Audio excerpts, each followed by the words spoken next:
You're watching the Citizen Science Podcast, the one and only twin solar system podcast featuring Samuel Hofman, along with his team of experts as they discuss the very latest information about our binary twin solar system. Welcome to the show.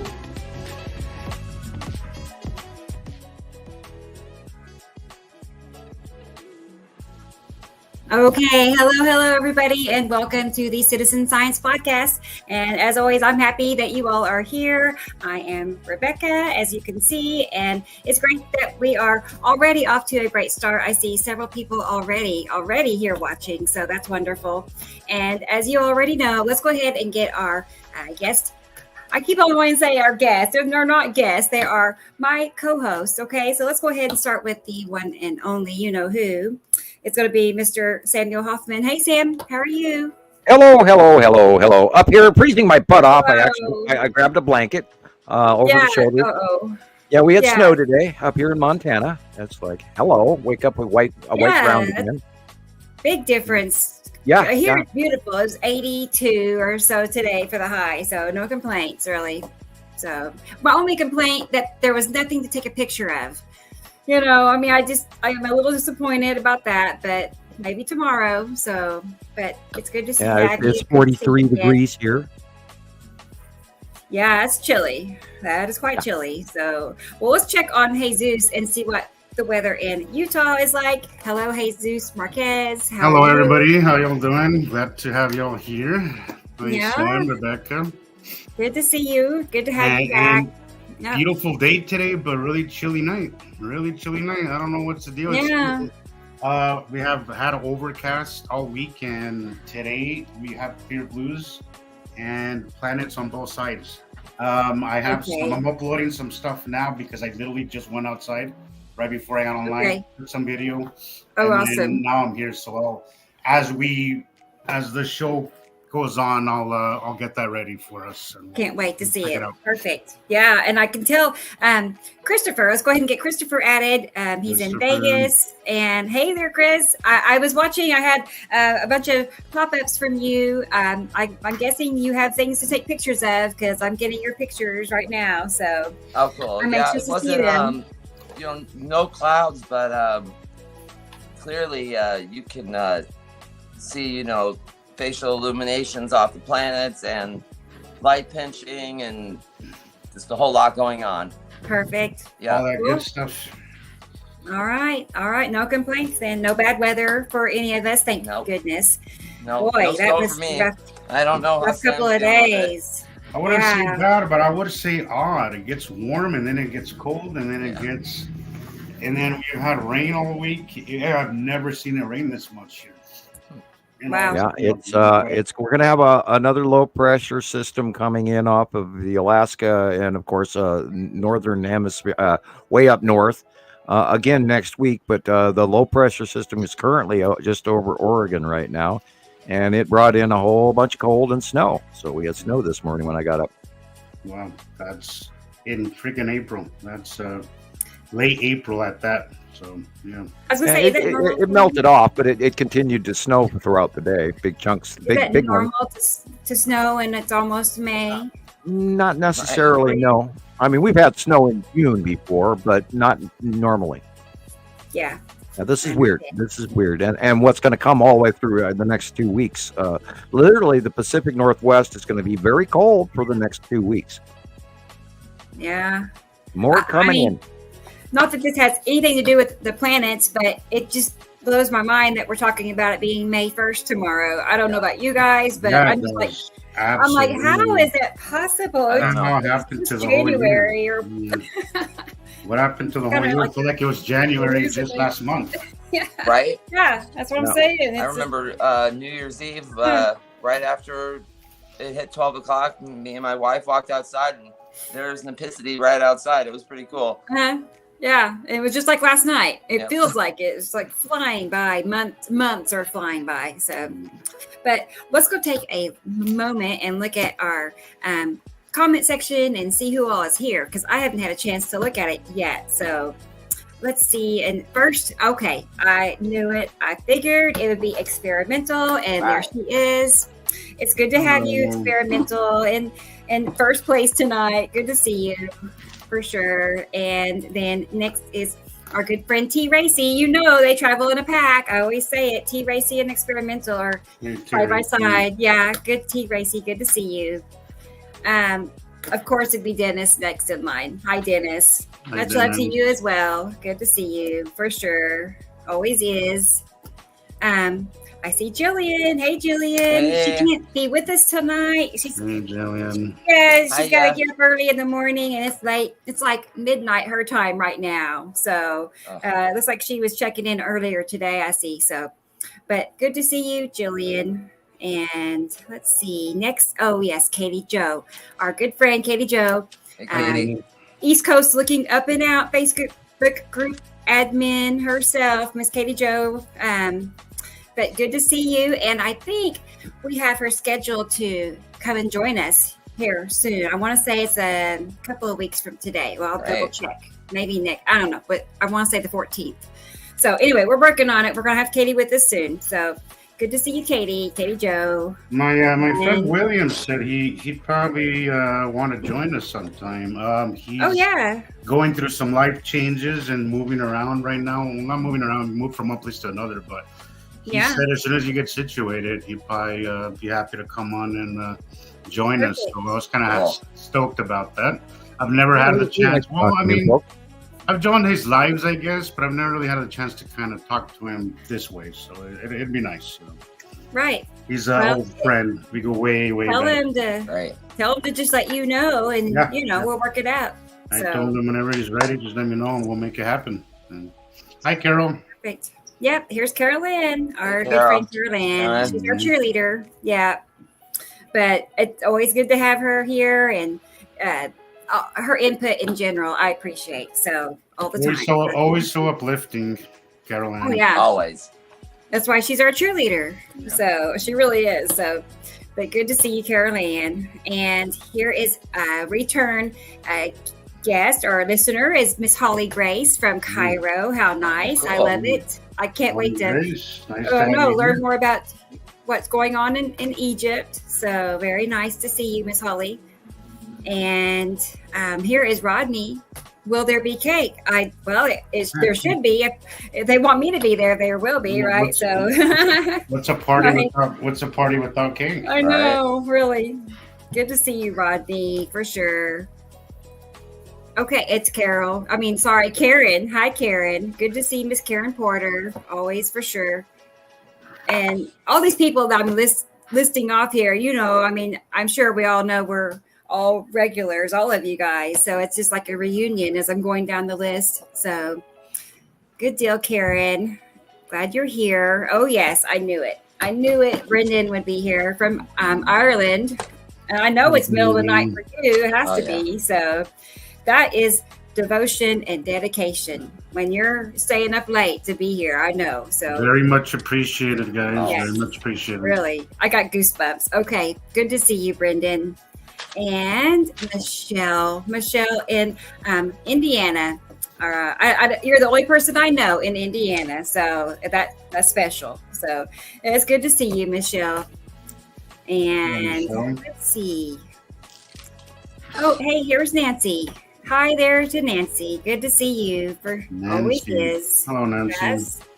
I think a lot of people are finding us again, because we went through a little situation a couple of shows ago where Facebook won't let us stream anymore. We can't stream it to our Facebook group. So I had to maneuver people, make sure everybody knows we're on YouTube only at this time. Yeah, I posted a video yesterday too, letting everybody know we're going to be on YouTube.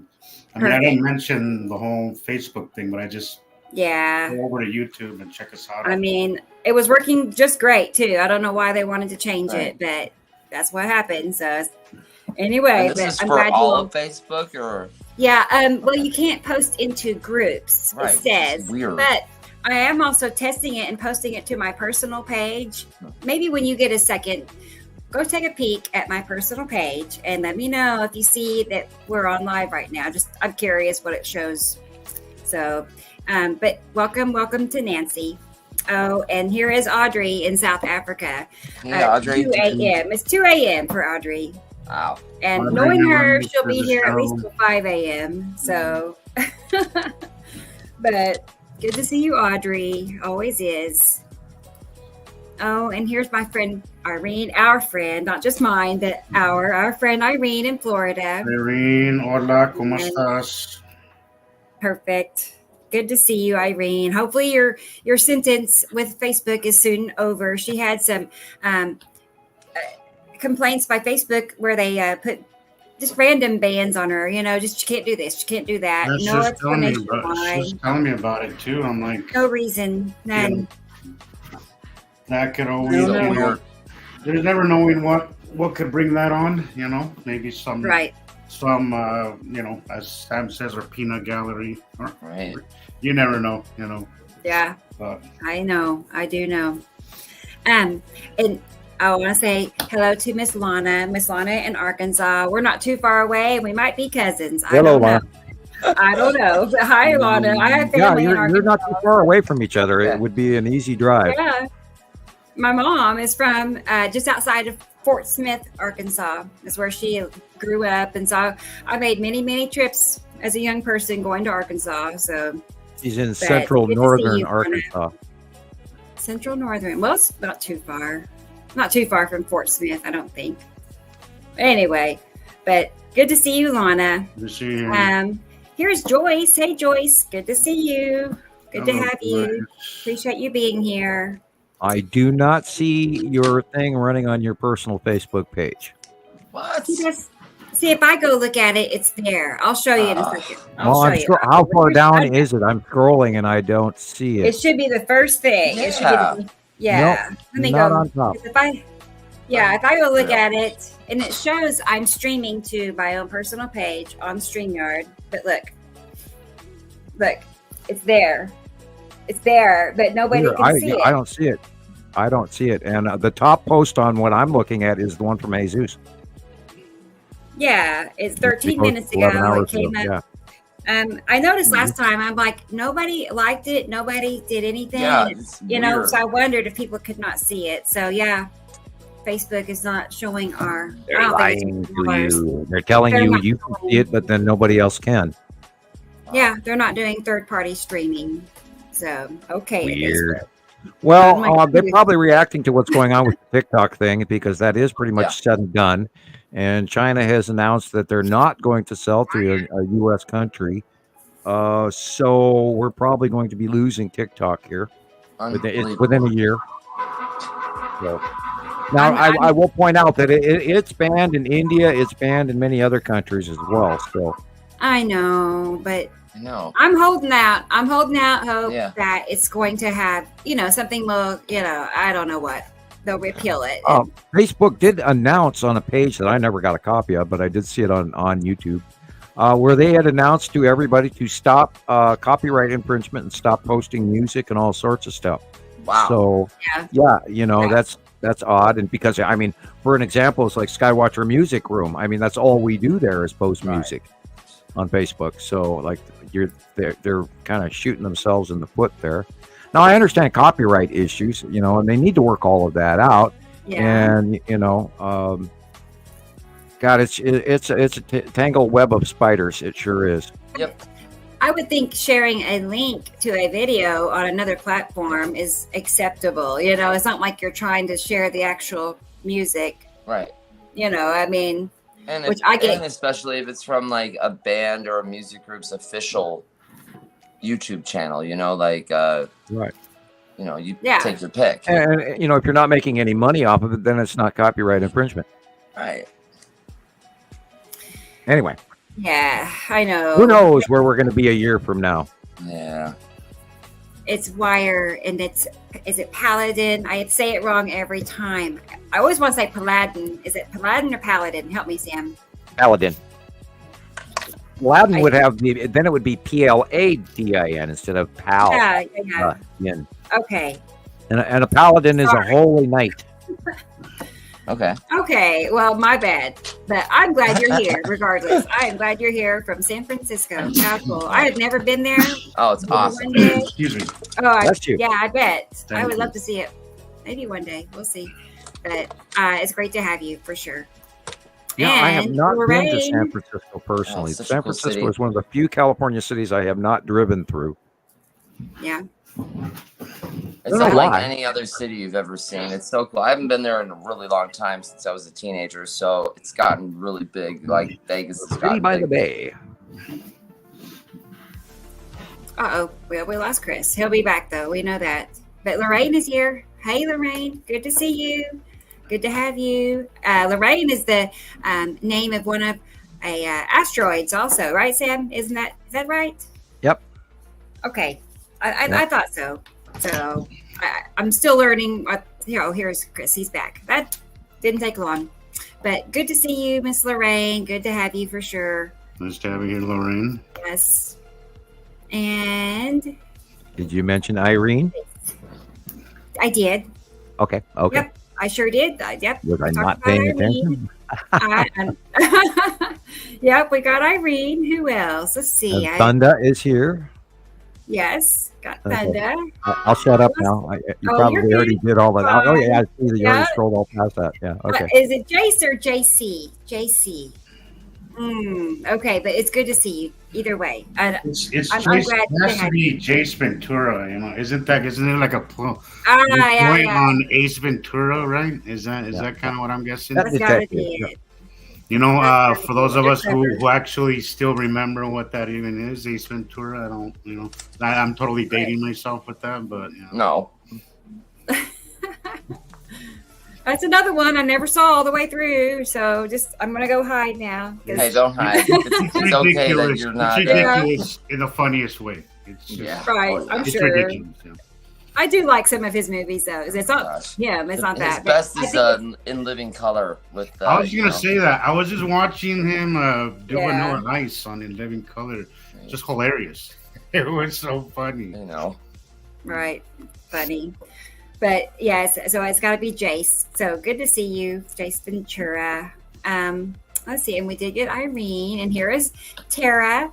Tara like Sarah, so good to see you, Tara. And Maria in Alaska, I think, unless you already called her, and I didn't hear that either. No, I don't see Maria yet, but I haven't got. She's just you already passed it. Scroll past. She's up above Jace Ventura's, like space. Really? Did I? There she is. Yeah. Yeah. Hi, Maria. Well, bear with me. I don't want to She's miss like 1, people. 2, So 4, 5, 6, 7, 8, No, 9, in front of- 10 up. in front of you see Jace. You see Jace here, right above Jace. I have Joyce. Weird. So I don't know. Let's keep looking. Maybe I'll scroll and find her. Let's see. But Okay. in the meantime, I'll say hi to Lauren while I have her here. Hello, So good to see you, Lauren. Always great to have you. Let's keep scrolling. Maybe. Oh, now here's Maria. Oh, it was a different message from Jace. Okay, so I see her now, though. Here is Maria from Alaska. So very nice lady in Alaska and one of my dear friends. So good to see you, Maria. And She's very tolerant of me and our phone conversations. she's tolerant. Yeah. Well, good. Yeah, She's you got know. a big heart. Yeah. I do go on. You can. Well, I've had an odd week, and I am kind of stressed out by what's going on. And on Saturday last week, I was literally ready to chew fingernails, although I don't do that. And I was just edgy. I couldn't figure out why. I was going ape over it. And then, of course, all the storms happened on Saturday and Friday, and then, of course, Sunday as well. And I watched so much tornado footage this week I could scream, but I'm trying to get it all in the brain so I have information. And I took my notes today as well. And unfortunately, I've been bombarding myself with some of the burdens of our weather around the planet. There's a really lot of freaky ass weather going on around the planet that I think that should be making worldwide news, but it somehow isn't. So you can, derive what you may from that. I don't want to go conspiracy crazy shit, but I mean, everybody's busy with the whole TikTok ban right now. I don't think nobody's paying attention anyway.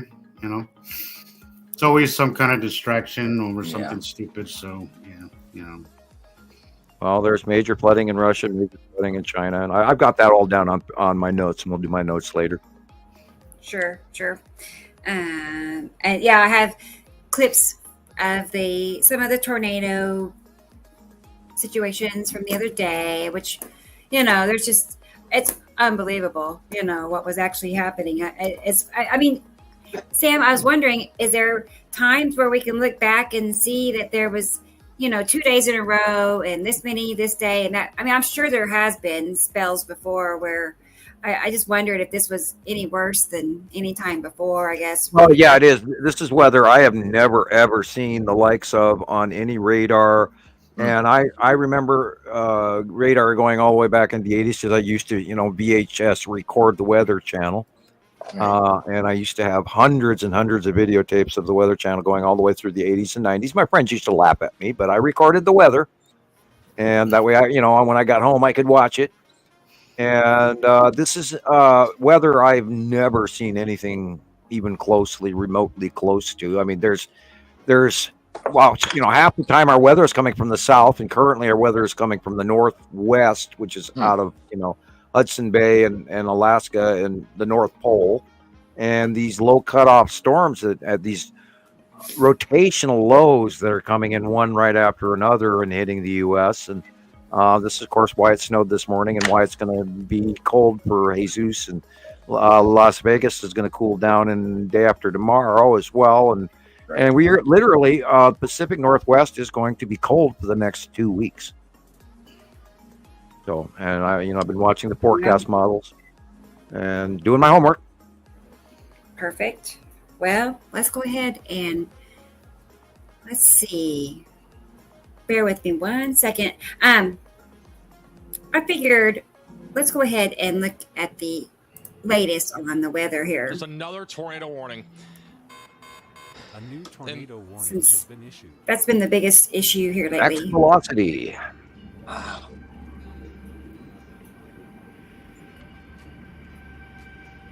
What's the date on this?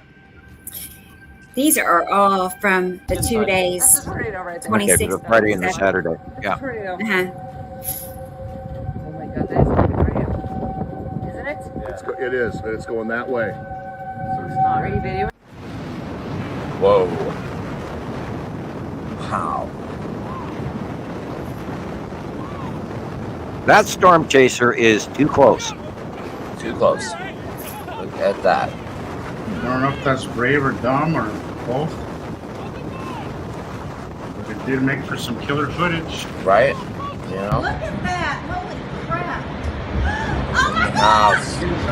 Oh my gosh. Get inside!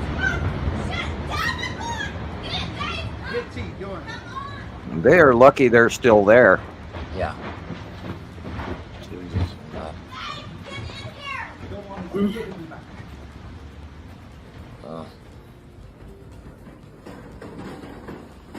And that was gone in 10 seconds. Yep. Wow. Oh, wow. Oh. Yeah, Sulphur, Oklahoma got really nailed. Literally, most of the town is wiped out. The downtown area is flattened. The death count was 4. They did say 5, but then they dropped it back down to 4. There was in Sulphur, Oklahoma, an evening bartender in a sports club was killed by a building falling on top of her, a lady. And we feel very sorry for her family and for their loss. And all of those families that lost everything they owned too as well. Look at that. We had some tornado damage last night, and this is the most insane thing ever. But it literally speared the tree, and it's not coming out. Like it literally looks like the tree around it, but it's in there solid. Oh my gosh. Jeez. Well, that's a split crotch tree next to the house, and that should have been removed anyway. Anytime you have a tree that has a wide crotch in it anywhere near your house, it should be removed. Okay. Yeah. Injected into the wall. Sticks. Those are flying rockets. Into cement. Yep. Wow.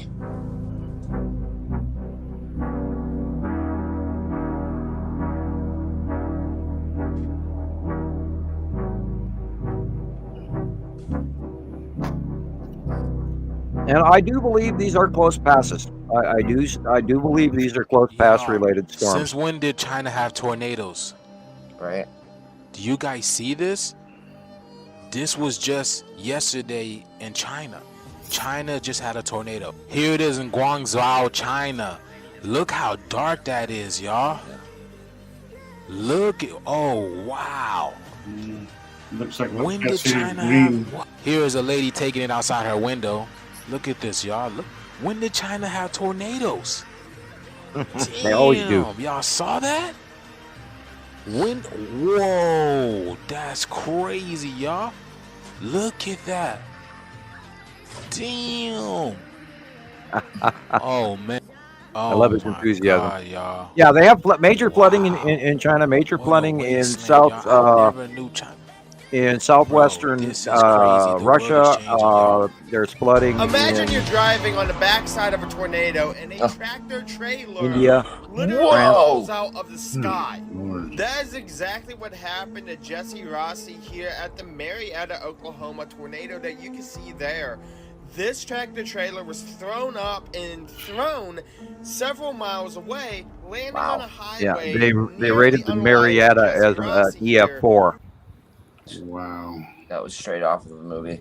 Now, Sulphur, Oklahoma had two, they believe it was an EF3, but they had two of them, one right after another. They followed in the same path. Jesus Christ. No. This is the downtown area of Sulphur, and this is, of course, where that poor lady died, and the building fell on her. That thing. Very large building roof that collapsed.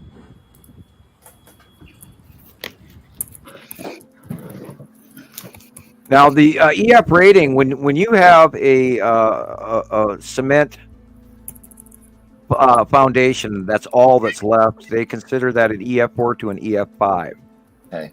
Now, they're of course, I think they're limiting their announcement of what it was, or how, because there were so many of them. They have to go to each city and judge. And it has to do, the EF scale rates on how far down the trees are worn, if they're just removed branches, or if the tree is standing behind, then it's like an EF3. But if the tree is half gone, then that's an EF4. And if the tree is twisted up all the way to a stump, that's considered an EF5. Incredible. And right there at the area where the lady died, you can see the bar in the middle background there.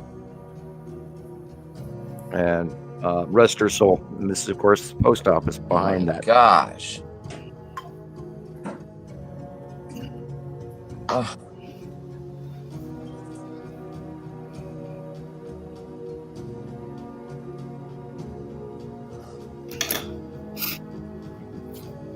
That town was flattened.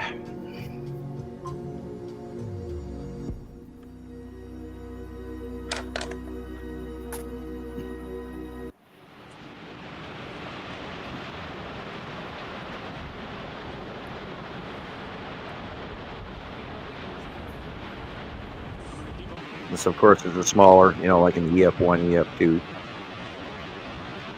And don't worry about that, camper. Yes, Want to Audrey. see the power of a tornado? Look at this right here. This is a tree. Wow, Sam, look at that. And this is an 18-year-old. Yeah, that's the one I was just thinking about. I saw this on TikTok the other day. Look how that thing is just wrapped around the tree. That's freaking insane. Well, it was picked up, probably thrown, a few thousand feet in the air, and then comes, tumbling back down. Wow. Yeah, this is the Dollar Tree in Marietta. Oh. And they believe in the Marietta storm that the running track length of this was something like 27 miles. Wow. I believe it was an EF3 or 4, and it ran 27 miles. And fortunately, it didn't hit a majority part of the center of town. But this is the Dollar General or the Dollar Tree, and right next to it was their only grocery store in town. So those folks are, and of course, now we're back to sulfur. Those folks were deprived of their only existing grocery store in their town now. No. And their cars were being thrown around like dice.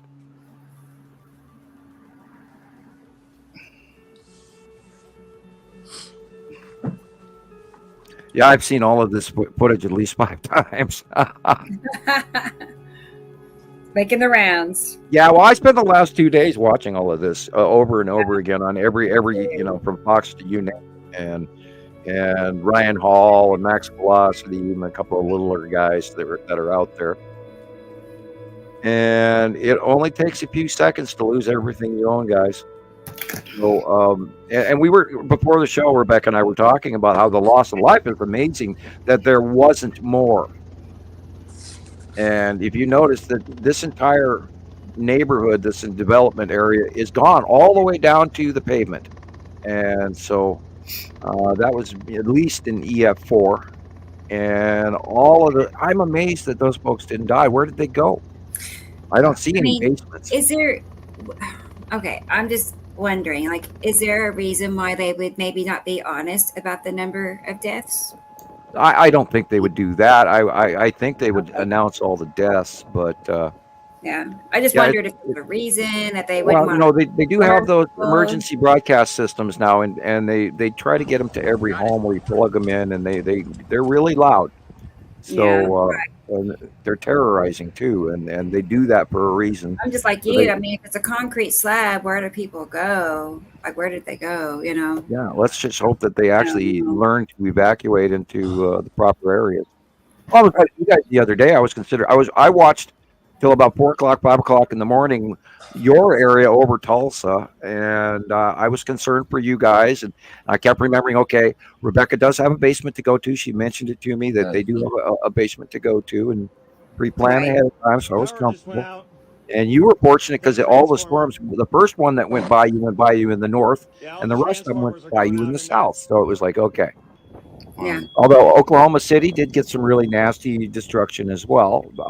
They actually haven't been showing a lot of that footage, and I don't know why.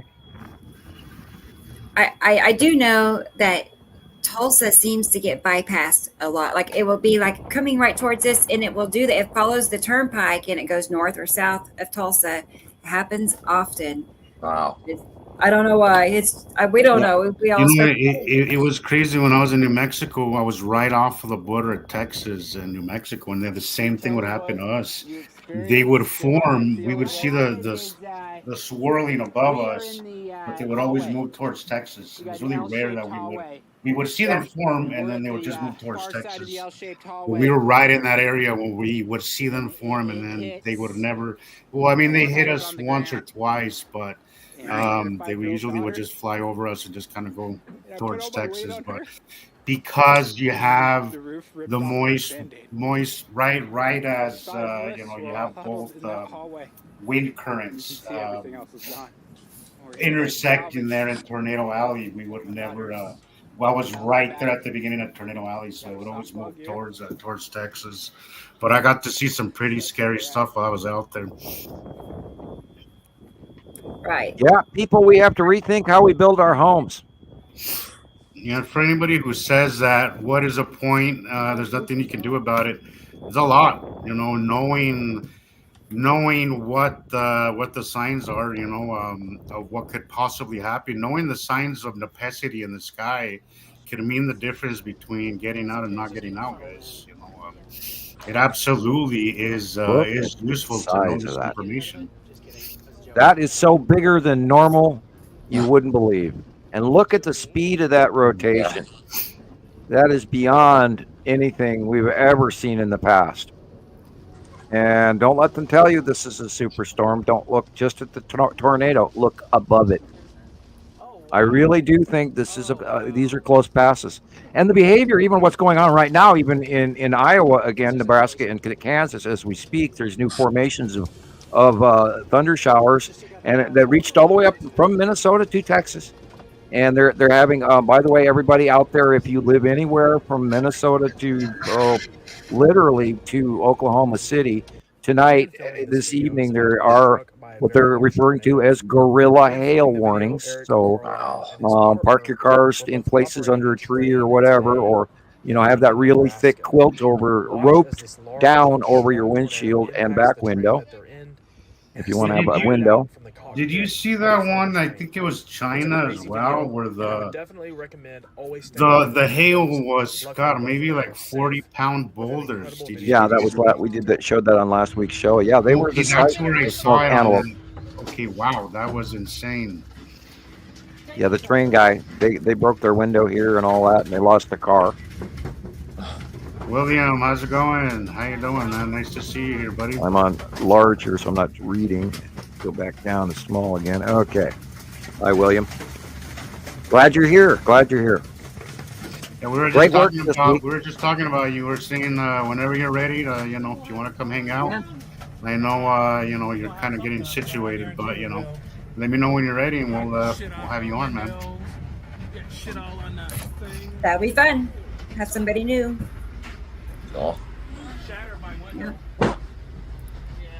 Hi, Patrick. Good to see you.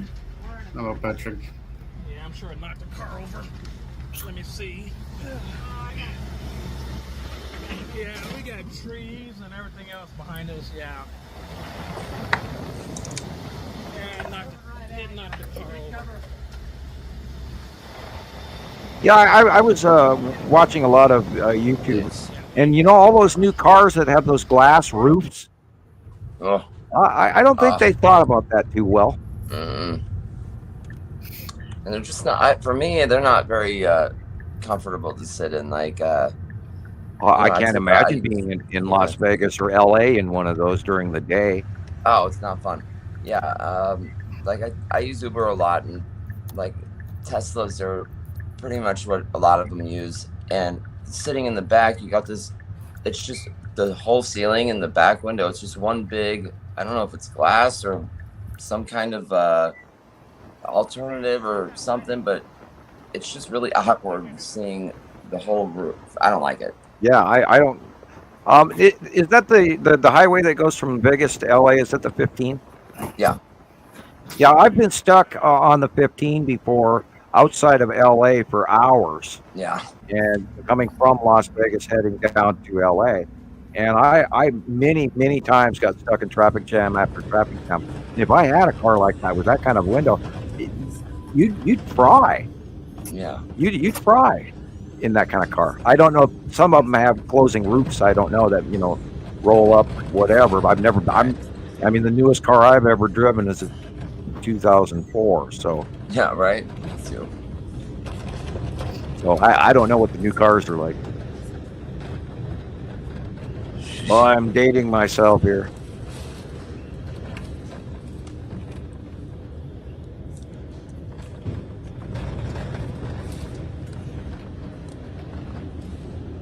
Yeah, we are in for the worldwide weather that we've never ever seen before, and this is part of what we call, why we do what we do here, to try to let people know that we are not in Kansas anymore, Toto, and everything. The ball game has changed. It is now become a superstorm scenario, and this is just an example of it. And we're going to see, and we have tomorrow is the beginning of tornado season.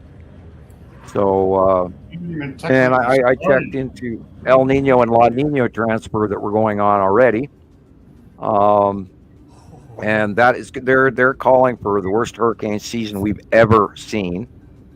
Jeez. Especially with the years of the transition of where the El Nino turns into La Nina. Then we end up with another set of poker cards. It's sort of like playing pinochle with a couple of decks. It's going to be a hell of a year.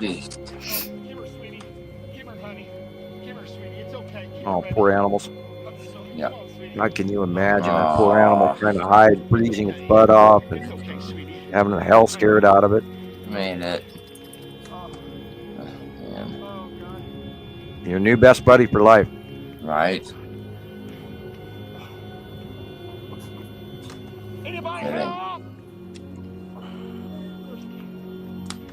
I'd be standing there asking God why right now. But we know why. Yeah. Oh, that gave me goosebumps too. Oh my God. Sad. Like, and hi, Shelly. Shelly started. This is why I recommend people actually do get together a bug out kit with emergency supplies, batteries, etc. Get yourself one of those wind up battery operated weather radios, whatever, one that takes batteries and you can hand crank, because if the power goes off, you lose your phone. And if the power goes off, you lose your television and your emergency EMS system and all of that in your home. And those little wind up radios would be really great to take down to your shelter with. That way, when you walk away, that you can get more information. Because what happened to a lot of folks, especially I believe with the sulfur thing, is people would be popping up after the first storm went by, and there would be an immediate another one following. And the other night, that southerly area in Oklahoma was doing train car storming, where one followed another, and there was huge amounts of flooding, literally all the way through Texas and Louisiana and Arkansas and Oklahoma. So they're not even talking about the amounts of water that fell in those storms. They had drain car pooling and flash flooding all over in all four of those states, and probably Missouri as well. I didn't see too much information on that, but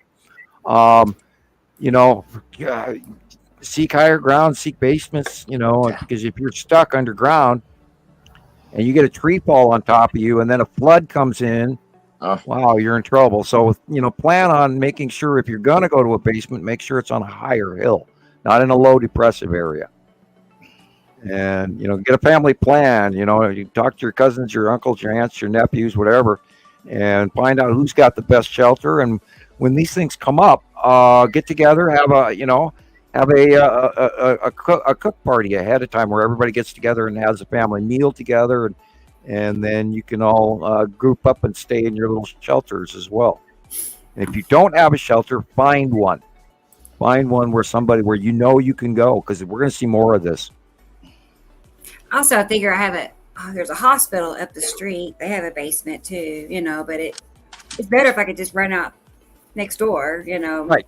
You don't have time. Usually you've got 3 minutes or less to, Wow. In a lot of cases, people go, we got into the bathroom and then the roof was gone. 1, 2, 3, gone. Right. Because usually by the time you hear it, it's so bad and so fast and it happens so quickly. And depending on the speed of the storm, 50 miles an hour down to 25 miles an hour or whatever, they move quickly. And before you know it, your children or your dogs are ripped out of your arms, and you yourself could be flying through the air. And that happens. It happens a lot. Yeah. Cars aren't safe. Unless you get in your car and take your family and drive away from the storm ahead of time, I wouldn't recommend it. Hunker down. I don't need to be out and fighting a tornado, but it's really close, but still, no. Well, in your area, Rebecca, Oklahoma is well known for tornadoes, so even if you don't have one, I'm sure there's always something in your immediate area to some kind of shelter or something, I would imagine, right? You would think they'd be everywhere, I guess. You would think, but not really. I don't know of any underground shelters around me. Wow. They're even making shelters overground now too. Big cement boxes that you can climb into. That's really surprising. I can't believe there isn't a. Yeah, you would think that all places, Kansas, Oklahoma would have those things kind of a standard thing, but I guess not. No, wow. You just hold on. Hi, Laura. I think the government should implement some sort of a money situation where the folks could actually get a small, interest-free loan or something where they could build on their property, one of these facilities, and that way, to curb the loss of life. And that's important. Stuff can be replaced. Houses can be replaced. People can't. Animals can't. They're family members too, and I couldn't even see the loss of even a dog right now would be just Heartbreaking. I watched a video today where this family that had gone through, they didn't suffer the tornado per se, but they did have overnight flooding, and unfortunately they lost one of their brand new baby donkeys, and that was real sad, and I feel sorry for them as well. I won't mention their name, but if they're, I hope they're listening to us. I doubt it, but speaking of which, I saw a new unfortunate disinformation scenario again that is becoming more prevalent. If you're out there and you are getting information from anyone and they're calling something the Nibiru complex and they're showing you an infrared picture of asteroids and you name it up there, they're wrong. I sent a bunch of information to those folks again today, including a link to Nibiru Followers Anonymous on YouTube, and I provided them some real pictures of planet Nibiru. So, folks, we know what we are talking about. We are not guessing. We have 14 years of absolute proof that is matched time after time after time. We are not guessing. This is quite real. NASA even announced 6 years ago or so that we had two suns briefly. And then that just sort of went away. What year was that? So, it was about 6 years ago. They wow. There was a hint at that they thought there might be, and then of course, then you got the conspiracy theorists jumping in and going, and then I looked at the information, and then they were showing two similar sized bodies, and we know that our Sol is smaller than the second star. It is here. It is real. We know that we are a binary solar system, two sets of planets, two stars. And we have hundreds and hundreds of thousands of pictures of these planets. We're not guessing, we're not fabricating, we're not making it up. It matches time after time after time, going all the way back to 2010, prior to arrival and everything that we saw in space. Go ahead. Yeah. If you know what you're looking at, and you if you learn what we have learned here, you will see this repeated pattern over and over and over again, where you just can't deny it. You can't. You can't negotiate. You can't chuck it off to anomalies. It's real, guys. Well, it's just clouds. It's just weather. But even the base clouds themselves put off a repetitive pattern to each passing planet has its own absolute individual base cloud. And those as well have never been in any weather we've ever seen in our life. We see cloud patterns that never, ever existed. And I'm thinking about that print that JD shared with us with Jeff Goldblum going, that feeling you get when Nepesi is arriving. And I still use that one. Thank you, JD. That's a good one. That's a good one. Hey, I don't want to interrupt you all, but I wanted to go ahead and we have Nicole is here with us. Okay. Right. So I had to throw her in here without saying anything. So let's go ahead and bring her up. I think you're muted, Nicole. Looks like it is. There. Hey girl. How are you? How you doing? Hello. I'm just hanging out backstage, Yeah. Good times. It's a great day. Yeah. How are things in Colorado? I was all set, and then I had a little request and from a kid, and it just really throws you off track. And so I'm just gonna have to tell them that they can't do that. They can't. I know. I had to explain to my family about show business, and I had to give them a lesson show business. So I know. You're fine. So I'm not going to be here very long. So I've been hanging out for a while backstage. And it was, I get it. We were waiting till, all the video was done and everything. Yeah. But anyways, I did want to be here for some slides I put together. We had discussed perfect pulling some pictures off of the different groups. And I saw your notices. That was really nice. You did good with that. And letting those people, hey, we're planning to use your picture. And I thought, oh, that's nice. You have time to do that. Great. Yeah. You did a good job. Cool. I know. I thought that was clever. Really. Explain again what you did. You went through our groups and you picked out certain pictures, just random pictures. And what is it that you left in the comments? You said something about the fact we used your picture for the show tonight. Let me see. I don't want to, Yeah. Right now, I can't verbatim even myself. I know. So just let me. But I thought it was clever because, it brings some interest and curiosity Let's see. to the show. It's not on that one. At least you have been seasick all day like I have been. Oh, poor Sam. He's spinning. All right. Okay, yeah, I feel like I'm up on Lake Superior fishing. I mean, it's just weird.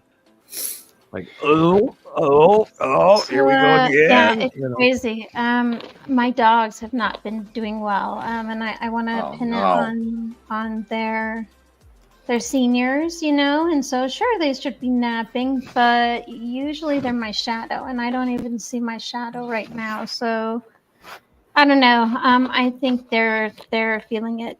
Usually we feel it together. If I lay down, they lay down with me, but I don't know. But anyway, so I was going through, I just decided Rebecca and I discussed, well, I had an idea, like, why don't I go and kind of prospect photos from the various groups? And not too sure how many slides to limit it to yet. We have not, I don't have an answer on that yet. But so I started out with 11 today.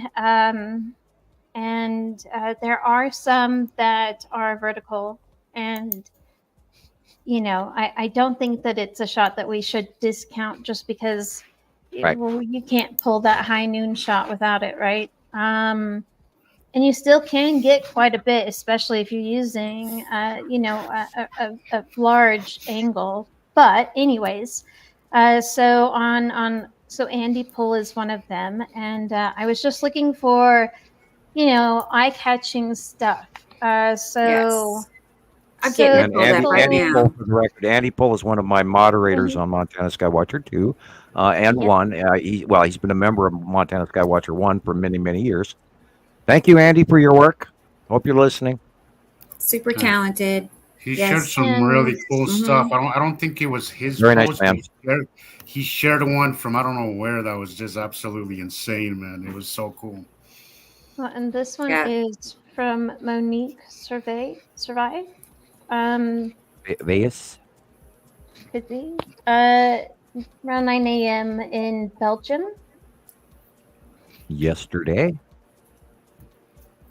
So when I posted, I just said that, hi, I have chosen one of your photos to be shown on the podcast tonight. Please feel free to join us. And then I put, I just copied the link to your Facebook post that talks all about that. And so perfect. Not only, that's a good idea. Yeah, I mean, I only pulled in 11, so there's not a lot, and some of them are. But I would like to pull in some folks that even the newer ones. In this picture is Attu and Attu's moon. If you look dead center above the middle of the little trees and go straight up, there is a softball to grapefruit sized circle in the middle. See, that's and exactly that is Attu's moon. That's exactly behind the that I took earlier. This is and exactly Attu's behind it. Attu and its moon, right above us. Am I hearing the Pepsi AC bottle there, Rebecca? That wasn't me. Okay. Is it Nicole? Who's Nicole?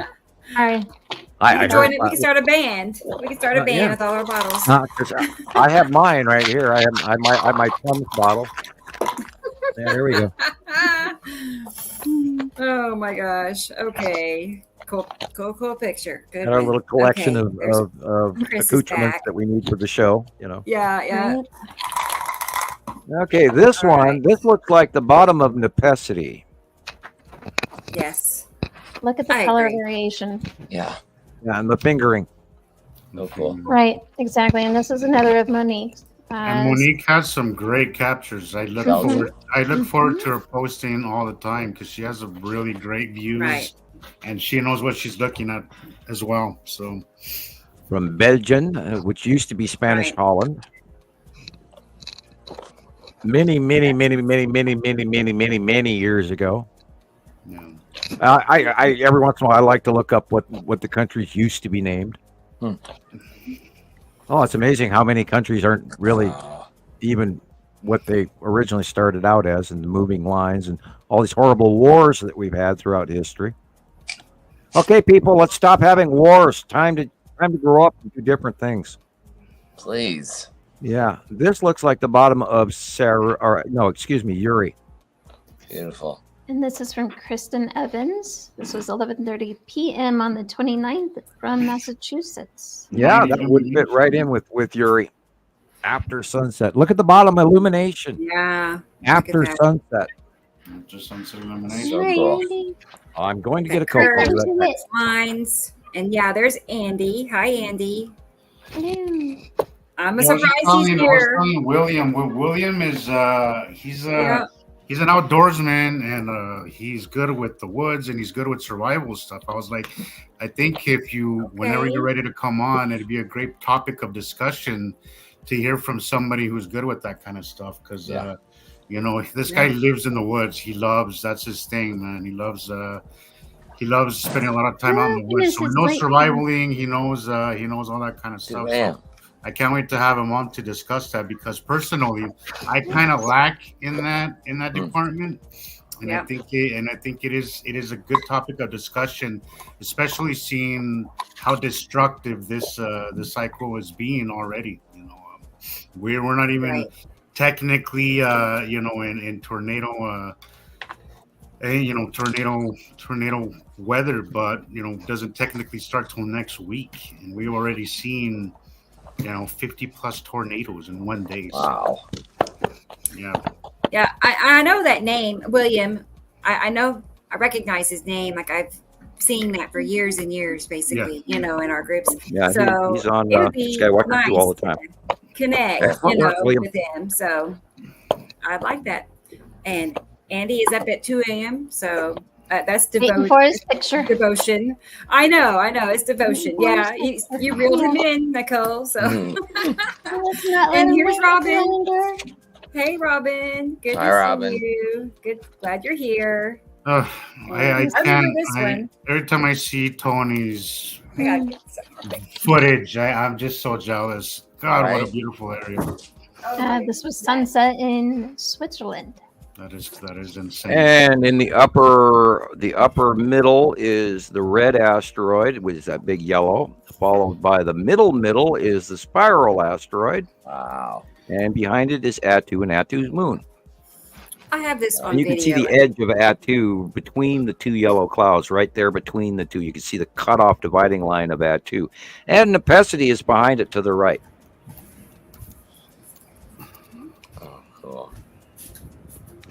And then over there is the Saturn's yellow moon. Look how huge it is. Wait a minute. I always get lost on these 360s. Easy to do because they all connect. Yeah, because we hadn't got to okay. That's where the sun is, and that should be is Saturn's yellow moon right there in the dark blue. It's like one planet runs into another. I get spun around so fast I don't even know where I am. Great work. Like hi. So, but what is that? What is? Hang on. That streak. That looks like a smaller asteroid because notice it's not a sea trail because it's not uniform in flight. And if an aircraft did that, the pilot would be really, really not feeling well to change direction like that. Right. So I would say that's probably a smaller in-spinning asteroid coming in. And we should see a whole bunch more. Oh, by the way, did you remember we were talking about how Tan asteroid is going to start illuminating? Cool. Literally the next day we get, I've got like 5 or 6 pictures coming in already of the Tan asteroid in the object cluster group, which is the salamander asteroid group, being illuminated immediately the next day. I said on the show, and there it is. The next day, there it is. Ta-da! I love it. Perfect. It's like you mention it, and there it is. Ta-da! Okay, and so what is that? Well, one of those is probably a sea trail. They're probably, trying to hide stuff. Well, up to the I'm point. talking about the big one. Well, the big ones one are. with the yellow glow, Sam. What Yeah. is Well, that? the top one is the red asteroid, and the bottom one is the spiral asteroid. Okay. Because I see this especially a lot in Tony's videos. He seems to get a good view of that, and I'm always I always think asteroid because if there's a glow there, it's something refracting light, So I always Right. that would be my first And that guess. is the side edge of Uri. That yellow.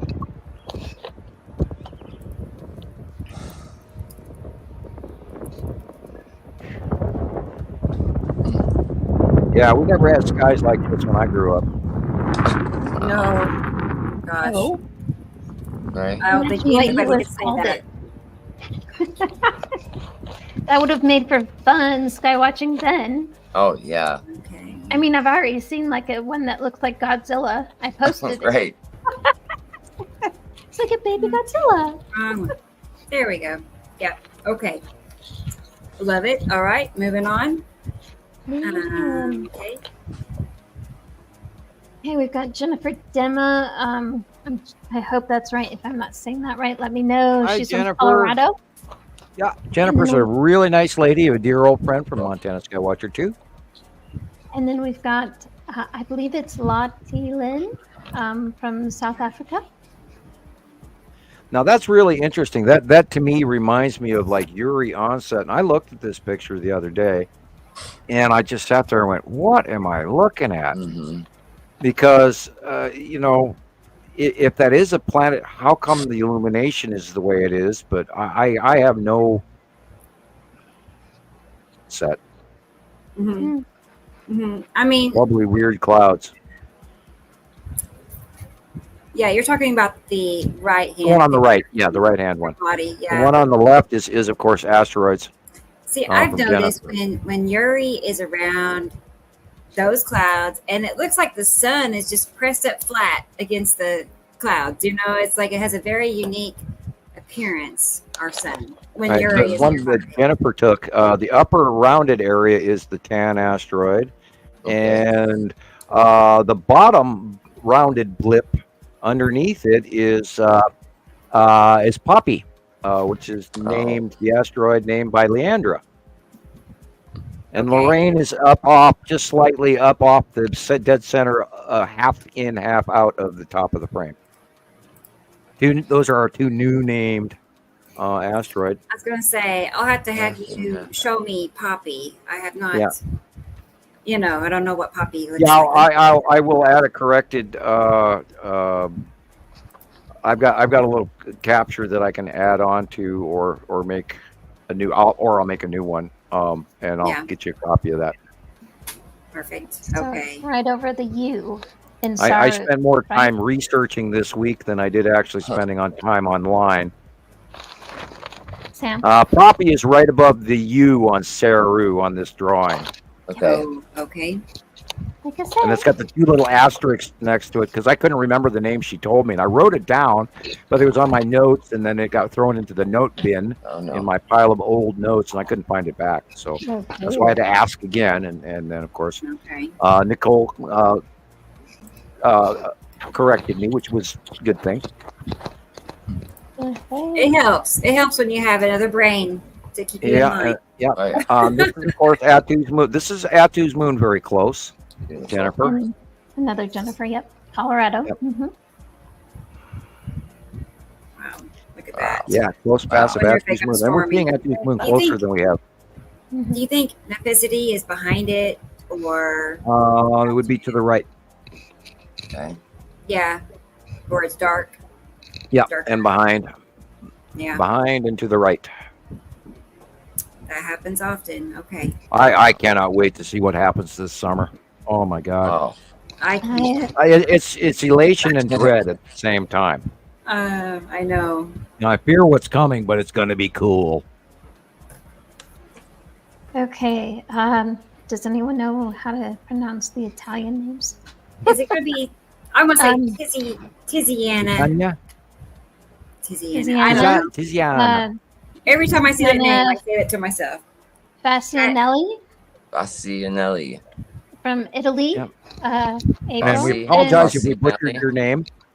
Yes, please forgive us, please. Yeah. Those Americans, they don't know what they say. We Yeah. try. We don't know. No. We don't know. Italiano. We're trying. Right. But it's pretty. It's a pretty name. I see her name all the Gorgeous name. time. Yeah. She's super duper active in our groups. And look at the photo. Look at all Yeah, that stuff. we unfortunately we lost one of our sister sites that we had running in Italy. No. And the admin ran into a little bit of issues from people around in their family and everything, and they unfortunately had to give up. And because we were getting some really wonderful captures from Italy for years, and we do miss them. And if you are a member of those older groups, we hope that you'd start up a new one and then join up. JD sent me or posted some pictures from Idaho weather watchers. And so I joined them yesterday, and I hope some of you are listening today, and we'd like to welcome you in. And of course, I haven't tested the temperature of the water at that site yet to see if people think we're crazy or if they like our material or dislike it. But over time, I will visit there and see what happens. And they're just stone's throw away from me here again. Look at now, this blows me away. This is another Italy, Stefania Marinda, and this is Italy as well. I'm looking at the base cloud, but how is it that I'm seeing the moon? Right, that's what was happening to me the other night. I don't know. And then somebody asked down the front of Rebecca's page, is the moon behind or are the planets behind the moon or in front of the moon? And well, here's an example of the moon, but right below it and behind it is planet Nepesi, because that's Nepesi's base cloud. So the moon is in front of this big, huge, massive planet, which is actually so deceiving. Doesn't make sense to my eye. You just have to reach in and pull the moon. Get out of the way, man. Bring it to you. Reel it in, and leave the rest there. And then you understand, right? Yeah, well, there's a whole bunch of really, really weird sightings coming in from around the world. Unfortunately, a lot of them are the small little blips and lights and dots and flying things that we can identify. But then we've had a whole bunch that we can identify. And we stick to the big stuff usually. We do not usually talk about the small little tiny UFOs and this and that and the other thing. We usually discuss stuff that we can prove. For the rest, we go, oh, that's really cool. Thank you. Can we take don't that dive up off the conjecture pool. Okay, so we've got Jesus on the left. That, of course, is Atu's moon and Atu. From in Utah. front of Yuri. And we were talking about this one, right, Christopher? Yeah. That was your first one. That's Atu and his moon with the asteroids coming in vertically. Yeah. And the light pinch off is Saru behind Yuri. That line that's cutting into the sun is Saru. Because she has moved. On my new phone, it really shows a lot more depth. I Right. love that because love you could really see the layers. My iPhone was horrible with that. It was like 2D the whole time I was recording. But with this Android camera, it actually shows a lot more easier how they're actually stacked one behind the other. I found that so cool and interesting. Yeah, of course, you got asteroids in the right-hand picture, which is probably the Salamander asteroid group, with Atu above, and then or Atu's moon, above with Yuri, and then as you look farther back down to the horizon and toward the right, you see Saru again as well, and you can see the little light cutoff lines. You can see it, and then the orange, which Saru is famous for putting off orange on that side of the sky, left-hand side of the sun. Right. No, you would not think that dark blue area is anything other than our sky. You just would not consider that. Most people, it wouldn't cross your mind that it's a sky from another planet.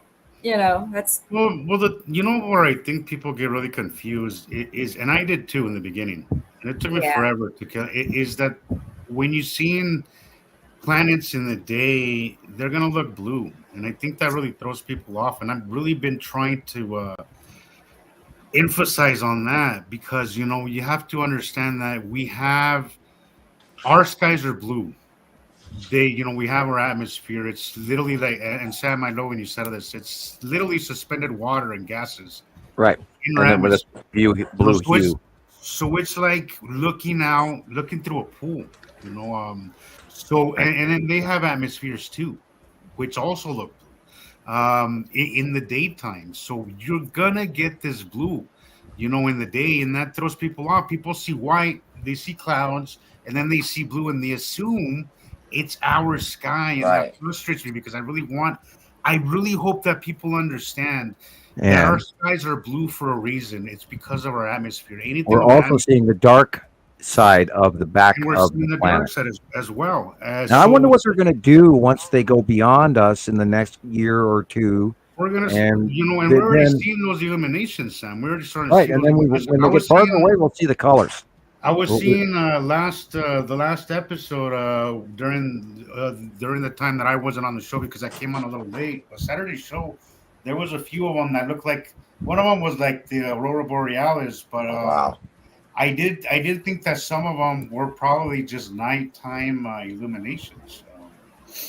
Including that. No, it could have been a nighttime illumination, but we are going to see that, and it's going to be interesting. This is Atu's moon, and if you look in the left-hand middle, you'll see the red asteroid and the spiral asteroid coming around in front of Atu's moon. So this is Andy's picture. He's from the UK.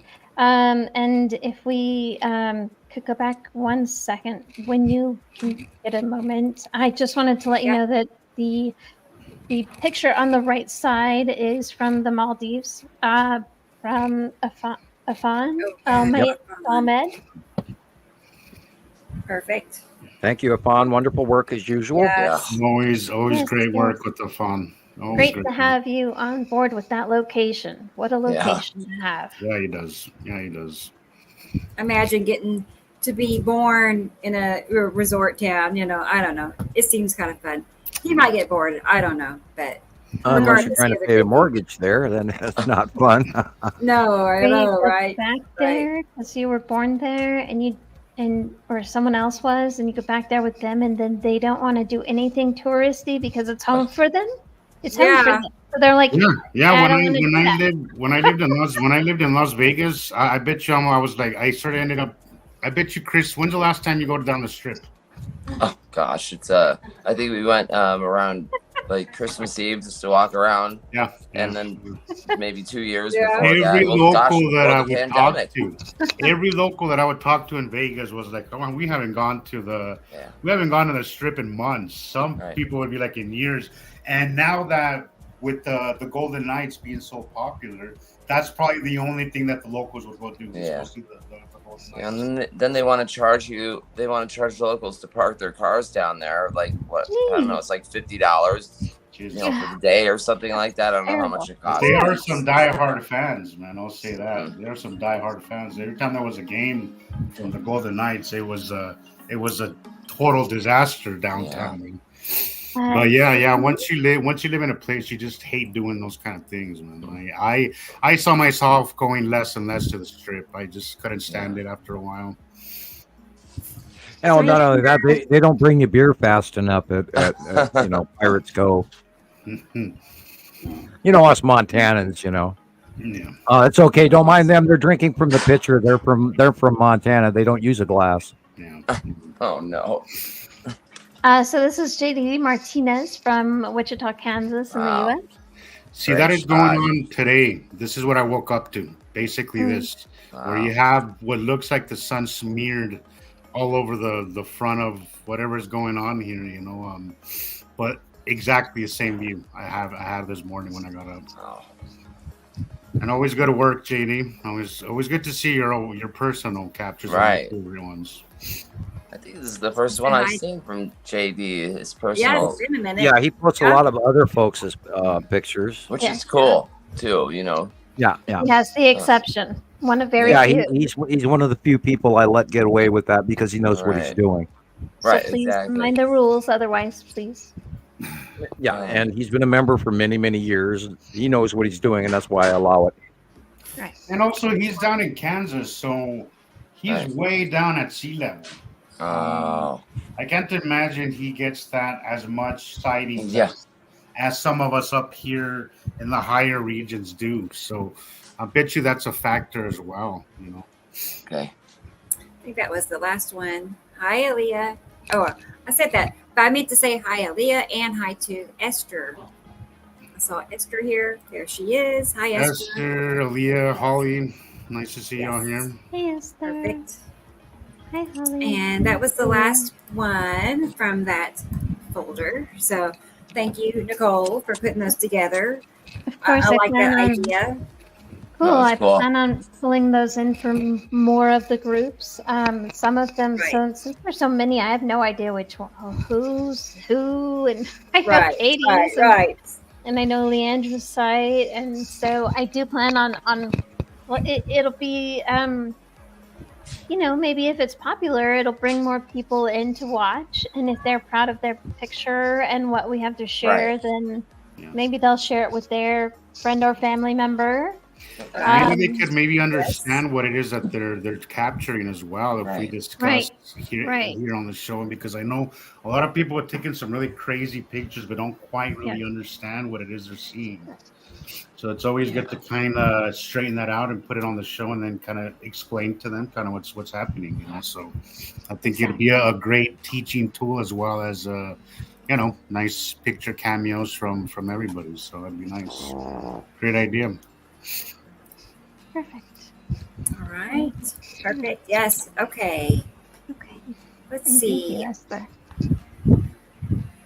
It is So I have some images, or well, I didn't know if you were going to send me something, Jesus, but I do have some of your videos. I was trying to bring it up on my computer, but I just can't. I downloaded it, uploaded it, so I'm gonna send it to you right now because I was just. It's okay. Yeah, I had to reset my computer the other day, my laptop, because when I switched phones, it didn't recognize the phone, so I did a security thing, and then I couldn't remember my password because I had to reset passwords for like half the day, so it just blocked it out. And it just reset everything, and I had to restart all over again. And I've yet to get that situated, but it's really annoying. So why I was saying I don't like switching phones because it's a whole mess sometimes. You know, but right. Yeah, I'll send that to you right now. That's fine. That's fine. I do know though when you're trying to like log into multiple, you know, accounts, multiple or same account, multiple devices, it can throw things for a loop. That's exactly what happened. Yes. Indeed. No, it's okay. And thank you for reminding me, Tara. Yes, I have that. Thank you. I'm going to get them now. I have it on my notes. I really do. But yes, pictures from Tara and Chris. All right, perfect. In the meantime, while I work on that, let's look at some of Jesus's videos. I'm a fan, so I know you guys are too. Let's get him pulled up here. Yeah, I went through his Facebook page.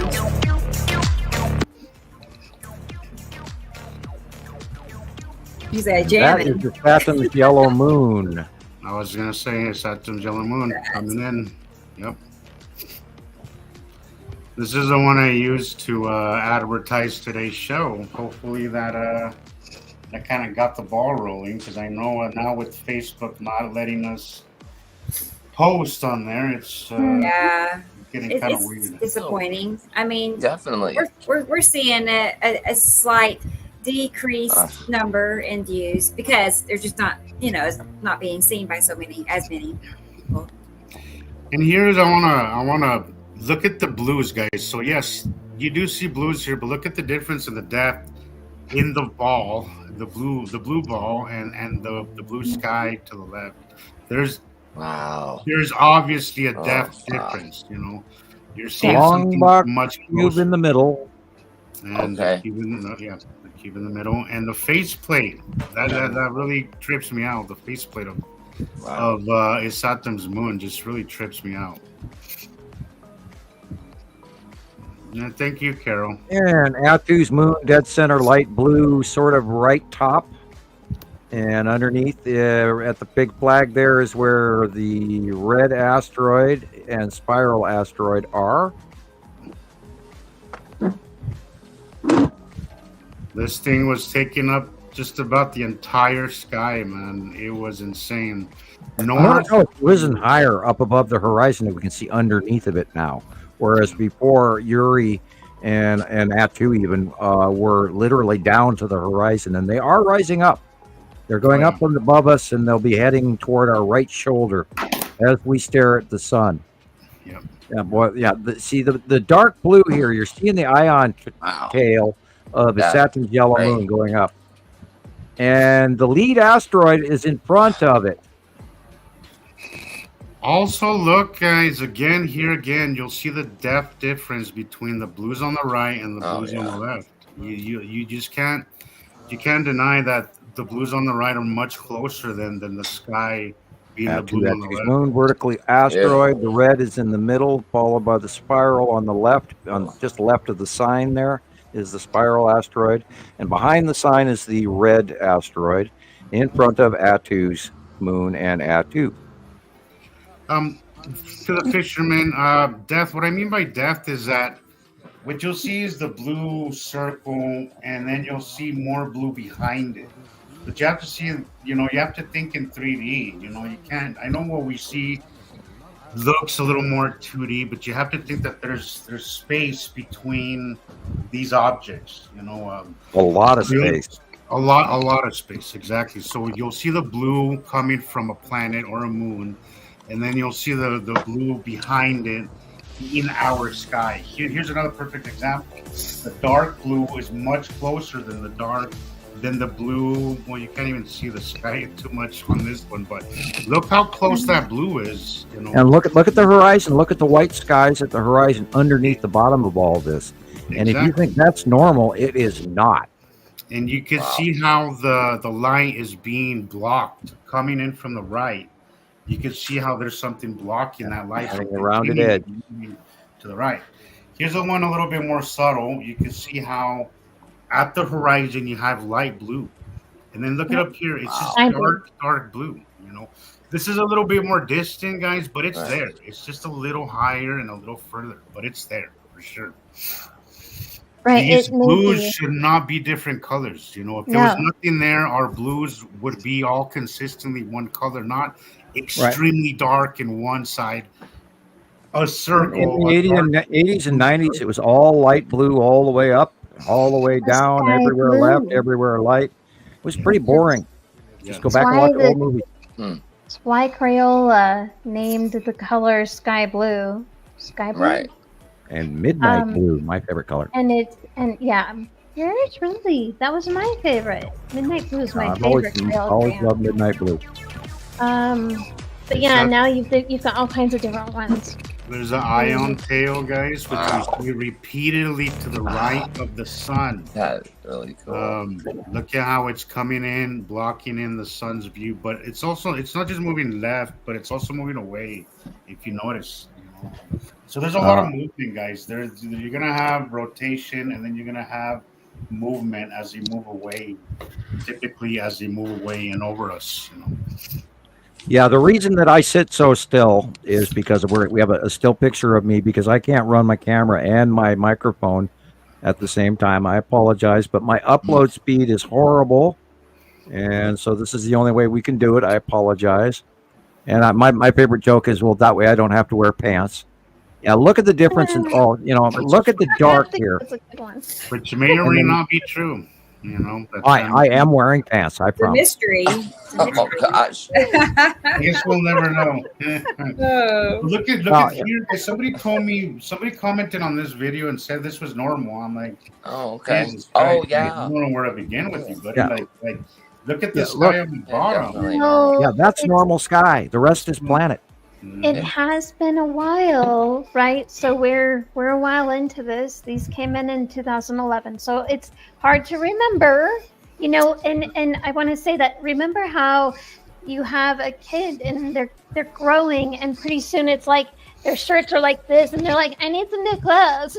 You're like, oh gosh, you must have hit a growth spurt, but you don't notice it because you see it every single day. Right. So you see these skies every single day, and it used to be, there might be some air pollution or whatever, some muckiness down towards the horizon, right? But then it would be sky blue. But now it's not like that at all. And there's all those great.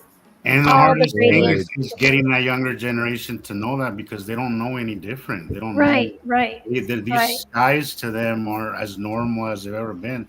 And anybody who never watches the sky, you know, first of all, my brother tells me he doesn't know how I do it because the skies are so incredibly boring to him. They used to be. They used to be. Yeah.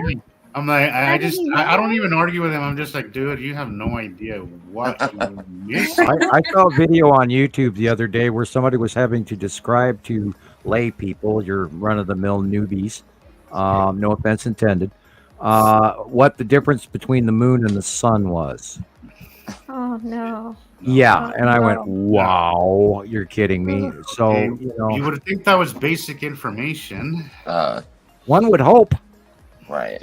I don't know. I've actually come across quite a few Facebook videos and Instagram videos where they're pointing at the sky and they're looking at one of the planets, one of the known planets like Venus or Mars or Saturn or Jupiter, whichever one is lit up in the sky at the time. They're like, what's that? And they're acting as if it is like a UFO. It's not even moving. Yeah. What is being taught in school? That reminds me of that really good joke where somebody was, you know, I could pull a blonde joke. I'm blonde, I'm allowed. Where the blonde is describing to her friend, oh, I hear they're going to do a new thing with the sun, and they're going to go and land on the sun and study it. And the guy that she's telling, well, how are they going to do that? She says, well, they're going to go there at night, silly. Yeah, when they turn off the sun. Right, when they turn off the sun. Right. Mm-hmm. Holly Grace, we'll be here for a minimum of 4 hours, is what we usually do, is a minimum of 4 hours. So no worries. I can't set up for under 5. So we will be here when you get back. So no worries. Go do your thing, and we'll be here. So is that the new goal? 5? Yeah. That was 4 to 6. At least 5. He said at least 5. We can't even consider less than 5. No, I'm kidding. Yeah. So I mean, we're just getting warmed up at 4. So you know, yeah. Okay. Well, those were some of my favorites from Jesus. Honestly, I really wonder how this is going to go, and I hope at some point in time that it actually does just go where people finally accept this. And yet there, you know, I see stuff on YouTube all the time where, like we talked about the Nibiru complex, or the people who go on about Nibiru being red, or we talk about the sun sims and all this other stuff. But, oh my God, I don't even know where it's going to go. But at some point in time, we've got to rely on everybody else out there to help share, because we are really drastically shadow banned. Evidence of that even going on right now on Rebecca's page. In her mind's eye, her program is up. When I go there, it's not running. So, you know, what we post, we think is being viewed by other people. Yeah. And I used to get, years ago, I would get 2 or 3 or 4 or 5,000 likes on a post. And now I'm getting 12 and 13. Yeah. I was It shows I'm on live. See that red ring around my picture? It says live. Yeah. But, and then I scroll down. I went there and it wasn't there. We're there, you know. So, yeah, no one has clicked like, so nobody can see it. That's why they don't like it. Like, you know. I do not know. Yeah, I don't know what this is going to take. I mean, my God, we've been doing this for 14 years. We've been screaming to people as loud as we could, and including taking all kinds of guff from the peanut galleries around and the people who were not so kind or polite. And we're doing this for you guys. That's how it went from my video I posted on TikTok the other day. Jesus Christ. What happened? Oh, you got attacked. A lot of people are so rude, but it's just some of the dumbest comments. You know, like I sometimes I refuse to think that people are this blind Right. or dumb. I really do think it's just trolls, because I mean, I don't want to, toot my own horn here, but sometimes some of these videos are so obvious that you just can't. The only way you could reason with it is that people just don't want to see it, or it's just, I don't know, paid trolls or something. I don't know, because if you notice the comments, they're all very very shrewd, very I didn't even look at your video, I'm just commenting because it was rude. It was just so rude. But as you do this, the longer you do this, you kind of get used to that, because it comes with the territory. Like you learn to not really you learn to kind of to ignore it. And as you say, Sam, which I really love when you say this, I need to respect you.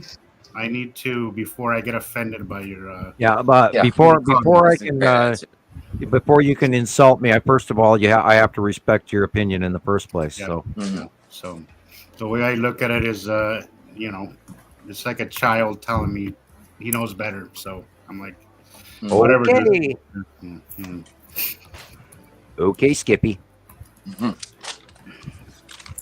So Tara says there's a link on my page that takes her to YouTube. I'm wondering, can you not just see it as it's live?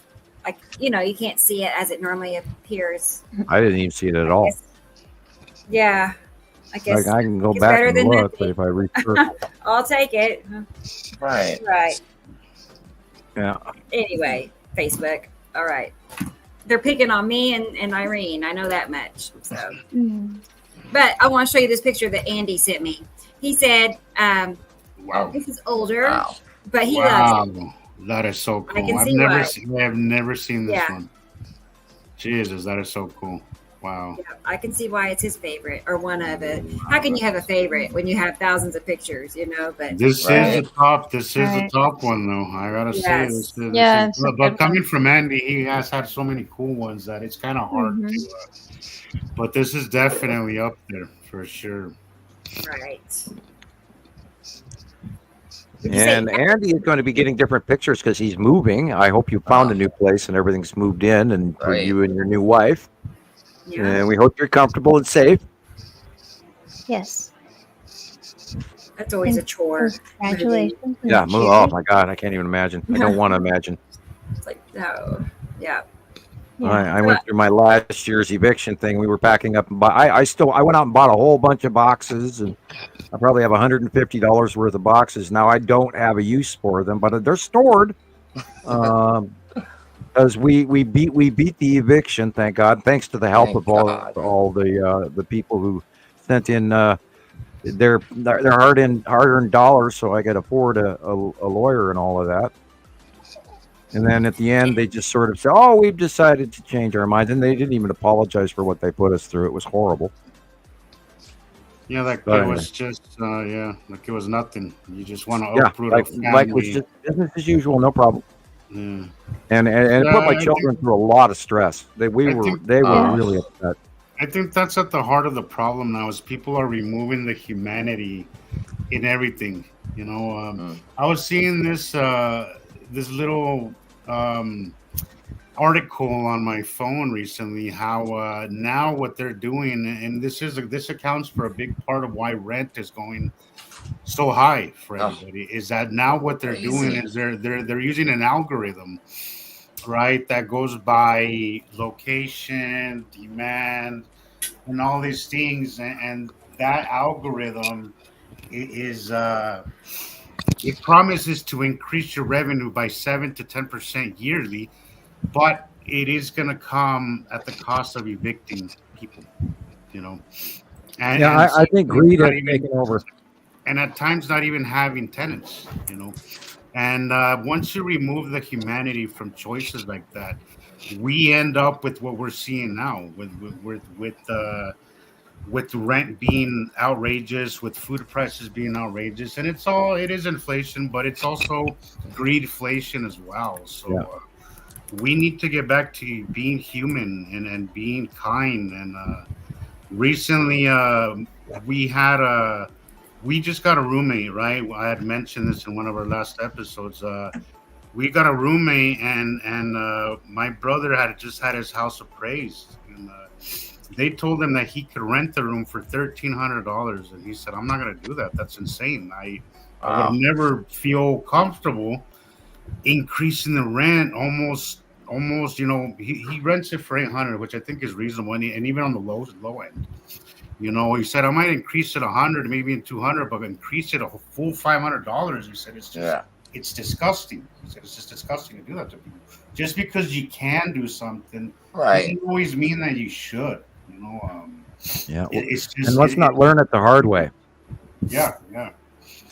So he did increase it 150, which is still very reasonable for the room, but $1,300. I mean, his appraiser was like, "Well, you're losing out on money." So yeah, but at least I can sleep at night. Right. 1,300 for just a little one bedroom, for a one bedroom apartment. Little one bedroom, just a room and board, really. It's Well, not only that, it's going to also increase its eviction rate for the people who can't afford it, who are trying, and then they find out they can't make enough money at their job, and then you're going to have to boot that guy out. Then you got to go to court, you got to pay your lawyer, and you got to pay for this. So you're not really saving any or making money. He says, not only are you going to get the hassle of having to do it, I don't want to do it. I just want a tenant who keeps up with his rent and is a good tenant. He said, and that's it. Like, I'm not intending to become a millionaire off of a couple of rooms that I rent. Are they one bedroom apartments or? So this is a townhouse. This is a 4-bedroom townhouse. So it's me and my brother, and then we rent 2 of the rooms. Wow. So he rents 2 of the rooms, just to help him with the mortgage and that kind of stuff, Wow. And it's helpful, and we have great roommates all the time. This new one, it's a young kid, barely see him, great roommate.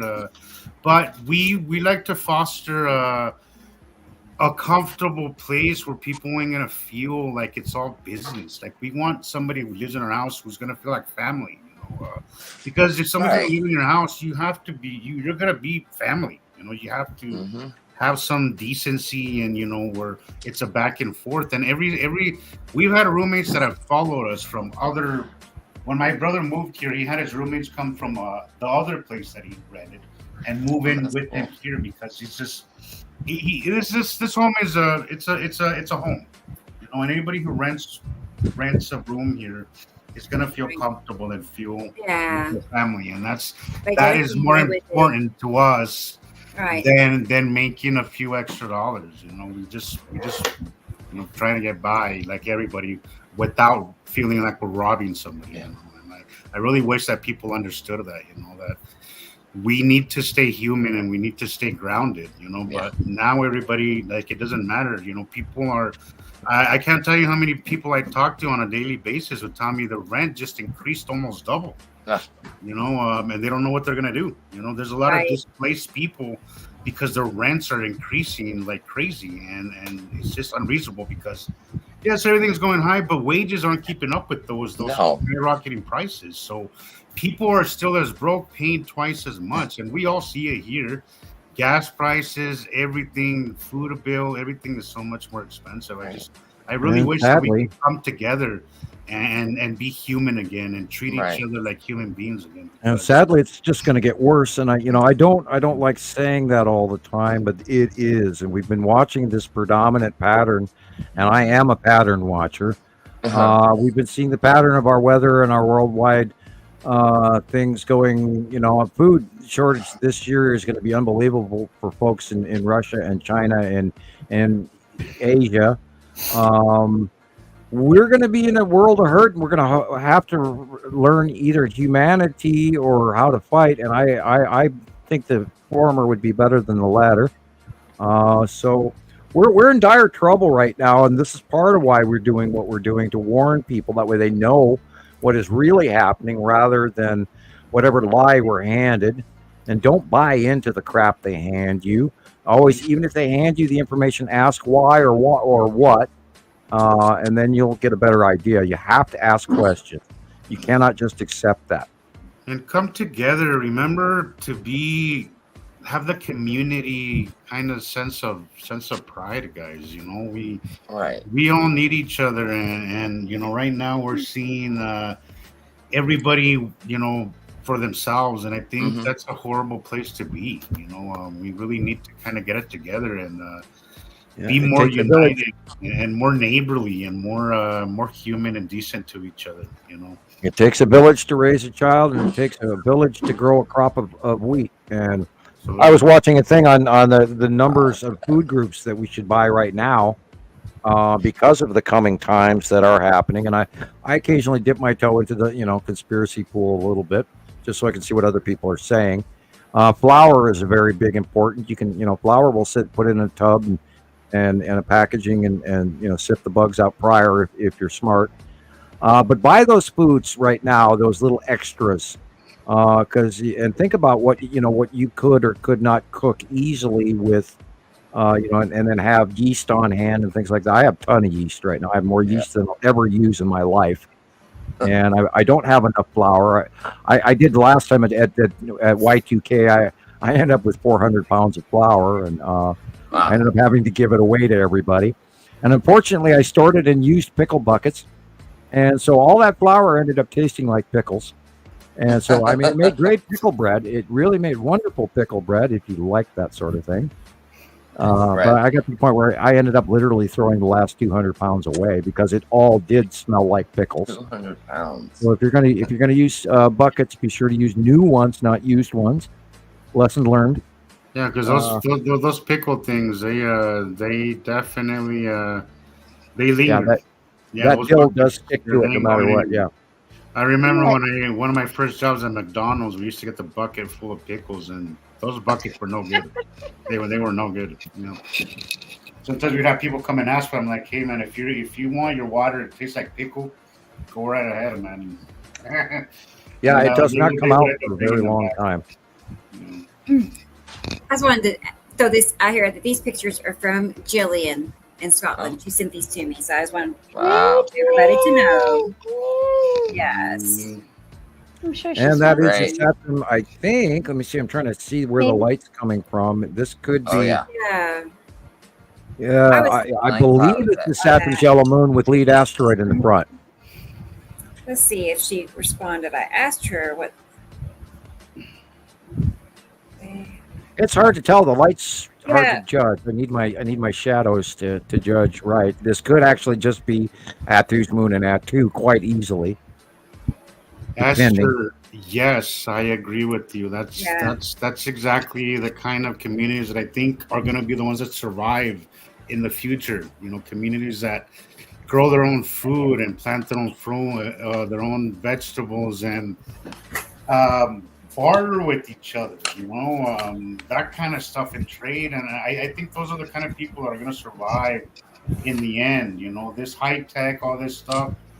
It always falls. We've seen it throughout history, and I think the only people that do survive are those people with those kind of skills. Absolutely. Those life skills that we are losing as a society. Well, that's what folks in the northern hemisphere, in Norway and Sweden, and all of those villages, you'd see these little villages where you'd have 3 or 4 or 5 families, and their houses is within walking distance, and their land would be spread out away from them.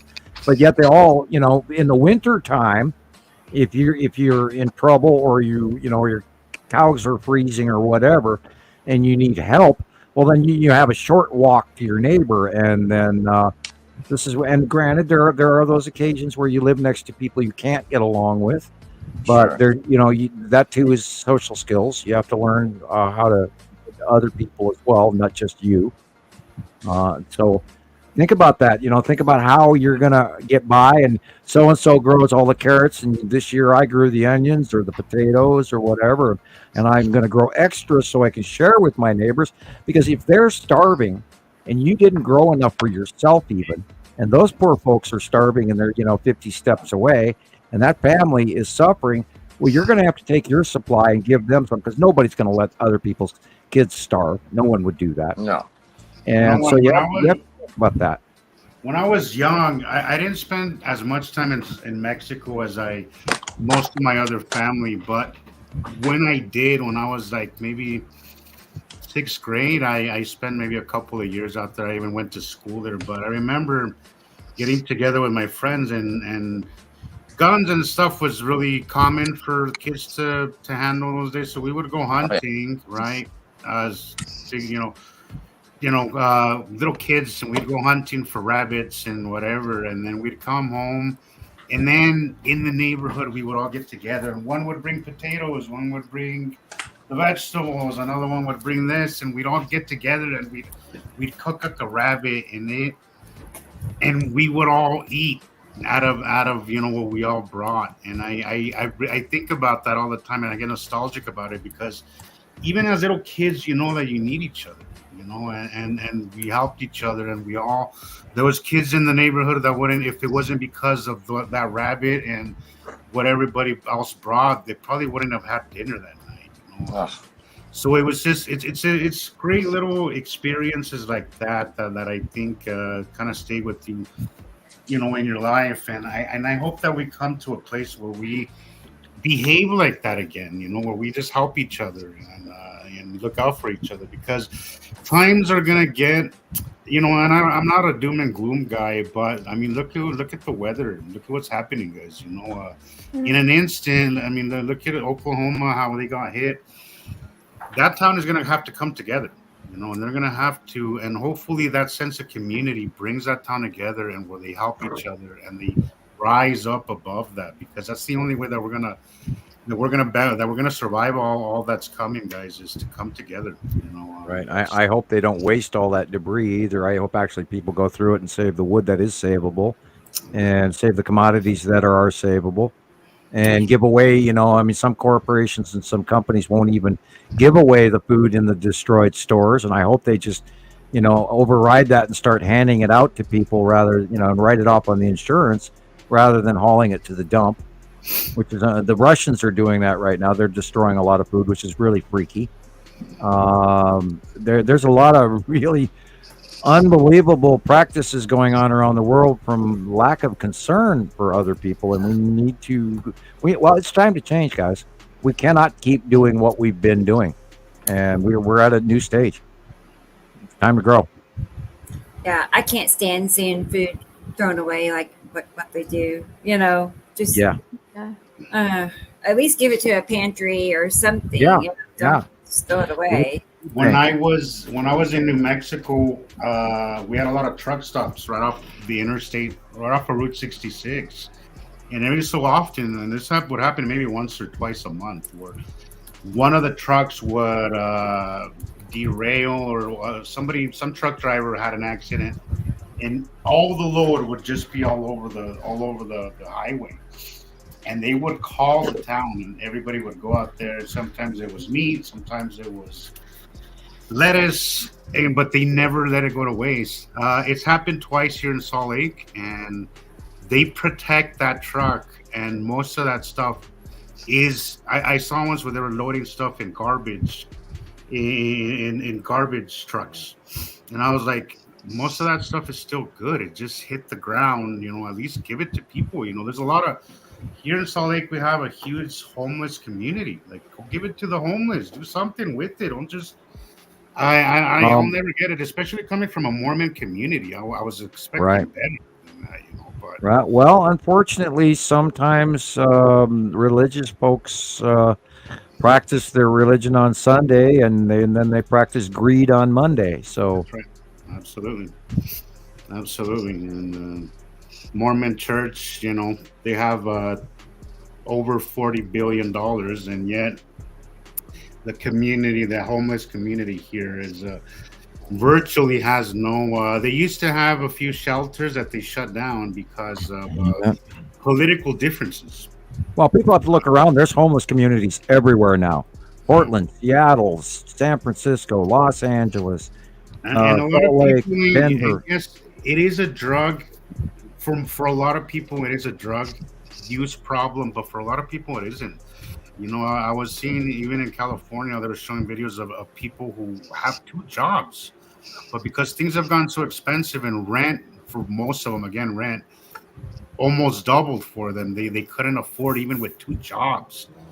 to keep their homes. So they're living out of their cars and working their 2 jobs, hoping that something happens for them. And that's just the saddest thing to see, man, is that even when you try, we live in a society where you're told work hard and you have a chance, but we're seeing that's not true anymore. You work hard and if you're lucky, Thank you, Jesus. Thank you, Lord. Yeah. This was Kansas the other day. Look at that. Yeah, that that to me says close pass. Yes. And doesn't that feel like it's not even our clouds? Those when I look at it, it's like that's not in our atmosphere. That's just above our atmosphere. That's not in our. Those aren't our clouds. Probably not. That is so crazy. That's so crazy close. Wow. And yet nobody can fathom this. They go, well, why didn't they crash into each other?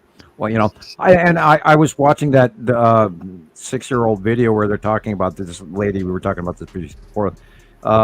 She called it Nibiru. She couldn't even pronounce it. And the continuing the description of it, where she says, well, some people believe Nibiru is here and it's going to crash into Earth. No, it's not. We live in an electrical solar system. The planets do not collide into each other. They actually electrically repel. So take that into account. That's not going to happen. It also happens cycle after cycle after cycle. It's not a one-time event. So this has happened 83.3 times in the last 300,000 years. And there were other societies and other versions of us that predate our modern history, including with all the stonework. And like a great example is the Temple of Jupiter. That existed before the Romans. The Romans did not build the Temple of Jupiter. So look that stuff up. There's a lot more going on. And unfortunately, our modern science and our modern history people who are in control do not want you to know about that so they can maintain their control, including, pardon the expression, but the Crown in the UK. They have amassed one of the largest fortunes on the planet next to the Vatican or next to some German folks. There's a lot of people around that have all the money in the world that they ever needed, and they also have the control. So break the control, break the cycle, learn about the planets. This is real. It's happening. We've documented it for 14 years. We're not guessing. Electromagnetic, guys, not gravity. And I remember a while back, there was a video that NASA put out. So in the video, there's this little girl from elementary sent them a letter from the teacher, put it together. She wrote that she was really worried about Nibiru, that she had heard that there was an incoming planet that could crash into Earth, right? And instead of saying, well, that wouldn't happen because it doesn't work that way, he goes on saying, well, if we find Planet X, we will let you know, and goes on this whole rant, which we all know is bullshit, about how, if Planet X is out there, we will find it, when it's been here for freaking years. But instead of actually putting her to ease and saying the universe doesn't work that way, because I'm sure they knew by then at that time that it was electromagnetic, not gravity based. Well, teachers generically, the information goes up; it doesn't come down. And the middle people, even at NASA, don't even know about this. I actually, when I was being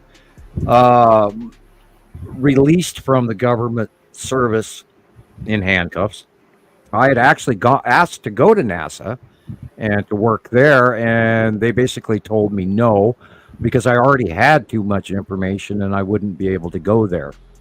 So they it's a tight secret. Only the top people know about this, and it is really, really, really time for everybody around the planet to know this, because oh my God, we've a decade into it, and people still don't know what's right in front of us every day. I can't believe it. I cannot believe it. That I can't believe. Nibiru I can believe, because I know I've seen it. seen it by eye, watched it in 2012 for weeks, months from my yard. Coolest show I ever saw. Meanwhile, back then I had Montana Skywatcher 1 and 50 members going up to 8,000 or 80,000, depending on which year you talk about. But saw it, talked about it. People didn't believe it. People didn't believe it. People didn't believe it. And yet, meanwhile, I'm standing in my yard staring at the coolest show that ever was. So it's truly a pity that people get caught up in what average belief system is. And you need once you see it for yourself, you'll believe, truly. Which is what all of these folks are sitting here today on the line on the left-hand screen, because they all have seen these planets. We're not crazy. We're not nut jobs. We're not conspiracy theorists.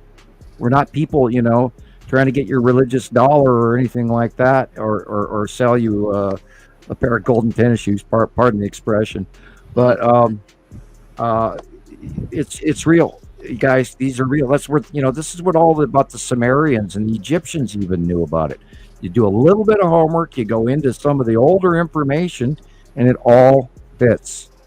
If it wasn't real, it wouldn't fit. Right. And wouldn't match time after time after time. But the thought of NASA not knowing, I just can't even fathom that. Right. It just. Well, maybe some people at NASA do, but your average worker there, your average school teacher doesn't even know about it. You could have a physics teacher or chemistry teacher, or just somebody went to college or has all these major degrees or whatever, and they still don't know about it. Look at David Talbot. They're the Thunderbolts project. They're on the brink of the electric universe, and they know all of this stuff, and yet, why is it they don't know about the binary solar system? Yeah. Wow, that's crazy to me. That's absolutely bizarre. Why doesn't Graham Hancock know about it? He knows so much. The man, he's going, there are previous civilizations, high-tech civilizations, evidence around the world for years. He's been talking about it, and yet for some reason he's not aware of the middle of the answer to everything he's searching for is right in front of his face. I'm glad that you saw that, Sam, because that's exactly what I think about Graham Hancock. I'm like, you're so close to putting it together. You're so close because Graham Hancock, I think what I like about him is that he has learned to see the world the way we do. He's learned to see things in a bigger, broader spectrum. Okay, so he's learned to see things from a bird's eye view and think bigger. And he's made a lot of discoveries because of his ability to think big.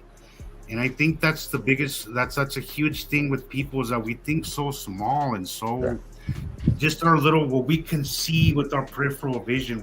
We can't think too big. You have to train yourself to do that. But I think Graham Hancock has learned to do that here on Earth. I think he needs to start doing that out in our sky, but I think down on Earth he's learned to do that.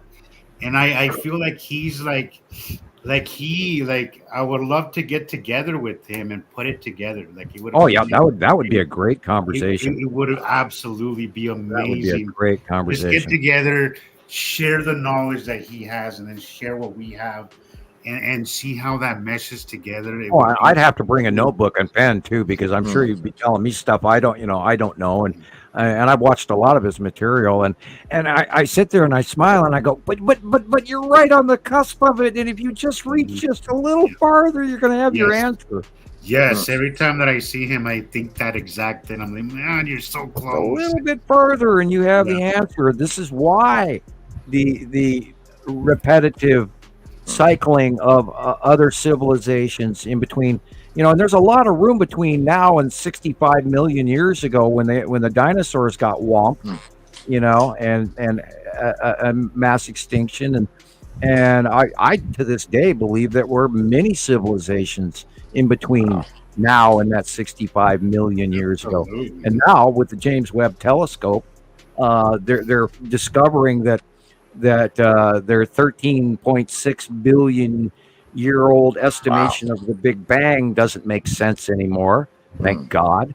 And well, it makes it sound like everything was created in this small spot, and that's not what happened. There's universes being born every day, and when we look back through these telescopes, we're looking back on light that started 5, 8, 10, 15, a billion years ago, all the way across the known galaxies, and we're looking at light that was a long time ago cast, but we're not actually seeing space for what is now. We don't know what is now. Wow. And unfortunately, that's the limitations of man. But thing to wrap your head around. Oh yeah, and there's millions of galaxies, if not billions of galaxies, and in those galaxies, there's probably a billion life forms on a billion or a million and a half different solar systems. And we have no concept. And I personally have actually met face to face with extraterrestrials. They are real. Yes, they are real. Take my word for it. I wasn't channeling. You reach out and you touch them and you push on them. I've actually watched one of my friends kick a gray, and the boot print stayed there for about 0.2 seconds and then popped back out. And that was the weirdest shit you ever saw in your life. And Grace have you touched one, Sam? Did you make any physical contact? Yeah, I have touched a gray. I actually had a good long conversation with one and wearing when I was in a underground in the deep. When I was getting my my psyche valve was done by a gray in a white lab coat. And I thought that's why I remember it, was because they bring me into a room, and then here's the guy that's supposed to interview me for my psyche valve, and it happens to be not human. But anyway, and there's a faction that does work for the government. It's a rogue group of grays, because they didn't want to hang out on the moon base anymore, and so they went rogue and joined us, because they want to be able to come out to Earth and have things like we do too. And that's part of what's coming in the future, is we are going to supposedly we're going to have to share Earth with other races. Wow. And I hope and pray that comes out soon. Although there are a lot of people that won't be ready for this. Are you kidding me? Most people ain't gonna be ready for it. We can't even tolerate each other, Sam. Right. We still think in he's brown, he's white, he's black, so he's different to me. Them Dar Okies or those people from California, or those New Mexicans, or the guys from California. I mean, we have a prejudice up here in Montana towards people from California. We say, well, don't Californicate Montana, and and it is happening. The money, they sell their house down there, and for half price move up here, buy a house, and then it raises all of our taxes and everything. We're seeing that here, Sam. We're seeing that here too. But I mean, they're escaping expensive stuff too, and we're seeing Skull Asteroid buy with California money, come and buy 2 homes, Airbnb one, and live in the other. Right. You see the Skull Asteroid dead center? Hey guys, I've been sitting for a while. I need to walk around for a little bit. My knee's been bothering me, so I'm gonna take a little stretch. But I'll be back in 15 minutes or so. And I will be with you as well. I'm going to go ahead and I'll say goodnight now. Hey, Okay. Good night, Nicole. Thank you for your work. Have a good night. Absolutely. We'll see you guys in a bit. So. Yeah. Bye. Okay. See you later. Thank you. Bye. All right. Here we are. Yeah, that last picture, dead center in the middle of it, right there, is the Skull Asteroid, dead center. It's got a little bit of cloud in front of it, but you can see the forehead, and you can see the eye sockets, and hello. Yeah. I just He looks friendly. Yes. Yeah. Sometimes you see it by eye, and then you want to pee your pants. Yeah. Unless it's like literally just smacking me in my face, just kind of giving up on the Skull Asteroid, because I think I'm seeing it, and then I'll turn my head a little bit, and then wait, did I see it over here, or am I looking at it now? And now it's tricky. It is tricky. It seems tricky. Sometimes it's all over it did the place. move on us within the last month. It came forward, and I was expecting to see it up higher and more behind Uri and in between Uri and Atu, because that's where it is. But now that we have switched sides on our out view of Uri and Attu, we are seeing more of the Skull asteroid closer to us. And it's smaller than it was in 2015. Now, we may this summer, it might just be gigantic again. Okay. So we got to look forward to getting the hell scared out of us by staring at that. And it is really, it's an asteroid. And I do wonder if it's intentionally carved that way, or something else, or maybe it's a skull off a big giant space alien. We don't know. I'm being silly. But the Skull asteroid was actually announced by NASA 4 years after we discovered it. Oh, yeah. I still, Montana Skywatcher is number one. I mean, excuse me, Citizen Science Project and Rebecca's Nibiru Followers Anonymous. We're number one. I don't want to, push you out of the box there, Rebecca. But I mean, all of us, our collective is number one on this information. Right. What I loved about this picture was the curved. The blue was just so perfectly. It just jumped out at me. How it was so that's that too. Curved. I think this might be. It's Attu. Attu. Okay. If that's the skull, the Skull asteroid is between Attu and Uri, and so this has to be Attu behind it there. Perfect. All right. It'll dawn on me in a second. I think no worries. Well, I'll just go back to the site drawing.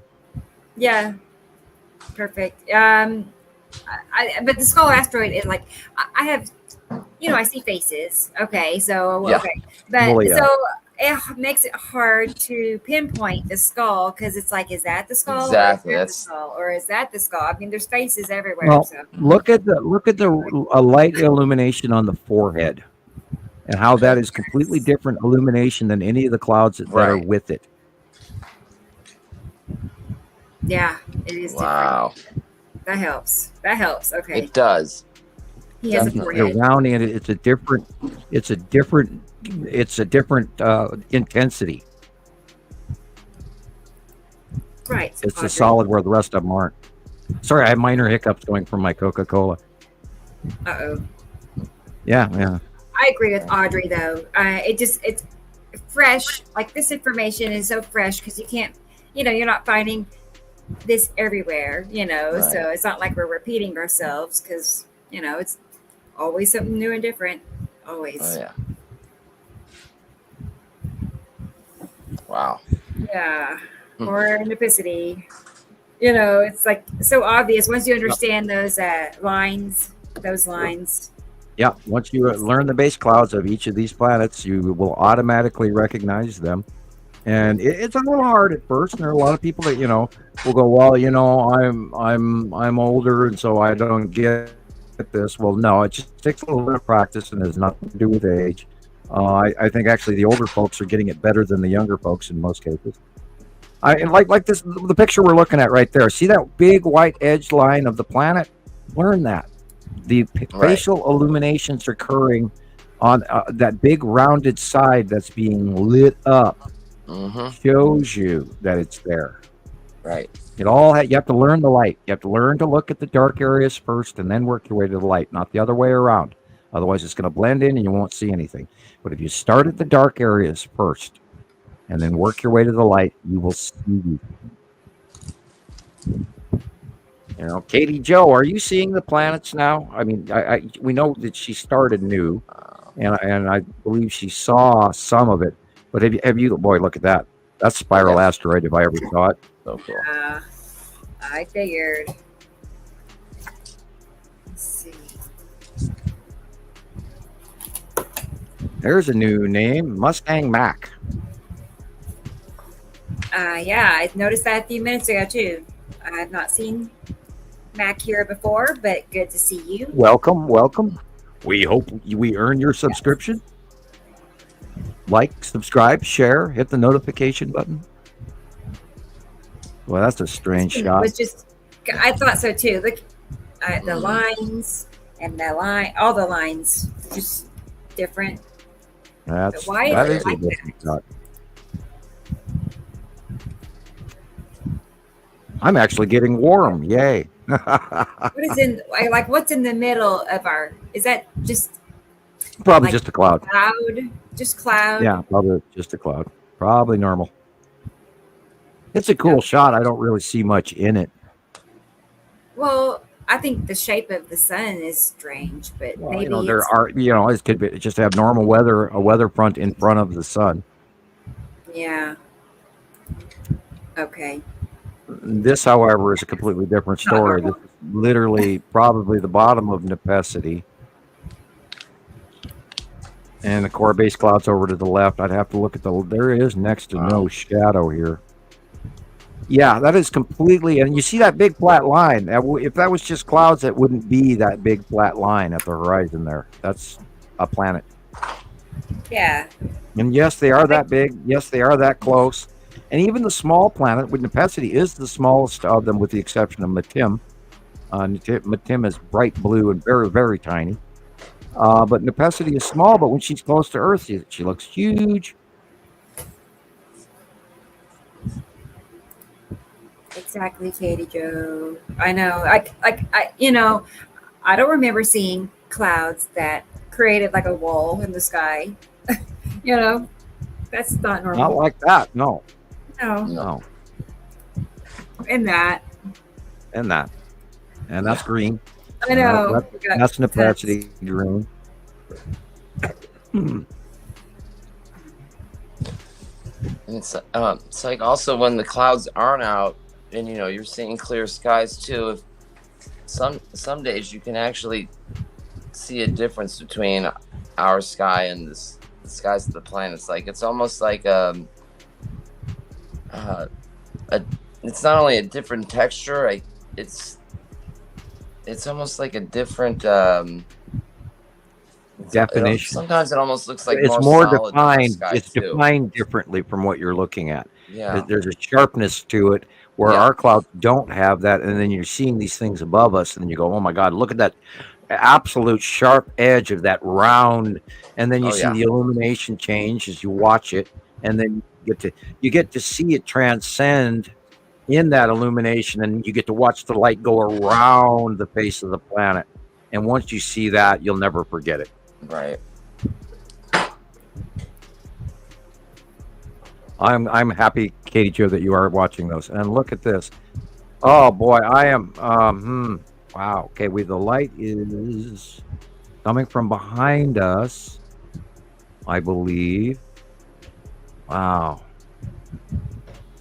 This is Nepacity also.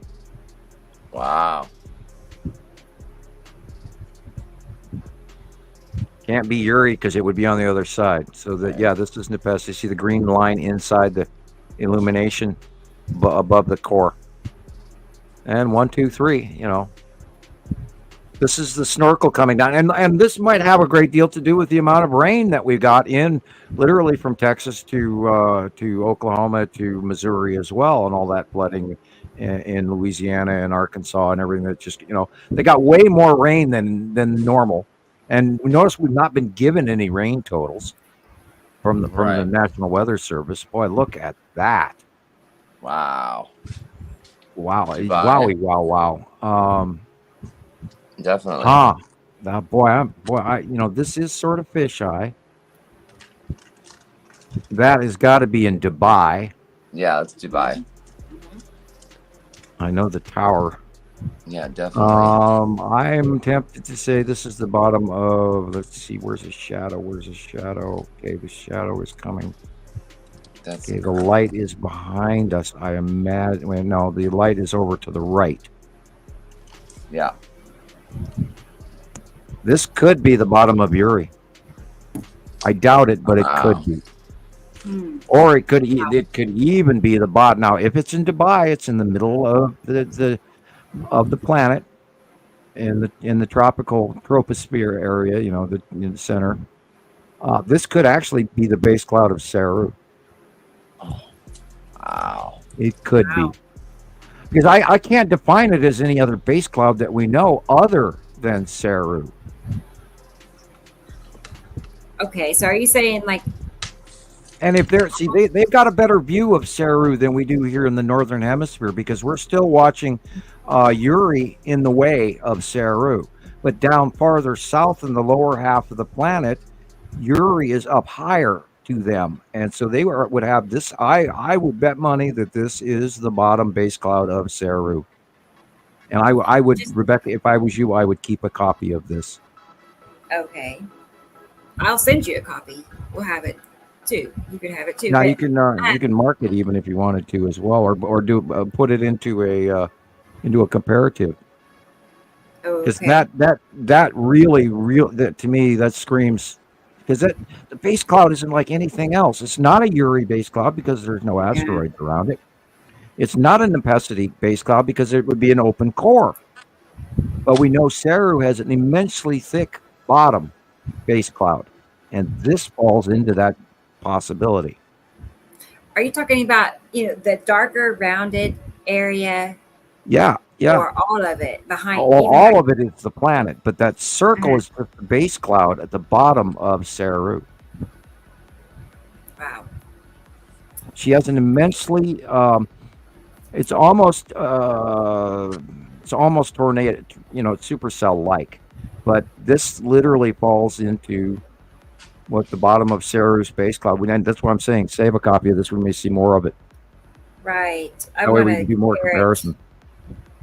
Yes. Yeah, I am sort of venturing a guess here, everybody. Normally I don't do that, but this drastically reminds me of Sarah. I was sitting there trying to think, what the hell am I looking at? What am I looking at? It can't be Uri, it can't be Nepacity, it can't be Nibiru because Nibiru is not there.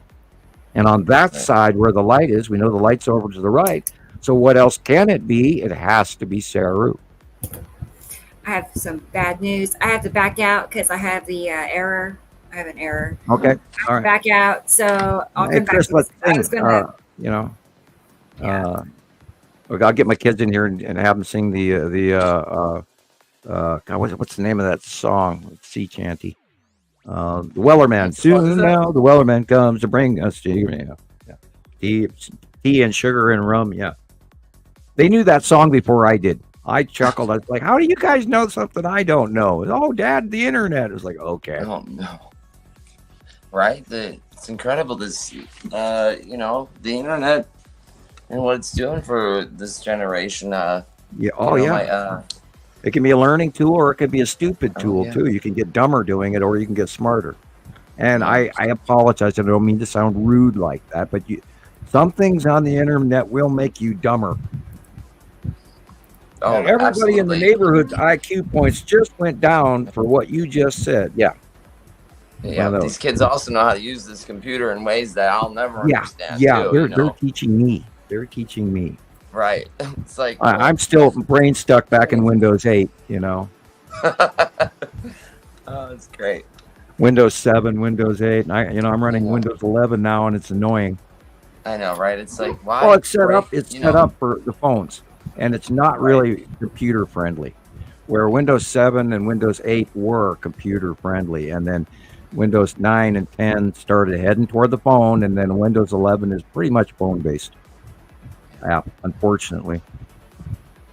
And all skills, which everybody out there that you see, and I don't even have a cell phone, so I don't even know how to use one.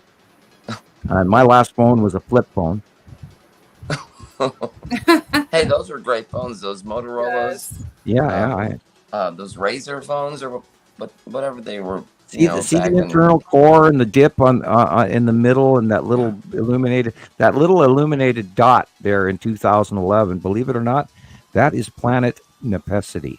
Wow! And if you look in the middle top of the ring, you'll see a little bit of an orange blip in the upper right-hand corner, and that's Isatum. That's incredible. In front, shows you the size difference between Saru, Nepacity, and Isatum. Hugely different. Yeah, see that base? Yeah. See that circle at the base cloud? That matches pretty much with that little warble sort of like gnome hat upside down thingy. Okay. And that could even be one of the planets in front of it at the base cloud there, but I can't identify which. It could easily be Isatum. Because we do have pictures of Isatum visible under Saru, which was weird because Isatum is actually close to Nibiru, which at the time didn't make any sense to me, except when we watched them go away. And there's these vast amounts of distances between these planets, although it doesn't appear so. And that's why I say all the time, we can see way, way out there, but not far enough. I mean, it's like we see too much and we see too little all at the same time. Here again is the example of the green dot again. That's planet Nepesity in front of them. And that's the base cloud of Saru that's illuminating. And all of that blue in the upper blue area on the left hand and on the right is the size of Saru. Incredible. What about that green dot? Is that the green dot is Nepesity? Yeah. It's so little. And the red right next to it is bigger, larger is Saturn. You can see a little bit of red, little orange, but Nepesity is in front of larger Asatum in this shot. I'm trying to get back to Dubai here. 1 second. Cool. Let's see. Yeah, down at the equator, and probably from the South Pole, they have a different view of Saru than we do up here. I was looking to see if I saw, anything. Yeah, that really. All right. Okay, I'm going to go out on a limb here. This is the bottom of Saru. Because look at the perfect round. Yes. Sure.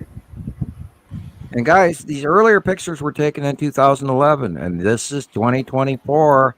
And if it matches 14 years, 13, 15 years later, then it's real. I should never have drawn those little dots in there because they're deceptive. That's how I started out to draw it that way, but then didn't. I changed my mind. And I drew these. I didn't copy them off of anything. I just drew them out of my head. I'll have to make a comparison and look at it side by side. But yeah, I do see some similarities, definitely. Well, cool. I did not suspect Sarah. Never. Be going over our heads this summer, maybe fall. Right. Don't know. It's conjecture on my behalf, but we've been waiting for Saru to come back for years now. And that looks like the base fingers of Nepesity, very, very close over the top of us. And light blue, illuminated after sunset.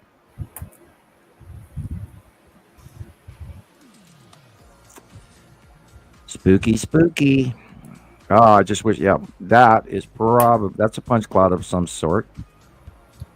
It could easily be the bottom of Nepesity. It has the shape. Doesn't have the fingers, though. That's weird. Or it could be just an asteroid that's just bouncing off the top of our atmosphere as a normal punch cloud. It's hard to call on what we're looking at here, but we know that the planets are here. Right. That we know.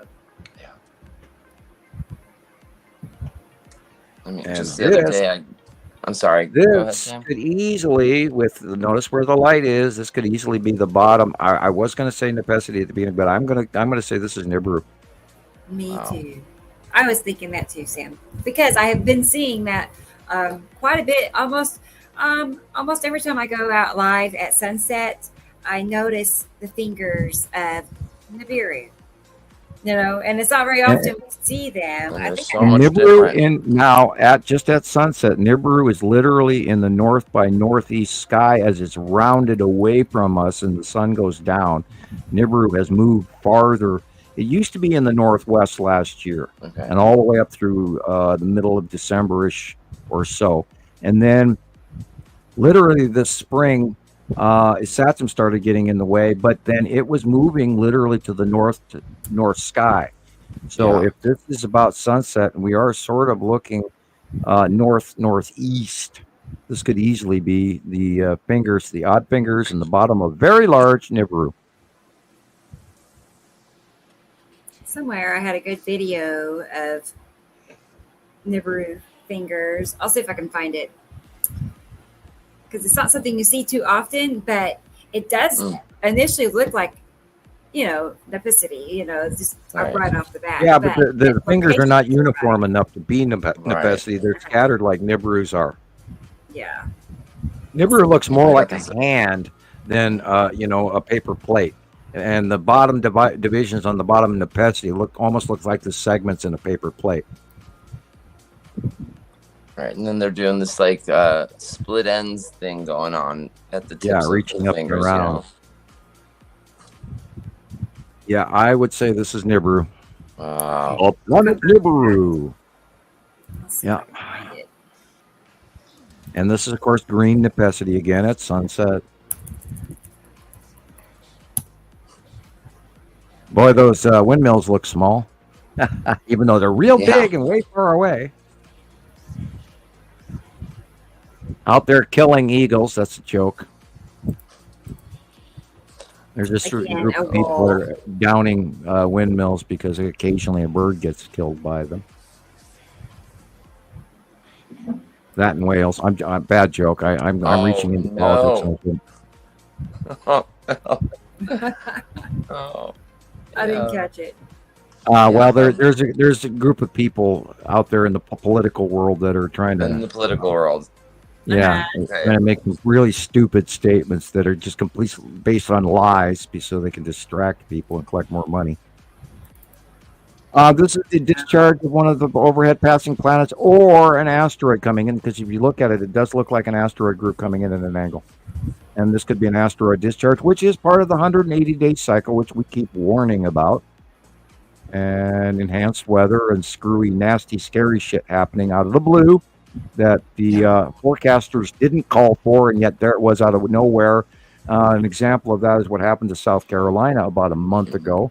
They had normal weather, then boom, all of a sudden they got that gorilla hail out of nowhere. Gorilla hail. And that could have easily been, a weather effect from a close pass.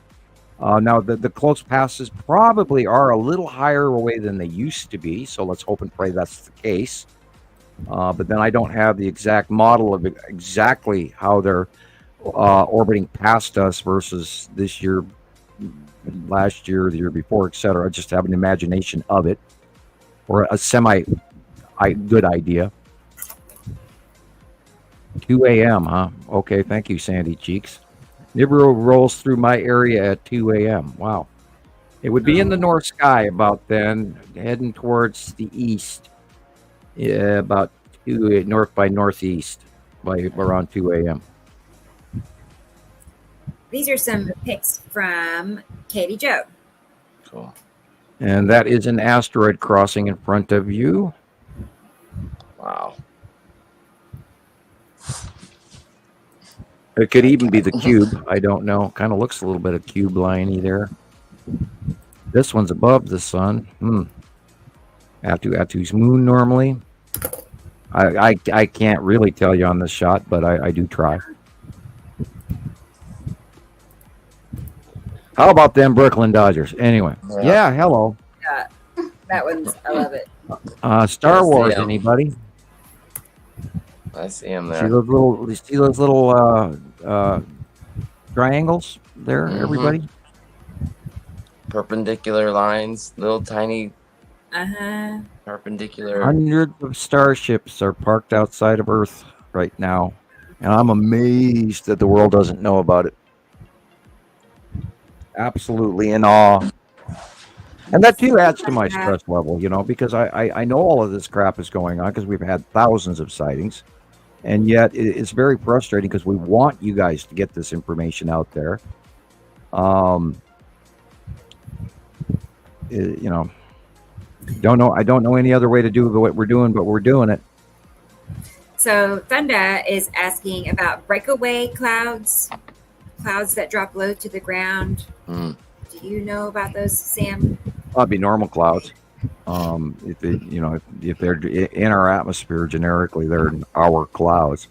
The clouds above, on the base clouds of the planets, do not come anywhere near us, although they do affect our upper weather. Wow. And we're talking 40, 50, 60, 80, 100,000 feet, way up there. That is so cool. So they're not near us, but they look so close. It's like They look so grab close. Yes. Yeah, I'm sure, the closest path, 100,000 miles away, or we don't have any idea. That's Right. crazy because sometimes they look like you just touched them.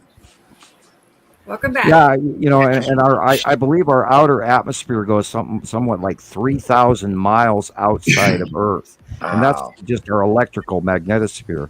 Our stratosphere and troposphere and all of that are all within 60, 70, 80,000 feet, depending on which one of the bands you're referring to. Wow, this is an odd shot. Yeah. There's a lot going on in this. Mm. I think a good portion of his sea like trails. that.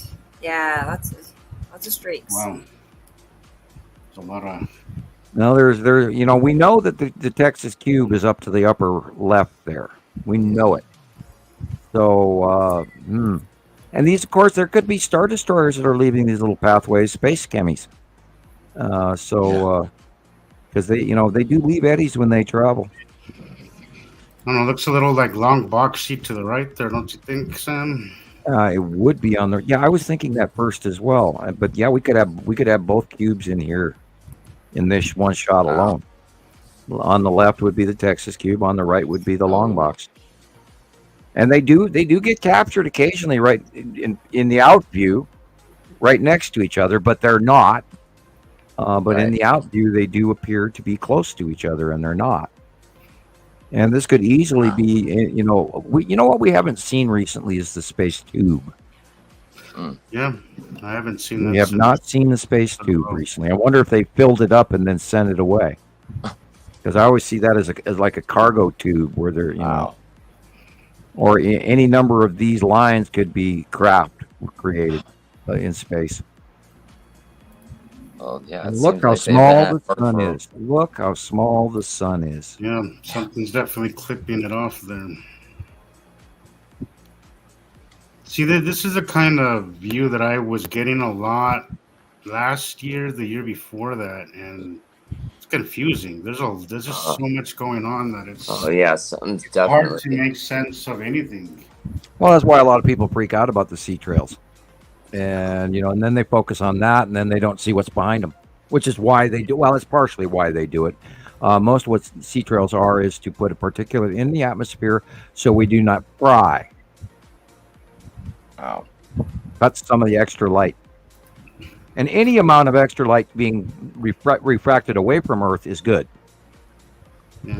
So it's a good thing, bad thing. And this is why they're using toxic materials, because it's the lesser of two evil scenarios. I'd rather have a little toxic crap in the atmosphere than I have a 130-degree day. Right? Can you imagine? Well, that's the greatest temperature in Death Valley recorded in the United States was in Death Valley at 130 degrees, and we will see that again this year. Wow. It will happen. 30? Oh, in Death Valley. Okay. Wow. I thought maybe 120 something, but how high are your highs, Christopher? When I was there, it was like 118. I think was the highest. Oh yeah. I've gotten up to. I've been in 120-degree weather before. I can't even walk. I can't even imagine walking out the door into that. No, it's like we've got some funny memes. I'll send them to you, Sam. Okay. Something like what it feels like to exactly what you said. What it feels like to walk outside in Vegas weather. It's well, I remember. I've stayed in hotels in Vegas quite a few times, and every time we would think to go somewhere, and I stayed at the Excalibur a couple of times. I stayed at the Hacienda, which is not even there anymore. No. I've stayed at Treasure Island and all of that, and went to the shows there regularly. But we'd walk out of the casinos and those doors right at the parking lot, or where the limo pickup. Walk out the door, and I would take 3 steps and turn right back around, and I'd go find me the buffet. I'm not going. I'm going to stay in the hotel. The heck with it. I don't care about the swimming pool. I'm not going. No, and I'll tell you from experience, Sam, the pools. They're not even cold. It's not even cold. No, they're not. I remember jumping into ours at 3 a.m. and it was warm. It was freaking. It wasn't even refreshing. It was so disappointing.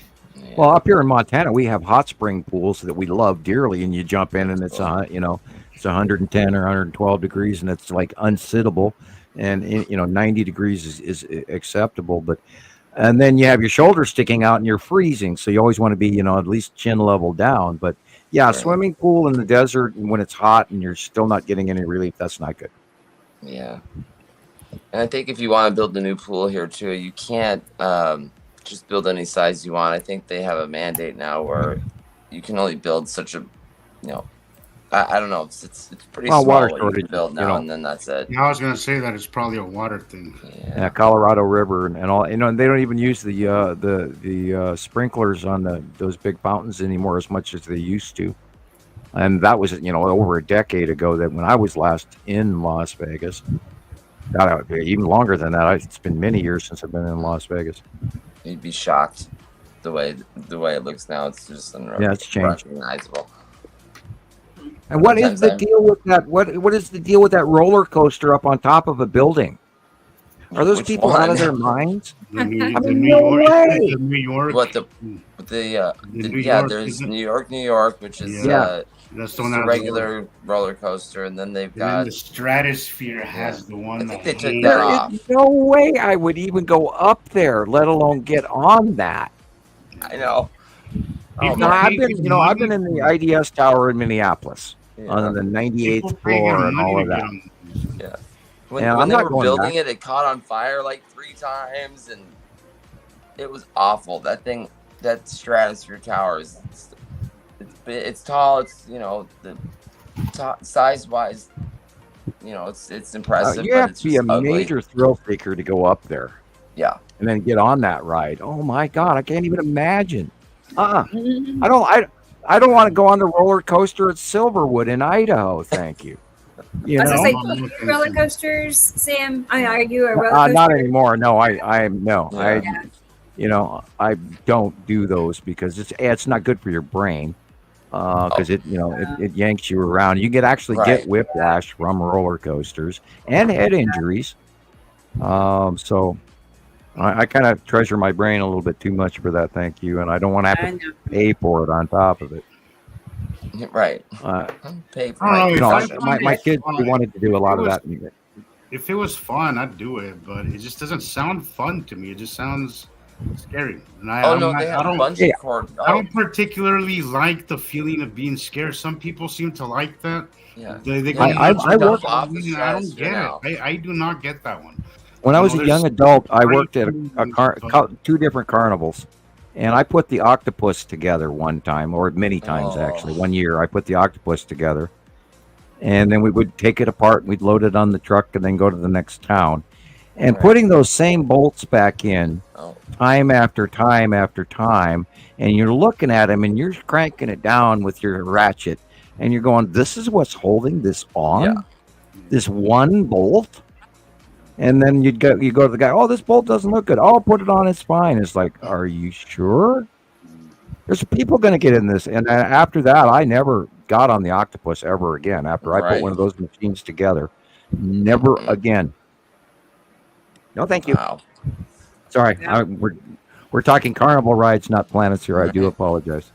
Well, I mean, planets are kind of a carnival ride. I mean, that's where I get my rush from that. You know? Audrey, we think Nepacity is Earth-sized somewhere, either bigger or smaller, but within that range. I think Saturn is bigger than Earth.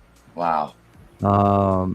There's no way for us to really measure that. I don't have a laser measurer that I could go out, and I think the only way we'd ever be able to, judge that is to go out in space and fly past the damn thing. But hey, maybe we could get a ET's book for the binary solar system for dummies from brought to you by the Pleiadians. That's great. In the children's books for Pleiadians. I hope I get to see that before I die. I hope that we have a transition where maybe we actually do get the opportunity to have, pardon the expression, I don't want to say this, but a mothership that actually does come down in the nick of time and helps some of us out. I'm hoping for that. I don't want to see catastrophic scenario, and me and my kids have to live in Mad Max world. I don't want to do that. It's a possibility. I hate to think that it's a possibility, but it is a possibility. And I wait, and that's part of my stress thing too. I don't want to believe that this is coming, but yet we know cycle after cycle, every 3,654 years to 4,000 years, we go through drastic climate change. We go through climate change migration. There's lost civilizations that have ended at that same time period, give or take 100, 150 years within that same cycle. You look back in the dynasties of Egypt, the transition of the Egyptian dynasty literally broke apart right at the last cycle, where the Hittites took over, and they at that time they were up there where Gaza and all of that is. That's where the Hittites live, in Palestine area. The countries have changed hands, different names, and they took over. And then of course there was the other dynasties where the southern Egypt kingdoms took over. That's barely accounted for because they're black people. So they're not given the credit either. Upper Egypt and Lower Egypt. So history, unfortunately, is written by a bunch of white guys, and they didn't do it right. And I'm a white guy, and it's written by the victors. Right. I mean, but them who wish to control. Right. Yeah, even the stories of Rome. We're still affected by Rome in so many ways, including what's on my nose. I have a patrician Roman nose, which is where my bloodline comes from. The Roma, which is why I can read tarot cards and I've got gypsy blood in me. Ha ha ha. Anyway. Hey Sam, so what do you think happens every? I mean, I know this is a big question, but. So what, like, do the survivors, could you imagine what it's like to be, like, in power when everything goes to shit and then everybody, you have those few in power? Is it going to be like, can you imagine how people behave when that happens? Yeah, we're going to see feudalism again. We're going to see what we see in Mexico. In Mexico, when they kill one of the leaders of those drug cartels, it's war between everybody else just fighting for power. Can you imagine when there's far less of us, and then there's those few left to fight for power? That's gonna be. I think about that all the time. That's not gonna be nice. That's not gonna be nice. I can't imagine it's nice. That's gonna How be old is this picture, Rebecca? Given human history and how violent and the way we are. Let me see if I got a date on it. It was yesterday in Vietnam. Oh my God! Guess what we're staring at? The sun is in the middle, but the left-hand sun could easily be our dwarf soul. And that cut-in on the right-hand side, that big round, is the side of Isatum's yellow moon. Okay. And Isatum is also beside it, below it, and that's why you're seeing the fingers going around the edge of Isatum and this cutoff in the larger star. And I keep a copy of this too, because the two suns, because it's too big and too bright to be the blue asteroid, and that's the only object in that area. And if you look at the top, there is a little yellow nib at the top of all of this, and that would be where the blue asteroid would be, and that would be the size of the blue asteroid. That's why I'm believing, because it's at the equator, and they have a different view than we do. And if the standard red star is going to the right, then our dwarf yellow soul would be left behind on the left. Look how much bigger it is. And that one. That is the normal size of our sun, normally. Wow. And if you compare the size to the bigger one, then I would actually, it is kind of what we've been seeing, is a way bigger sun. Yeah. And they're the same intensity brightness. That's why I'm saying it's a sun. An asteroid would be less intense bright. So I think we are staring at the separation. I think we really are seeing separation. And this is like capture number 8 or 9 now within the last 2 months where this is falling really hardcore into reality. And this is how we do it. I mean, there is a little bit of finessing and hemming and hawing back and forth. And we talk to each other about it. And then, sometimes we're a little bit, exaggerating. But then over time, we see enough examples that it does curb the science into fact. And that's the great part of what we do, is because you get a big overview of what's really happening when you get to see that from pictures from around the world. You get to see the broader picture of what's happening on the planet, and I love that part of all this. Yes, Billy, there is a Santa Claus. Oh, I mean, you got to see this video. This is from JD. He just shared it about 30 minutes ago there in Kansas. Excellent. Thank you, JD. Oh, not that one. This one. No, I mean, I thank you in advance. Oh, in advance. Perfect. Look at that, guys. Oh, yeah. Oh, my God. Wow. That is Yuri. That's gorgeous. See the stripes?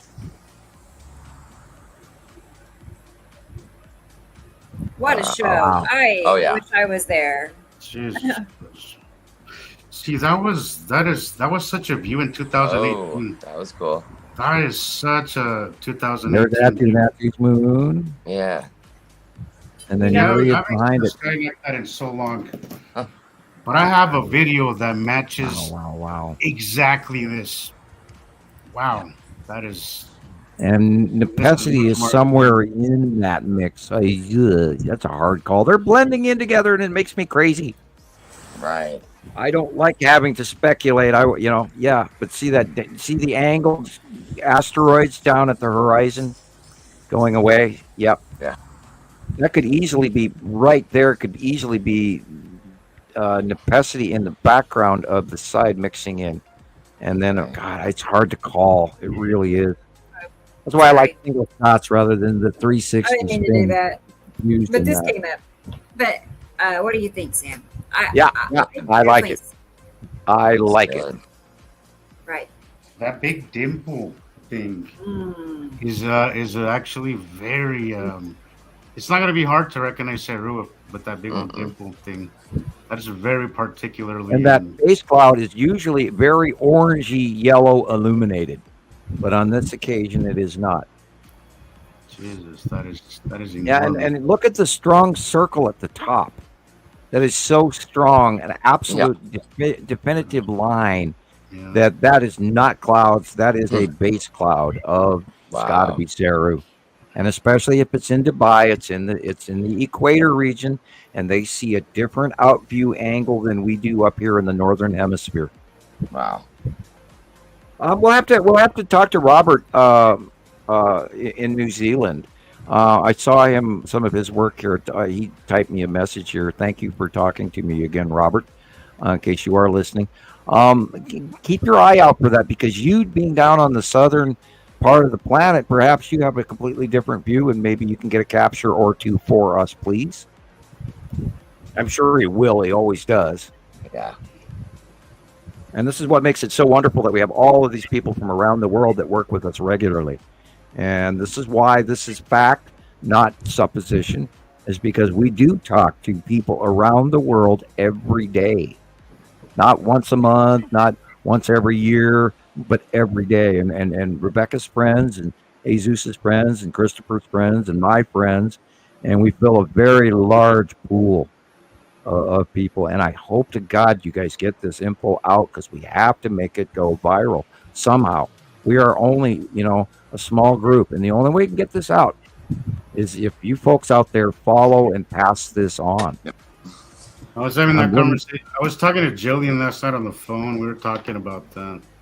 It's kind of driving us nuts that this information sometimes is just so slowly trickling out. I mean, I think the wheels are moving. They're moving slowly, but they are moving. I do think so, but I can't wait for the masses to kind of start seeing this. It drives me nuts. It's been 6 years and a long time, coming, and it just, I don't know, it's just something that I really want to share with the world. I really hope absolutely Sandy that Cheeks people open their eyes to writes, does the yellow moon produce any heat? No, it's a moon.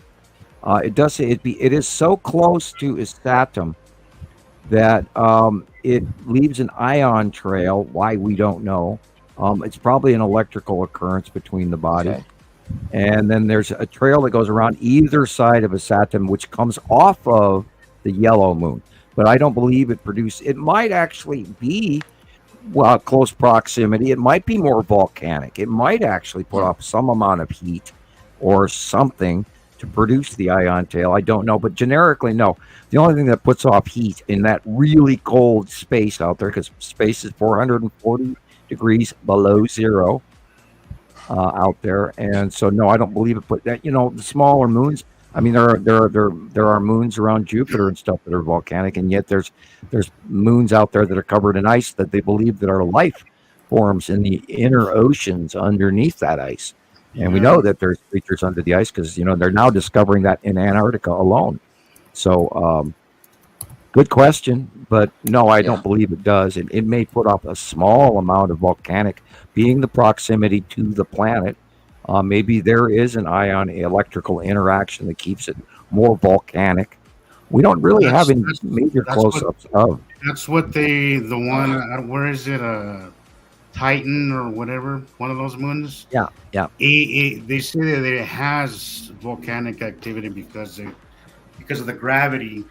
Kind of. Even our moon has a minor amount of volcanic activity, and actually there are earthquakes on the moon. Wow. Interesting. And Mars does too.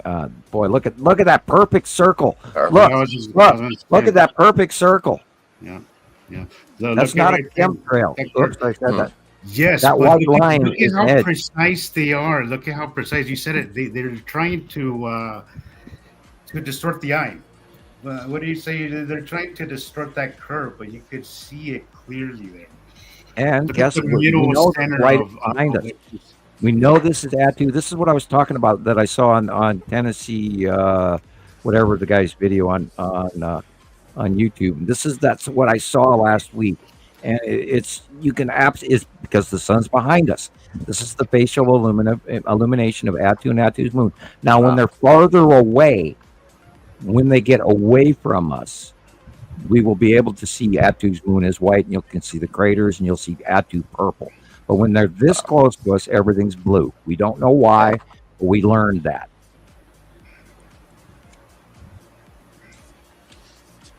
That is cool. That's just before we started the show, guys. Like 15-20 minutes before I got on. That is cool. That is so cool. And I've been seeing this for a few days now. The same view. I took a video, the one you were commenting on, Chris. With the asteroids. This is the same view, the same thing. The guy's name is Tennessee Brando. It was on my other phone, a different camera. So, but it was just. So if anybody really wants to do some research, go watch Tennessee Brando from about a week and a half ago. Okay. And you'll see that in the background. Huh. Really? He does political. Okay. Warning, some of the information you're about to see may be political in nature. For those of you who are easily shocked, turn away. Oh, gosh. Change the channel. Yeah. This is not the video for you. Green wants to know if we're seeing the Texas cube here. I'm willing to say it would be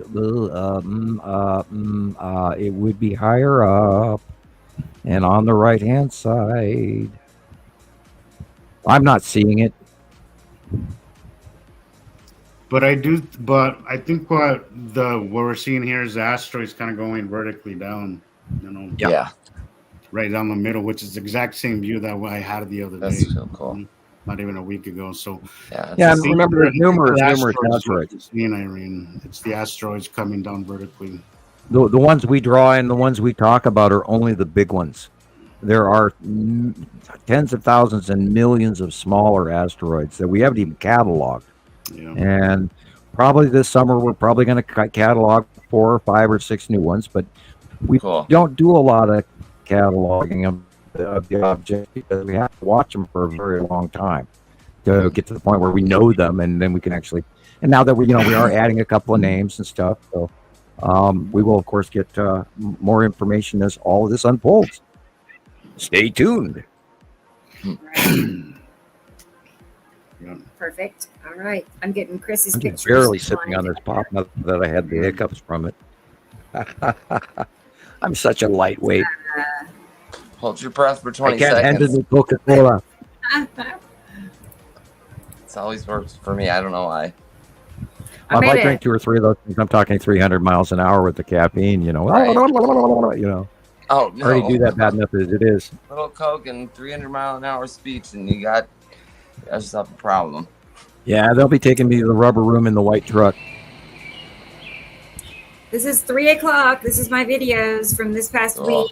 3 in the morning. Their birds are chirping. They're Look, is that Venus? having a good time. So, well, we know Venus is in the sky currently. I was wondering about down below there. Yeah, that's our moon, of course. And look at that interesting flaring. Yeah. Is there an object to the right of it which is causing that flaring, or is there an object to the upper left of it? Question last night. I swear I saw, I tried taking a picture of the moon, but my phone just doesn't.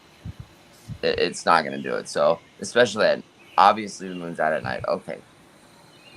At the lower right, there's this little thing crossing right over the moon. It freaked me out. I'm like, what is that? Trying to get a picture of it, but I just couldn't do it. I was going to say, moon pics for me don't work out either. Yeah. So it's really hard to catch anything with the moon. I've tried. It is just hard. There's just very nothing you can really. Yeah. And that's the morning call from those robins. It's always going to be in question, and that's kind of something I like to avoid. Guys, those birds are seeing something. That's why they're chirping at 3 o'clock in the morning. Otherwise, they would be asleep. Mm-hmm. That's the dawn is rising morning call of robins. Right. They sing different songs in the morning than they do at night. Mm-hmm. That is a lot of illumination there. What time was this, you said? 3. Each of these are at 3:15 time frame in the morning. 3 different nights. This is 3 different nights. So they're consecutive or consistent, I mean. So you don't have a lot of light pollution going on. Right. Not as much as I would expect. So that other one that was really light pollution illuminated shows you that that was something shining on the bottom of a planet then to be that bright. Yeah, the birds know what they're doing, man. Yeah. We don't. I'd love to know what they're seeing, man. That'd be really interesting. Well, especially the ones that humans, can't you see that? Yeah. Yeah, the ones that are freaking out trying to get into those people's homes. I believe that white line is illumination on a telephone wire. All right, let's look at Christopher's pictures he sent me, and I love light pinches so much. I really do. So this is a favorite. All right. Now we got quite a few in this week. Let's see here. Look at that. Yeah. No, I thought either. I didn't know if this was Atu with the its ring, or if it's Yuri and Sarah. Atu's above us lately, so this would be either be the side of Yuri or even possibly, well, most likely Yuri. But Saru is also doing that now, where Yuri did that for most of last year. But now we do know that Saru is cutting into the side view of the sun as well. But I would say by the size of it and the angle of the round, we're probably staring. The reason there's a shaft going across straight is it's probably cutting through one of the thinner rings in Yuri. Wow, that's really cool. Because not all the rings are the same distance out at the face of Yuri. Some of Yuri's rings are actually kind of see-through. And that would also account for that shaft of light going to the far left. Yeah. If it was shining through one of the lesser rings. And the photos don't do it justice. Like, there's no clouds in the sky here, and you can visibly see the Well, the sun's atmosphere. flaring because it's getting cut off by a planet. Else, it's very weird to look at, and you can tell. The only reason it's that big. That's something else. Oh, okay. My turn to get up and walk out of the chair. I'm going to walk around for just a sec. I'll be right back. All right. Yeah. You need to get up and stretch those legs every now and again. You can really see the curve. I so know. well I was like, I right couldn't there. believe it. Yeah. Yeah. I mean, like, that glare is just very typical of a light pinch. Yeah. Which side of town do you live in, Christopher? I live on the east side of town. It's like Sunrise Manor, Sunrise Mountain area. Okay, I know where that was. Like Charleston, like Nellis, kind of. But more like up towards the mountain. Yeah, gotcha. Oh, look at that. Jesus Christ. Yeah. That is insane. huge. It's like gigantic. There's a planet cutting off that light. And the cat was patiently waiting outside the door to be fed. I forgot to feed her dinner. Oh, no, you didn't. How dare you, Sam? Yeah, I'm like 3 hours late. Oh. And she was patiently waiting outside the door for me. She wasn't coming in here, which is great. I usually shoo her out of here. That way I'm not sneezing when I'm on the podcast. Right. We're going, I can't talk because I can't breathe. Yeah. I know. I finally have gotten over that allergies from the cat. Man, oh my gosh, it was weird. The second I would start falling asleep for bed, I couldn't breathe. I'm like, Benadryl, someone help me. Yeah. Are you getting used to it? Do you still have? Yeah, I guess I'm getting used to it. But now she's got this boyfriend outside. He's so certain time at night, he shows up and she's freaking out. You'll be a grandpa. You have even more kitties to. Good night, Irene. Yes. Good night. Good night, Irene. Good night. Say hi to all your Floridian friends. See you next time. See you next week. Yeah, just wait till she gets to be a mother, right? A mother kitty. Oh. No more animals. Congratulations. Yeah. Right. I was at the store today picking up the girls' podcast pizzas. They like, thank God they like frozen pizzas better than order out. Yeah. But the lady behind me in the checkout comes walking up with this big tub of cat litter and a whole bunch of kitten food, and she said, "Yeah, I found 3 kittens in my yard today." I was like, "Oh boy," seeing we're talking about cats.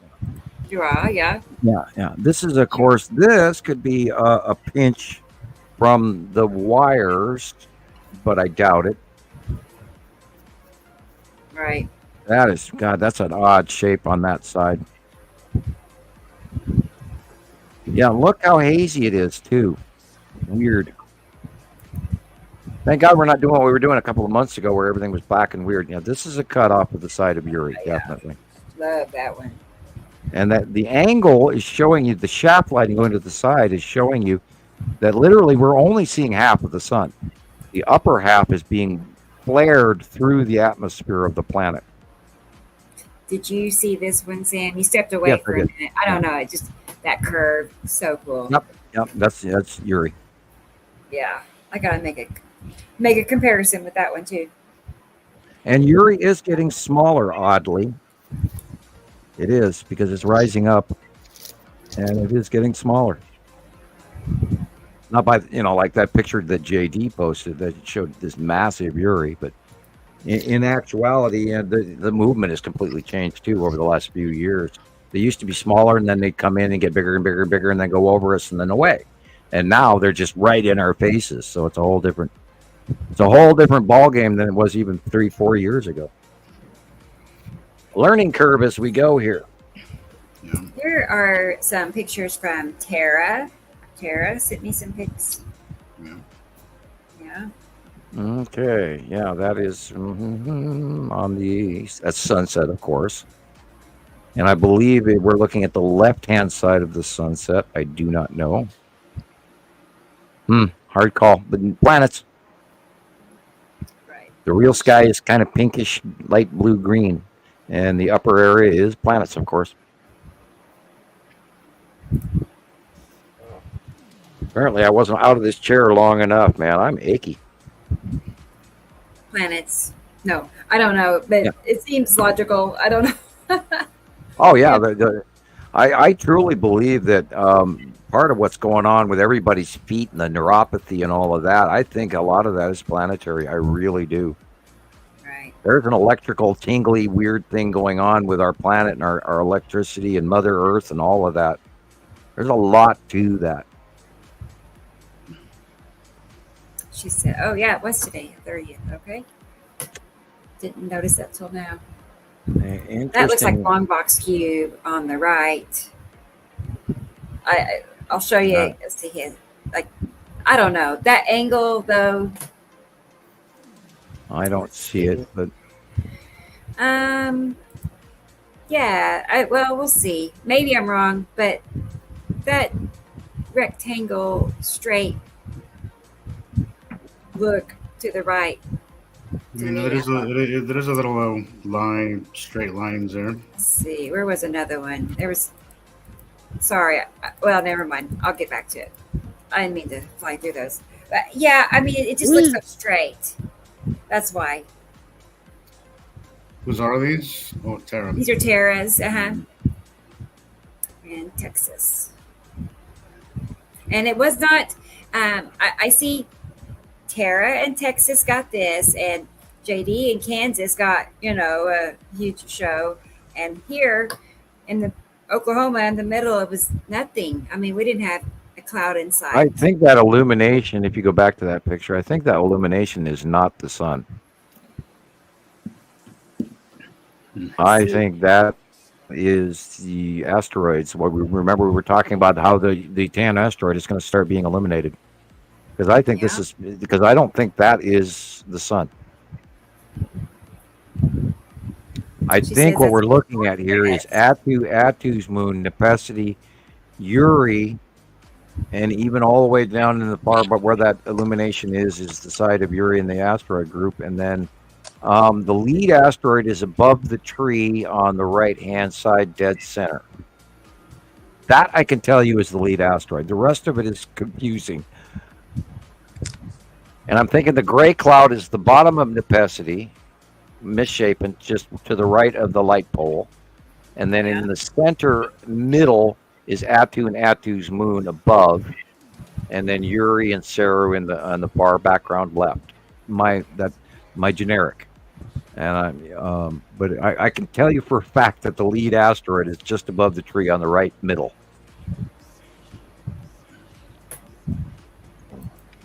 I would not have thought about it not being our sun, but the angle's wrong. Makes sense. Yeah. The angle if that is that far sunset, it should be at the horizon line, and it's not. So that has to be an illuminated tan asteroid. Okay. Wow. Yeah, 8:06 p.m. Yeah, it should be. Look, the whole ground is dark, so it should be past sunset. That's exactly what time it is right now. We were just talking about this on the last show. I see what you're saying, Sam, and that. It does look like the tan asteroid coming in from that angle, and we've got other pictures that match that. And we were just talking about it on the last show. Yeah, it kind of got me too. There, that was. And we'll see more of it, and we should see. Then everybody will start screaming, "Oh, it's the second sun," and it'll be big. And our sun is actually small, like that earlier picture, and I do believe that was like sighting number 8 of the 2 suns, separating apart. Whereas the larger star is going to go to the right, and a month ago we saw it underneath the larger star, which also made sense, but it was sort of on the right hand side. And the transition a month later, it could be exactly what we were looking at. Now this, I would say, is the sun. Interesting. Yeah. Background noises. I want to know. I want to know what's going on. I know. It's like, who is it? Yeah. They're yelling at the cat or something. You know, it's like, don't let the cat out. No. You know. Are we having cat issues, Christopher? I guess so. And I guess we have like no food in our house, so I guess we got to go to the grocery store. We just got paid today, so we only get paid like once a month. So Go ahead. Yeah, we got to go get something to eat. So gotta have some Cheetos, man, crunchy. Right?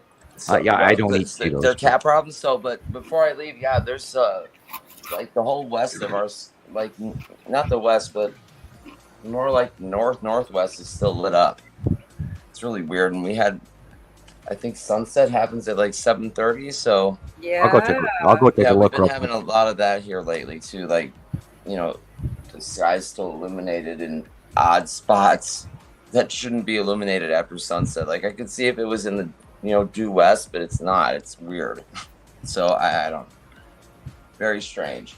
Right. What direction is it lit up? What direction? It's like lit up in the more like the northwest to north. Right. I just looked out. It is just now sunset, and sun is down here, and the sky in the north is brighter than the west. Yes. Sam, and that is the bottom of Nibiru illuminated. Okay. Wow. That's why it's that bright. Because it is actually due north is way brighter lit than the west, which tells me it is past sunset. Right. And it should. So why would that light be in the north? It can't be like that at all.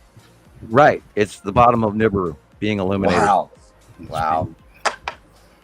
Okay. Hopefully I can get some pictures of it tonight. We'll see what happens.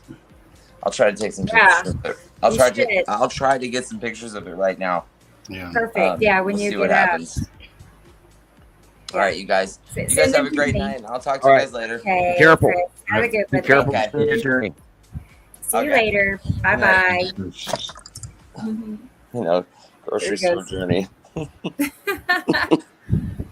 They're always the best pictures when you're in the grocery store parking lot. Yep. You get some of the best parking lot Walmart 360. Yeah. So I had a few more from Tara, and then we'll get to a video. But obviously, those little stripes, I love those. Lines like that. It's just so subtle, but strange. It's always indicative of something. Yeah. I thought I maybe think I'm the farthest past west here, and then all of you guys is just now.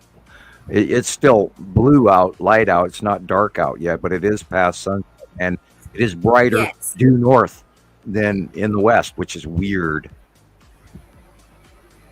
I agree, Tara. I was looking at that too. How light the blue is down here. Yeah. And then dramatically, suddenly, it's darker. That's right. Up there, that's. Yeah, in 219, 220, when Nibiru started coming back our direction, literally outside at night here in Montana, 11:30, 12 o'clock, it was still light, and we didn't know why. I did, but my neighbors were going, "Oh my God, why is it still so light outside?" Oh, it must have something to do with the aurora borealis. I was like, no, it's in what's that? Oh, nothing. My neighbors already think I'm crazy. Well, I am crazy, but my neighbors think I'm crazy as well. Do you talk about this stuff with your neighbors, Sam? With one person, two people. Yeah, my immediate neighbors, the one across the street from me and the one next door. Yeah, I've told them.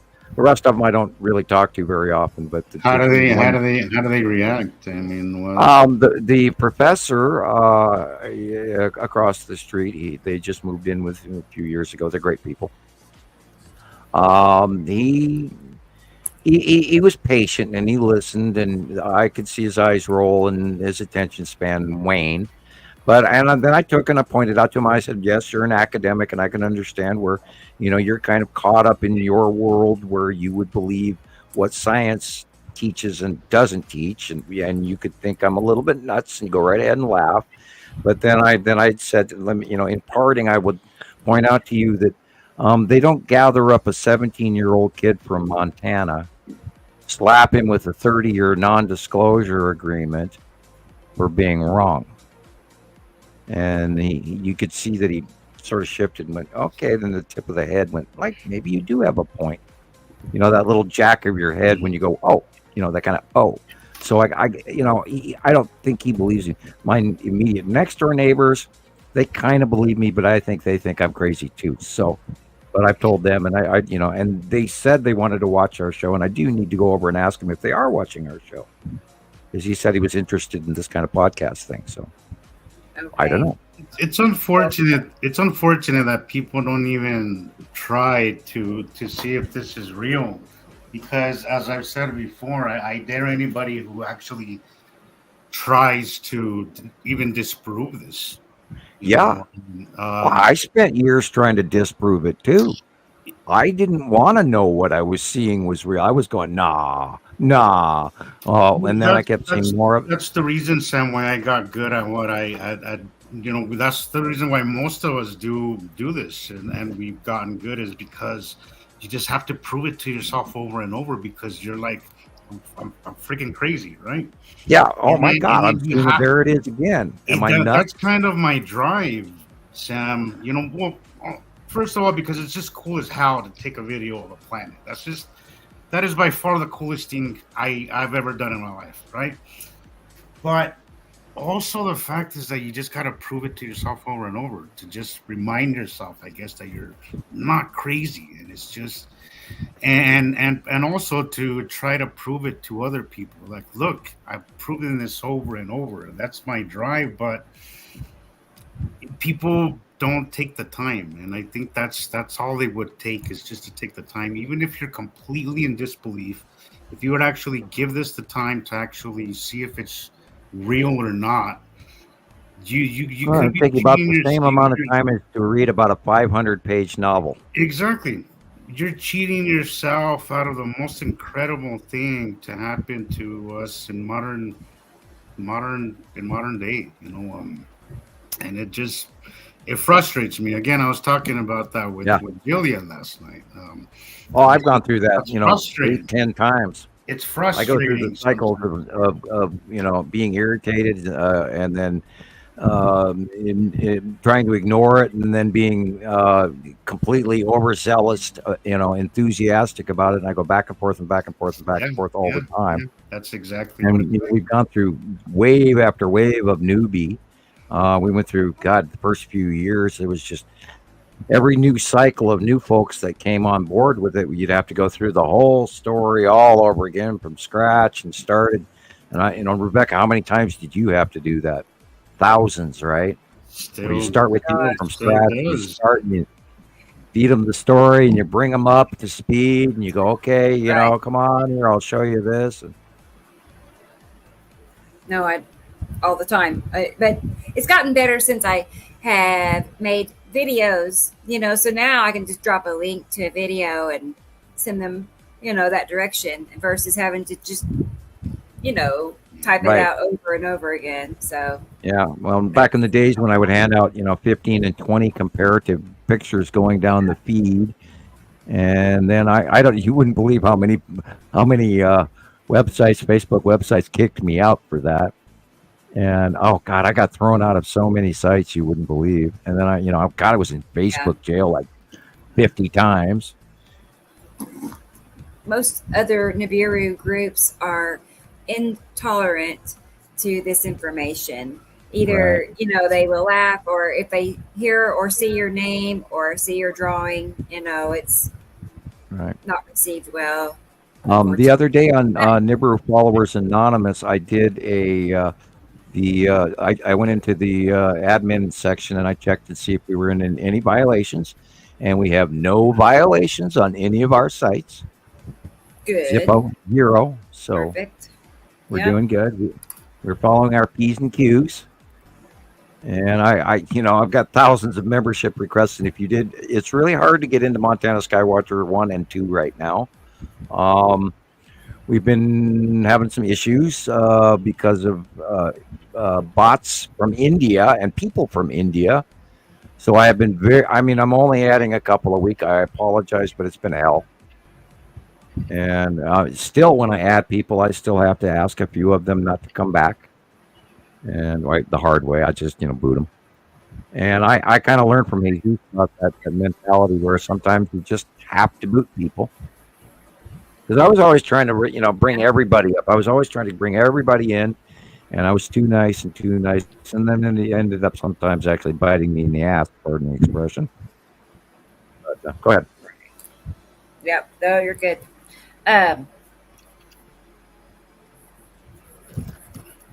One of my I tell them to go to your site.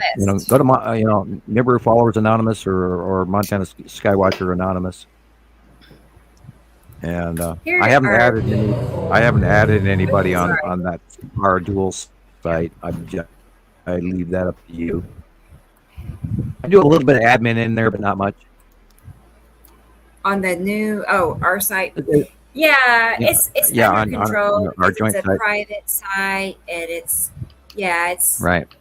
Everybody there is well behaved, so. And we and we are sort of we're not leaving Facebook, and we're not paying less attention to Facebook, but we are venturing out on YouTube. So sure. And that's why we go, hi YouTubers, how are you? And Facebook users and TikTok users. Yeah. Well, TikTok for only so long, and then. Yeah, and we'll see what happens. We're probably going to see some sort of an actual drastic change in many other sites as well. The rules, I think, there might be some rules being attached here by Congress or the powers that be or themselves, because there's been a lot of Wild West going on here for the longest time. And what kills me is the Wild West that's going on in the media, in our what we used to respect as our news, which is drastically quickly leaving the reality of my respect. When did we all of a sudden think it was okay to do toxic journalism, and when did we think lies were acceptable? Because we see a lot of that going on right now in real, like just American news, and it's like, you got to be kidding me. And I'm upset with CBS. I'm upset with NBC. I'm upset with ABC. I'm upset with CNN. I'm upset with Fox. And when you you're being lied to directly, it sucks. Yeah. And you feel like, what? Sam, You think I'm they've learned stupid and I don't know the truth? They've learned that they can manipulate people's opinion just by as simply as the right editing, and the right audience with the right amount of anger, and they've gotten really good at that. It's clickbait journalism. It's you got to be kidding me. Yeah. It's about money. Now that the major. I don't think that people realize the level of control that these people have learned to do with manipulating the media. You have to think the media is either that or when we turned around. Either that or when we turned around, IQ points suddenly dropped about in these journalistic people. What the hell happened? Yes, I'm in my 60s. Well, Sam, do you know that most media is owned by like 3 corporations? That's true. Yeah, everything is controlled by 3 companies. We have to call up Congress and our government. Everything now, Sam, is controlled by very few people, and that's way too much power for some. Okay, yeah, we have to spend bullshit on the monopolies because of these corporations. I was just going to go there. This is the reason why we've had monopoly laws for as long as we can remember. But if you start thinking just 15 years back, Sam, these trends of monopolizing everything. I mean, look at corporations like Amazon, corporations like these. They're absorbing everything. Too big to fail company. Yes, and they won't prosecute. And they won't prosecute. You're right. You have food companies that own the medicines. You have, and vice versa. It's just. Then it boils down to us. We have to stop this. We have to not accept it any longer. We have to really. I mean, and look, the corporations have all the damn money that we don't have, and now we are living out on the streets. The lobbying, Sam, has been the biggest problem that we need to. Oh yeah, bingo. It's the lobbying. The lobbying has amassed way too much power, and our senators and our House of Representatives people don't even write bills anymore. They just let lobbyists write it, and then they take campaign donations in their place, and they spend their time doing that rather than making law. I mean, we have the number one worst do-nothing Congress in history, and we're paying them $190,000 plus a year, and they get insider trading, and it's proven. And damn it, when are we gonna? We gotta quit. Yeah, in fact, there's on TikTok, there's this guy that I follow that he follows all the he follows all the politicians stocks, and they're killing it. Yeah, they are killing. Yeah, they're making millions. They are making millions. I would talk more about all of them.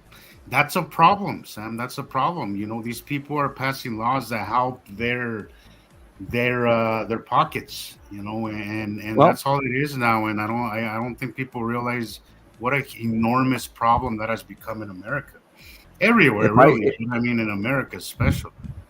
If I didn't fear my front door being kicked in by the little the dudes that will jump out of the black SUVs, as much as I do, I would probably be a little more political on a different front. Except, I'm trying to focus on my job, and my job is, of course, to introduce people to the binary solar system. And because kind of one of those things that it's impossible to mesh together without creating a lot of problems. They'd have a lot more ease taking me away because I am a government rated dissident, and therefore I'm 2 steps up the food chain compared to the average Joe Facebook. And I do think about that, and I do worry in between our shows, and that's why there's times I'm very the next day after this show, I go, oh God, I hope I didn't say the wrong thing, or oh God, I'm embarrassed because I did. And I'm trying to get this information out to you guys. I mean, there's so much more I don't talk about. And someday we'll have that conversation across the fire with a cup of coffee. The Montana campfire thing. And maybe someday, if we ever actually do get more known, then we'll have the opportunities to have people fly in for seminars again. They used to. I used to in the early years. I actually had groups of people fly in from other states, and we did public talks. But then some individuals showed up at these talks that I wasn't interested in seeing more of, and the men in black, shall we say. And so I stopped doing it. No, you should have kept on, Sam. Well, I got kids, and I didn't want them to not have a dad. If it was just me, I'd probably be up in the mountains right now. Who knows?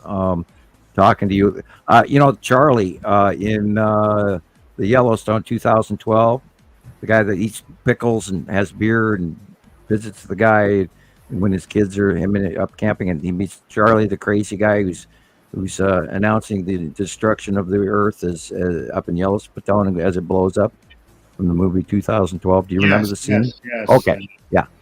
I'd probably be Charlie. I love that guy. I'm gonna end up being that guy, that crazy guy. Trying to get everybody Starlink from my Winnebago. Jeez, I think about that all the time. I'm like, are we gonna end up like? Yeah, I have a big old, Are we gonna end have up a real, like 1978 Winnebago? Yeah, I've thought about that, but it's beautiful, man. And just before he dies, and they're reporting, running off a star. If I could, I'd run off Starlink, but that's a handful of money I don't have. By the way, people, you can donate so I could get it, but and I'll take that rusty Winnebago as well. But yeah, send me your rusty Winnebago so I can go live. I would joke. My kids wouldn't want to live in one of they like their house too much. No, Dad, we can't live in a camper in the at what are those places called? The KOA. Yeah, no, Dad, we can't live in a camper at the KOA. I don't care what you say. I don't know. I've considered retiring that way, honestly. getting me just a little sleeper and just traveling the whole country.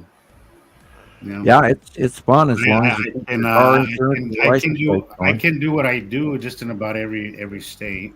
I can do what I do in every state. Wouldn't be that complicated to get things started in every state. Stay there a while, and then. Yeah, I can honestly tell you, I do not like how cold it gets in Montana now that I'm older, and I don't have any real wish to leave Montana. Although, and this is why I say, aloha from tropical Montana, because I'm hopeful that with the climate change, we're actually going to warm up a little. Although that would be bad for everybody's water, us included, because we do rely on our snow, and we feed many states with our water and our electricity, hydroelectric. For every action, there's a reaction, though. Right? Yeah, well, we can't have everything. You may warm up, but other places are going to be nice and lush and full of water. Right. Look at what's happening in the desert. They've never seen so much water. Yeah. And not only that, God, who was it that got it really bad here a couple weeks ago? And then their water is not leaving. Was it Dubai? They got it. Yeah, their water wasn't leaving. It wasn't going anywhere. It was ponding everywhere. And so, all of that's going to change their entire climate. And look at the satellite footage of the desert regions like New Mexico and Arizona right now. They're greener than they used to be a few years ago. And there's a study topic for you internet scientists who want to go out and look something up. Look what's going on in the desert, the Gobi. By the way, we are getting a Sahara desert sandstorm going all the way across to the Caribbean this week. So that should affect our sky colors for you folks down on the southern regions. Let me real fast go through this page of notes that I took this morning. The Kilauea volcano is active again. There's a new series of earthquakes going on, over 100 this weekend alone, in the southern summit and the eastern plain zone. My next day notes was about the April tornadoes. Okay, the Salton Sea is active again. There's been intermittent goings on mid-ocean or mid-sea in the Sea of Cortez, the Gulf of California. New Jersey has now had, as of this morning, 158 quakes in that one spot that had the major earthquake at New Jersey. It was 158 this morning. Papua New Guinea is, of course, getting active as well. And New Zealand earthquake ratio is also on the uptick.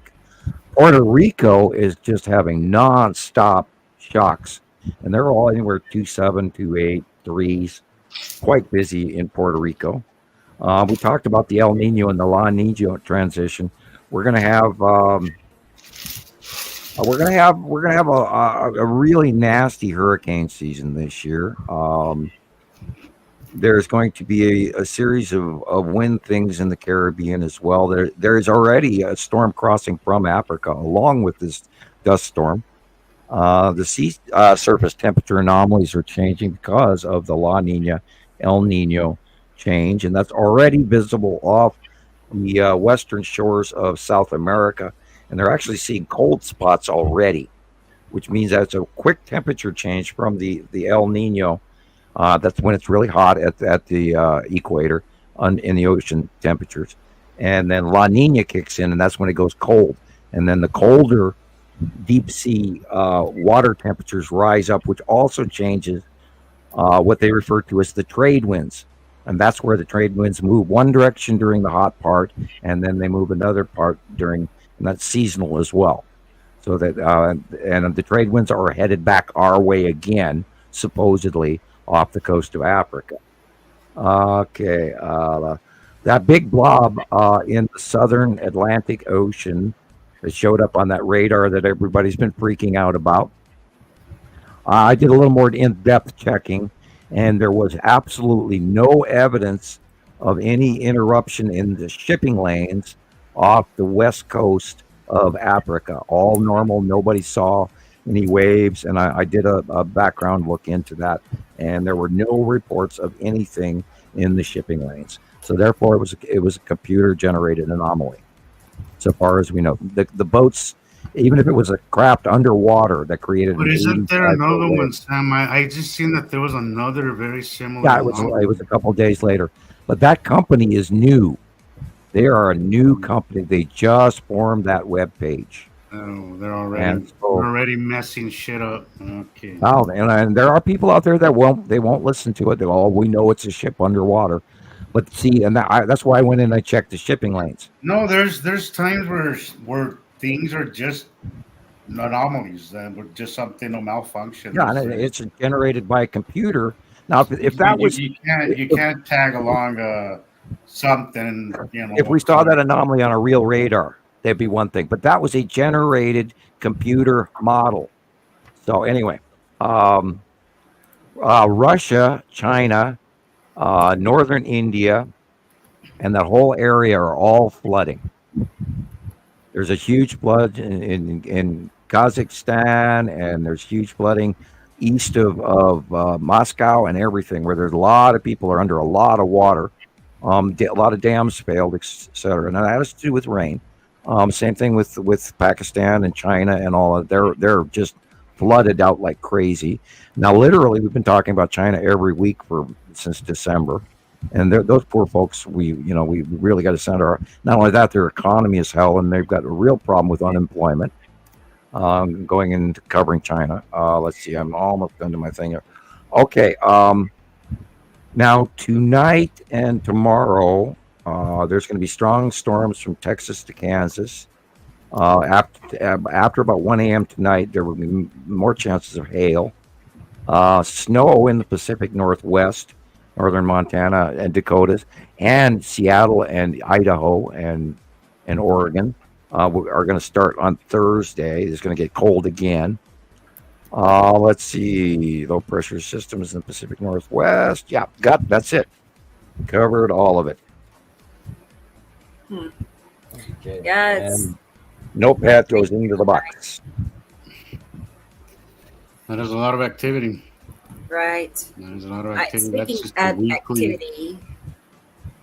Sorry, Jesus. I was going to say, I have a video of some current events. So let's take a look. It's quickly becoming a disastrous month for the Italian volcanoes are also really active. A couple of weeks after July's record-breaking floods, both the United States and China have just been hit with devastating storms on the same weekend. In parts of China, videos show hailstones the size of grapefruits smashing. We showed this last week. Jesus. People run for their lives to try and make it under shelter in time. And that's not all, because just like the US right now, strong tornadoes have ripped through towns, destroying entire neighborhoods. Earlier this month, 3 people were sucked out of their apartments as they slept, and record-breaking floods displaced tens of thousands of people across several cities. Can you turn that up just a hair? And then at the same time in the US, the extremely dangerous tornadoes that battered Nebraska on Friday made their way to Oklahoma, and as you can see, it turned the town of Sulphur into something that looks like it should be out of a movie set. And as of Oh yeah, Kenya is flooding. I didn't write that down. They have it bad. They don't have enough problems in Kenya. Wow. They have it really bad. Jesus, look at that. Look at the height of that. That's 6 feet of water in their street.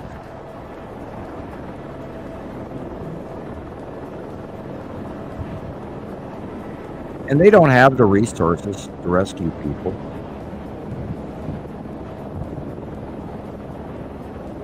I don't suppose that any of them would ever imagine they would have flooding in Kenya, other than nearby their major rivers.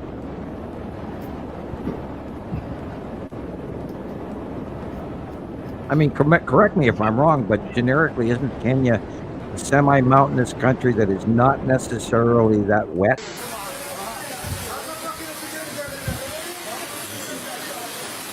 Yeah, I think you're right, Sam. I think that is correct.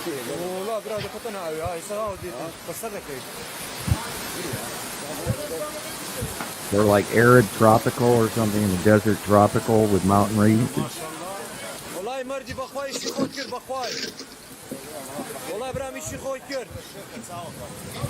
Yeah, we're not in Kansas anymore, Toto. We're seeing worldwide drastic changes.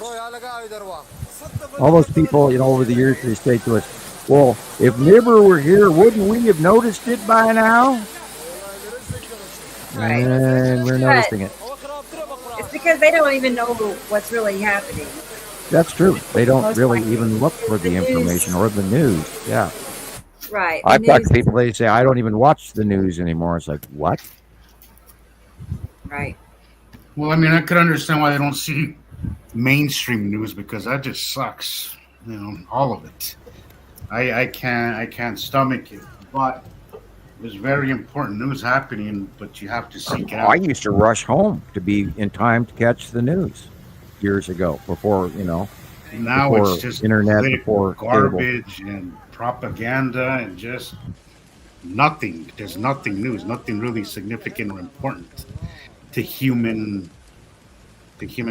Just Yeah, now that person had a tarp over their window, and that will not stop it from breaking.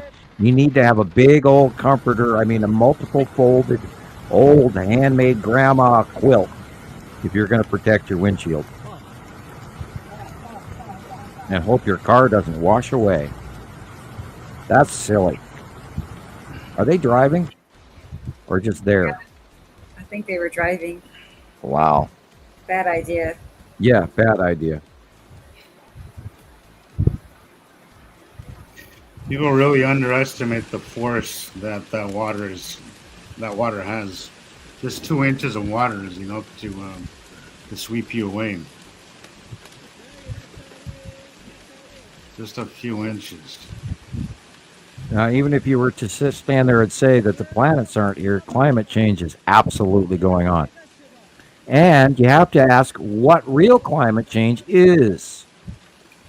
They're telling us it's CO2, but the levels of CO2, according to some scientists, are not that high.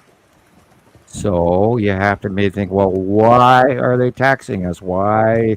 Because when there's a second star, all the planets heated up. All the planets tip their axes. Look it up. It's on the internet. You can find that information.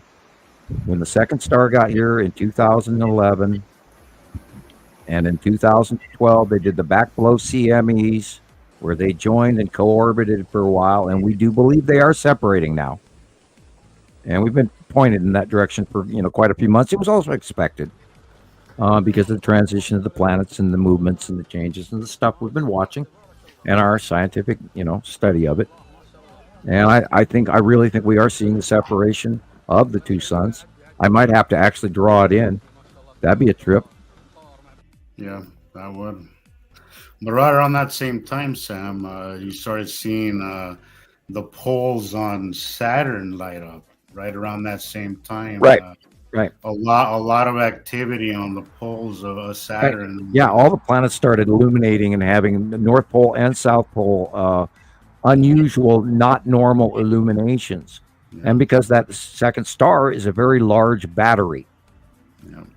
It's a positive charge, and all of the poles of the planets illuminated because the electricity in our solar systems, plural, enhanced, and magnetospheres enhanced, and ionization and particulate and stellar material, all the static charge of the two solar systems crossing path. And we're also going through the galactic plane right now as well, where we're in the strong wave magnetic properties of the galaxy, where we're rising from the bottom plane of our galaxy to rise up to the top part of our galaxy, which we do every 300,000 years. And guess what?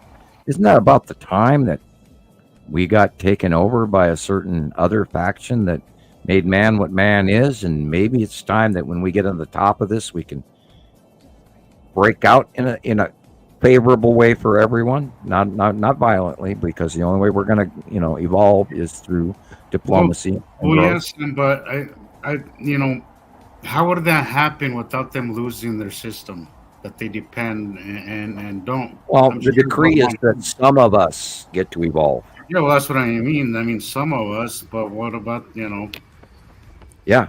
I mean, they still. I don't get to make I want to be fair, but I don't make the rules. Remember, it's not good or evil. It's a factional agenda, and their system. We provide commodities for their economy. Yeah, and They that's not can't something lose that us. they don't want to lose. I mean, why would anybody, uplift their employees to end up being, to end up not needing you anymore? I mean.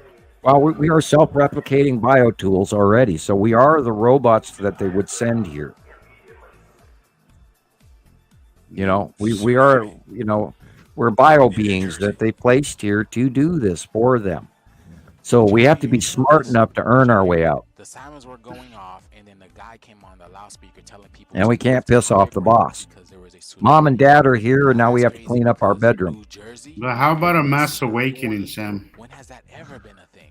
Well, that would be a very nice thing. How would that change things? I mean, yeah, I doubt that too, Sam. But well, what do they do? I mean, if everybody one day realize what we are, we will have to grow internal DNA. Imagine the implications then. Well, even Nostradamus says that this is the year that we become extra sensory perception enhanced. This is the year where we start to feel our people around each other, and the aura of the world, and our brother's keeper, and all of that. We're going to transition. So let's look forward to that transition and hope that everyone has the opportunity, but we know not everyone will.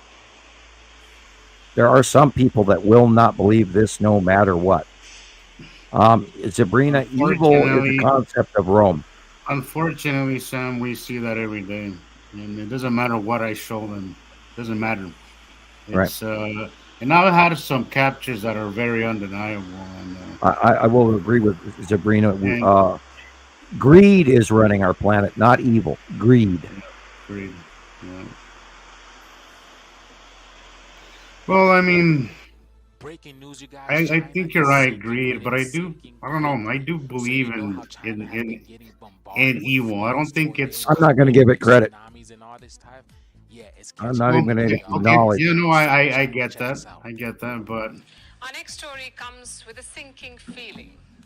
I have met other beings, other races, and what man's perception of evil could be chalked up to any one of those. Were I ignorant? Were I prejudiced? Were I whatever? So, throwing that term "evil" out, which was created by Rome, that's sinking into the conditioning that we are all prisoner of.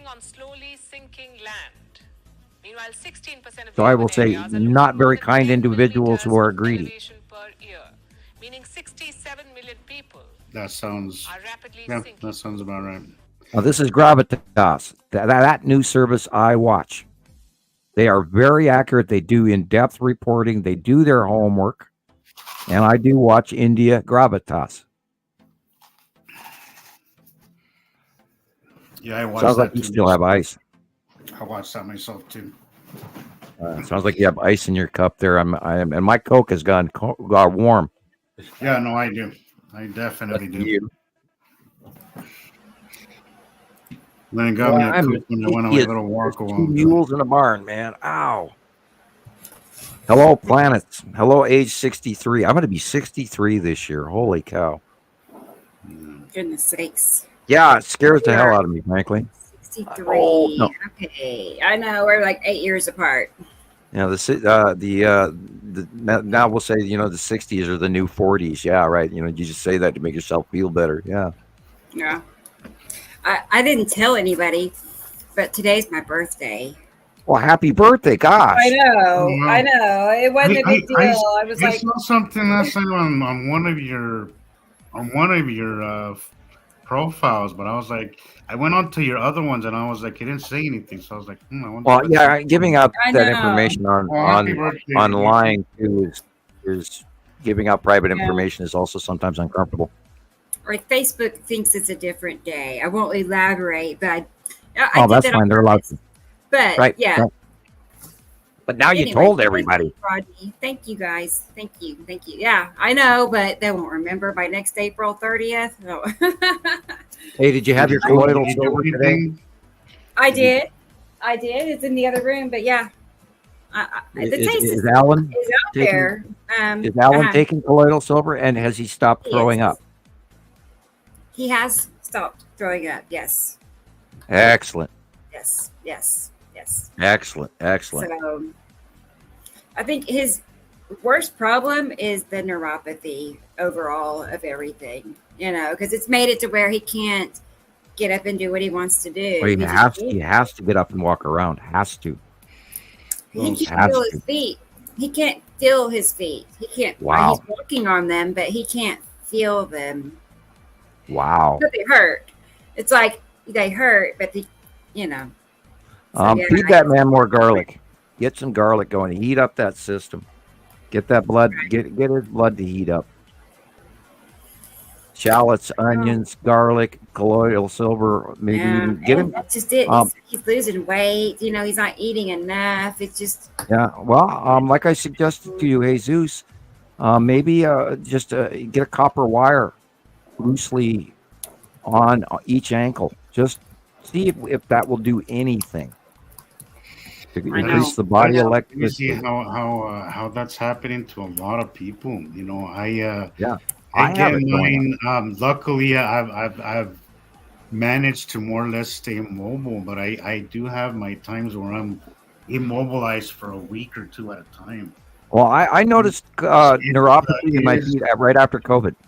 It is one of the most horrible things to lose your mobility. It sucks. It really, it's devastating because it just makes you feel so. I think it's frankly one of the side effects of COVID. I really do. Because I've never had COVID. I had COVID before they knew what COVID was, and I had it. I never got it. I never got it, and I am exposed like crazy to people. Yeah, man. I was sick for 3 months, and it got my lungs, and it got my hips, and it got my feet, and I hurt like somebody had beat the hell out of me, like a giant had taken me up, picked me up, and slammed me back and forth and back and forth and back and forth. And I thought, I was dying. Everything from my waist down hurt. Like I almost wanted to cry. And ever since then, I have had sharp pains in my feet and ice cold feet. I can't get warm anymore. But that also could have to do with my thyroid cancer. Thank you, Fukushima. I got direct dose from Fukushima, by the way, people. Check into that. Stay away from black sands on the beach on any California, Canadian, Alaskan beach. If you see black sand on the beach, do not go near it. It is that radioactive. They are still pumping radioactive water into the ocean in Japan. Do not eat any fish from the Pacific Ocean, period. A few years ago, the National Oceanic Aeronautical Administration, NOAA, put out a worldwide notice not to consume fish from the Pacific Ocean. So then I noticed they didn't keep it up. They did it once, but they did actually publicly announce it. So watch what you're eating. Watch where you go at the seashore. I bet, like if you went to a fast food restaurant and order a fish sandwich, it's probably from the Pacific Ocean. Well, if you order shrimp anymore, most of the shrimp comes from India. I just know how they act. Anyway. Yeah. I'm not huge on fish, thank God. I don't really care for it.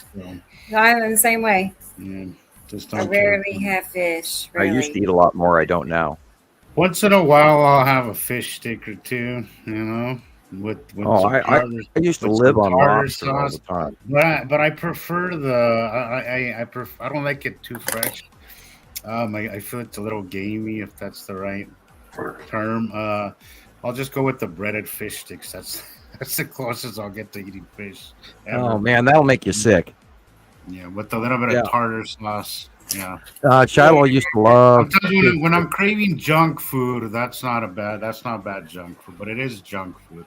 Nevertheless. Shiloh and I used to love fish sticks. She would have fish sticks, and so I one time I made fish sticks for her and me and Nova, and all three of us got sick, so we stopped eating fish sticks. All three of us that day, we were all sick for like 2 days afterwards, and we got. You just deep fry them really good, Oh, okay. I don't have a deep fryer. We just bake everything. Yeah, well, no. When it comes to that, I like to deep fry them because it'll just kill whatever. Yeah. Whatever stuff you don't want. Nuke them till they glow. Yeah. Uh-huh. Yeah, pretty much. Pretty much. But it's really rare. It's really rare. It's just when I get like, once in a blue moon. Oh, people, how we grow our food and where we buy our food and the corporations that produce our foods are not in our best interest. We have to redo our whole world. Grow your own food. I eat the same thing every day, basically. I eat the same thing every day. I'm very meat, eggs, avocados, and cheese, mushrooms, basically the same stuff. Anything that's low to zero carbs.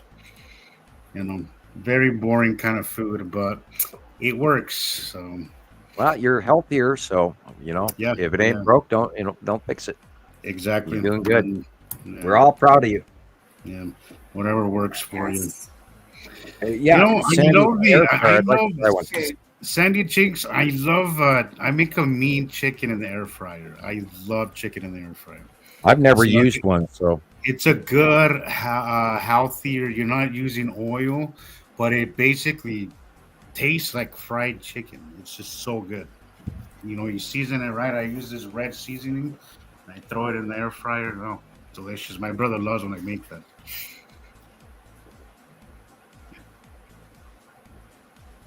Our air fryer broke I think it was like the same day or the same week. My coffee maker broke. I think it was the same day, if I remember right. It was just that's impossible, but it happened. Coffee and air fryer gone, jeez. So I guess it's a sign. I don't know, and I don't have a microwave. It busted like years ago, and it's really not healthy to use. I really avoid the microwave as much as I possibly can. Right. They are banned in Europe. Yeah. Yeah, they're banned in Europe. They much at all. But I did buy a coffee pot. In I'm not that much of a health nut to not have a coffee pot. So anyway, I can remember my dad spoon feeding me coffee. I was in a booster seat at this pancake house, as a 3-year-old maybe, I don't know, not very old, and I was begging for coffee, and he would spoon feed it to me. So I've been hooked ever since. Jeez. Well, yeah, I used to be an espresso or a mocha or a cappuccino drinker regularly, and over the years I couldn't deal with caffeine too well, so I'm literally down to 1 cup a day. And and even though I've got the espresso maker and all, I've got frozen beans in the freezer and everything and galore. I just make ground coffee anymore in my Mr. Coffee. Anyway, this looks like a base cloud, but it really isn't. Okay. What would you say? Really? Normal clouds, but okay. I see. Because of the sun. If the sun was cutting in and cutting out, well, then it would be planet moving across in front of it, but it's not. Oh, those okay. It is a rather interesting bottom illumination going on here. And we have to start looking for the second sun. We really have to keep our eye for our sun to be somewhere on the bottom right or the bottom left, depending on, northern hemisphere versus equator versus southern hemisphere. We're going to have to keep an eye out for it. We know they're splitting up. And then I can't wait to see what the rest of the world is going to say about it. And all of those unfortunate folks out there. And look, you can see there's a movement on the right-hand side of the cut-in here going on. Look at that. Look at that. That's the Saturn's yellow moon right there. Look how big that is. And then upper part is the side of Uri on the left. Cutting in. And that's why it's flaring. When you say how big that is, I do see. Are you talking about to the right? To the right. See the circle? You can, as right where you have it paused, you can see that big circle. It's about the size of a tennis ball on the right-hand side. And then you see the white lines. It's the Saturn's yellow moon ion tail on the bottom right there. Little wisps, just like the drawings. I just wanted to clarify because I saw that and little lead asteroid is the orange blur immediately to the right of the sun. There's a little orange blur on the right-hand side of the sun, half cut into the white, half cut into Saturn's yellow moon. But that's where lead asteroid is. Oh, wow! And that's why it's orange there. What? It's perfectly round. Yep. Yep. Because we know it's there. And to Aaliyah says she's about to finish her college semester and can't wait to dedicate her school time now to study of the binary system. Oh, wow. Well, that's great. Awesome. If anything, we can help you with that. Please reach out to us. This is our favorite topic to talk about. So that would be awesome. That'd be great. Really? Yeah. Even the Greeks knew. It's recorded in Greek history even that the Greeks knew we had 2 stars. And that's just what blows me away is that, the information's been around, except that, the church, Rome, changed everything. And there was, once the Spanish Inquisition occurred, there was such a destruction of background information that was all deemed heretic. And I'm not allowed to give a number, but the Spanish Inquisition killed millions, and we'll leave it at that, of people. In an effort to drive out a specific bloodline as well as heretical scholars. And that's also when all of the the Moors and the Arabs and the Jews and the Christians all stopped talking. Was once the Spanish Inquisition occurred in 1440 something. And there were actually 2 Spanish Inquisitions. Because no one expects the Spanish Inquisition. That's an old Monty Python joke. Oh. Yeah. Go. Type in Monty Python Spanish Inquisition. Okay. On YouTube. You're talking about that. Yeah, that movie, that comedy, right? Yeah, Monty Python. Yeah, British Right. comedy. One of the best. Yeah, but there's a certain movie that was Spanish. Anyway, I'll have to find it and send it to you. Monty Python and the Holy Grail, Monty Python Life of Brian, Monty Python Jabberwocky, Monty Python whole series, Flying Circus. Mm-hmm. Yeah, they got tons in the Flying Circus, and I've watched those over and over again throughout most of my life. I love Monty Python. I lived in one. And the Holy Hand Grenade of Antioch. Never watched it. Oh, that's in it's in the Holy Grail. They Brother Maynard, bring out the Holy Hand Grenade. I've got it memorized. Thou shalt count 1 through 3, not 5, not 4, but 3. And we shall lob us the hand grenade at our foe who is not within God's sight, so he may be smited. Wow. You've seen that a few times. Yes. Let's see. Excellent. Yeah. I don't know if that's the same thing I'm thinking of. Monty don't Python remember. Holy Grail, Monty Python Jabberwocky, Monty Python Life of Brian, Monty Python Flying Circus, and I can go on and on. They've got Yeah. tons. Do you guys remember the Brian is sitting on the cross in a video that they're crucifying him at the end, and they're all sitting up there on the cross going, "Always look on the bright side of life." That sounds familiar. Yep. Yeah, I'm looking at it. I'm like, I did not watch this. That's the ending scene of the Life of Brian.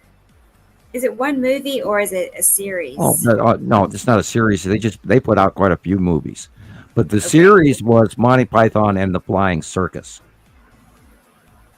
Oh, okay. That was a series, and that was before all the movies. Yeah, they came out with Monty Python and the Holy Grail. Jabberwocky may have been before the Holy Grail, but then Life of Brian came out last, and then they've got another movie or two. That's crazy stuff, and Monty Python was really good at crazy stuff. And then different actors went off, and they split off like Faulty Towers, and anyway. The itty bitty bunny rabbit. I almost soiled my armor. You had me so scared, and it turns out to be a foul, cruel beast. Anyway. we're seeing. Oh, I'll have to check out some clips. Yeah. I'm You have to thinking of a appreciate, movie. But you have to appreciate British humor, and I do. I watch a lot of British television, so a lot, too much, lots. Yeah. Look at that. That's bottom planet illumination right there. Yep. And Seriously, probably, yeah. See, no, I was just thinking about what you're talking about. Oh my gosh, look at that. What? Out.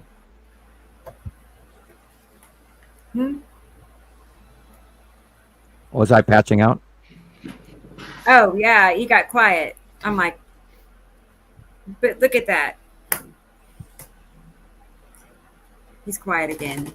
I mean, that's. Oh, I wasn't saying anything. I was just hoping. I am stalling. Okay. I was thinking Yuri. Is it Yuri? I bet making that happen. Maybe. Yeah, it's probably. Yeah, you see the stripes. It's ginormous. Yeah, that's flaring from being cut off. Yeah. That's why it's so. Because our sun is not that big. And, and why it was flashing is like something's grazing up against it by it. Here it comes. Look up behind it. See it moving. Oh my gosh. Yeah. And it's striped. Yeah.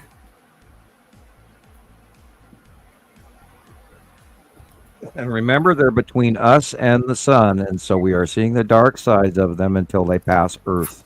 And like earlier in the program, we saw the facial illumination, perfect circle of Natu's moon. And then the bigger ones are between us and the sun, so we see the dark sides of them. And the side face illuminations when the light changes at different angles. I'm reading. I hope you have your towel. I'm sorry, I'm lost in the conversation. Oh, Hitchhiker's Guide. Okay. Yeah, I read that, God, when I was like 15. It's one of those books my dad handed me. Here, read this. We'll talk later. You know what gets me is this blue. This is different kind of blue than our sky blue, and nobody bats an eye when this is going on. And I'm like, that's not our blue. Like, you understand that's not what our sky looks like. It's right. Our sky is the yellow part down there.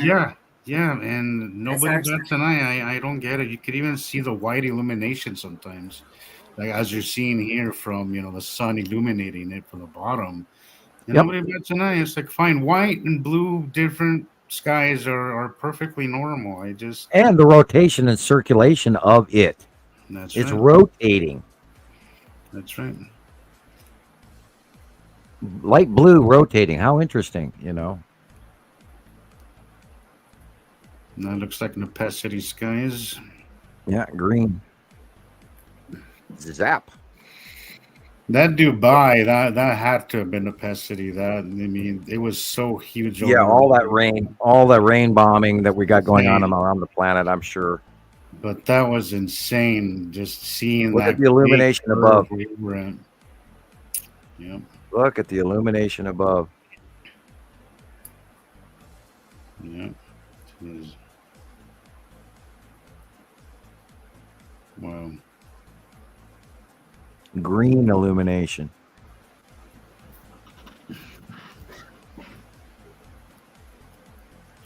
Yep, we're pilgrims in a strange land. On a foreign land, I think was the term.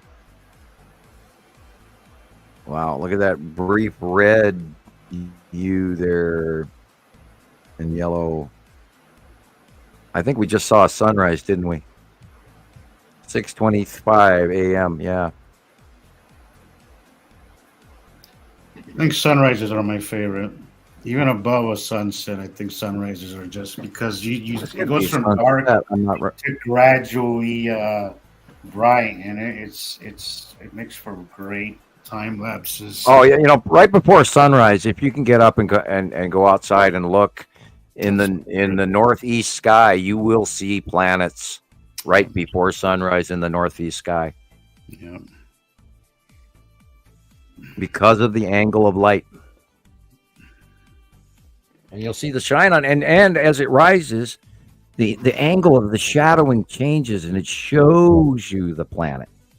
It's really cool. If you sit out there and watch it before, it's worth, setting the clock. And if you're up early anyway, go outside a half hour early before you leave to work or whatever. Tara, your friend is not correct. We've never seen different color densities in the sky. It's never happened. It's only happened within the last 14 whatever years. I don't know, what is it now? 2012. Yeah, it's only happened since 2012. We've never had this happen, but people have to reason with this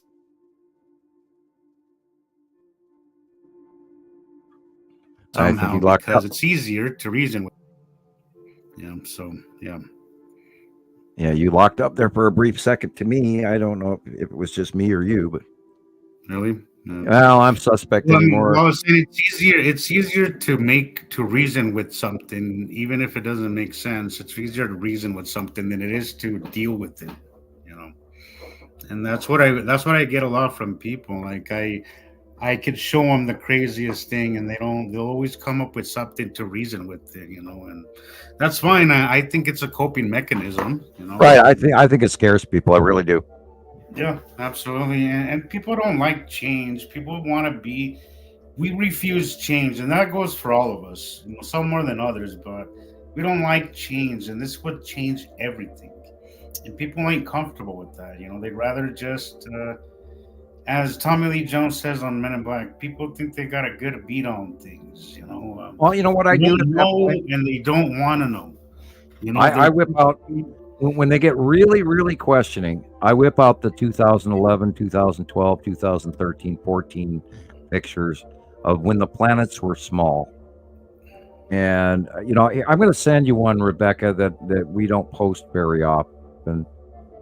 I got to go to Facebook. Hopefully I won't pitch out here.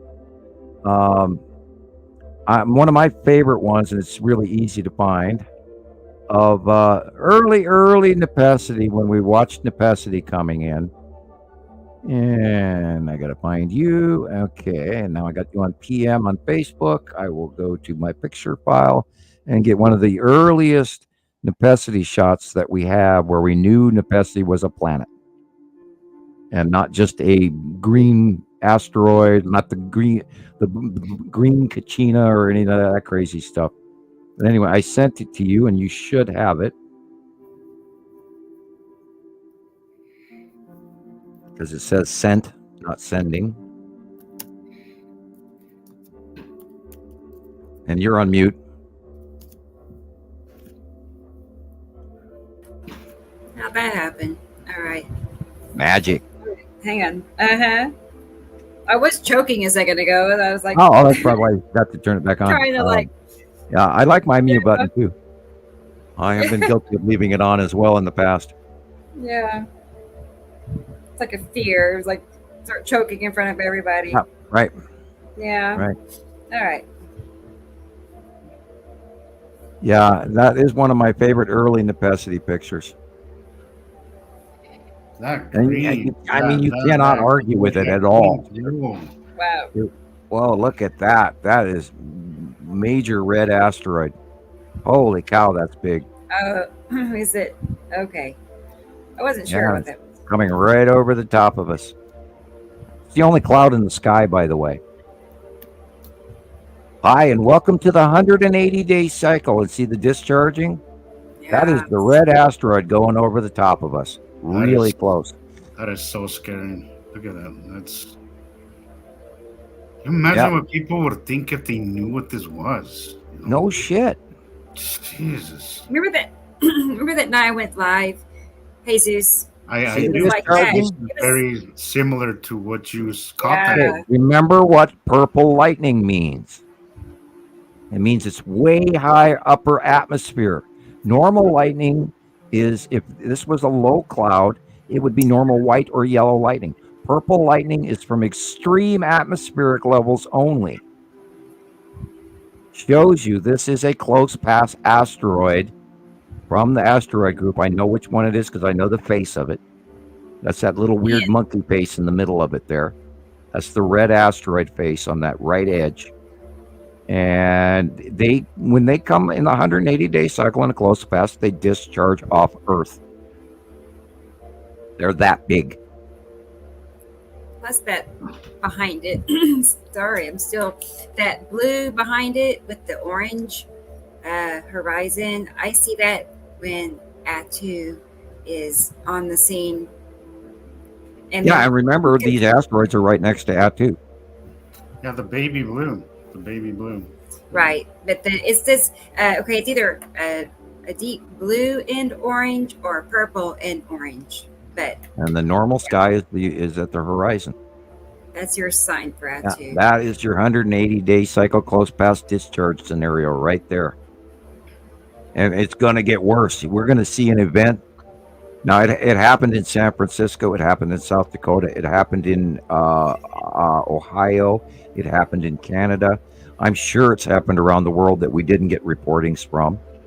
But this is just me, remembering those mega discharge storms. I going to tell Jesus, I was just now doing like a double look because I was thinking that was my video from the night I went live, in the parking lot. That's how much it looked like that right there. And it was lightning just like that. And it repeats itself over and over. I was like, I immediately I even commented that night that we saw this. To find it. And there isn't another cloud in the sky. I know. No, that's how it was too. Yeah, you had to basically clear skies just in that one direction. You just had that funnel thing just. I mean, this is almost a religious movement here, this is almost a religious moment where, my God, look at that. Look at that. That's the never-ending red Sonia lightning we talk about, which just keeps. That is a discharging asteroid right there. Yeah. Yeah, because what I saw that I was on live on TikTok like an hour prior.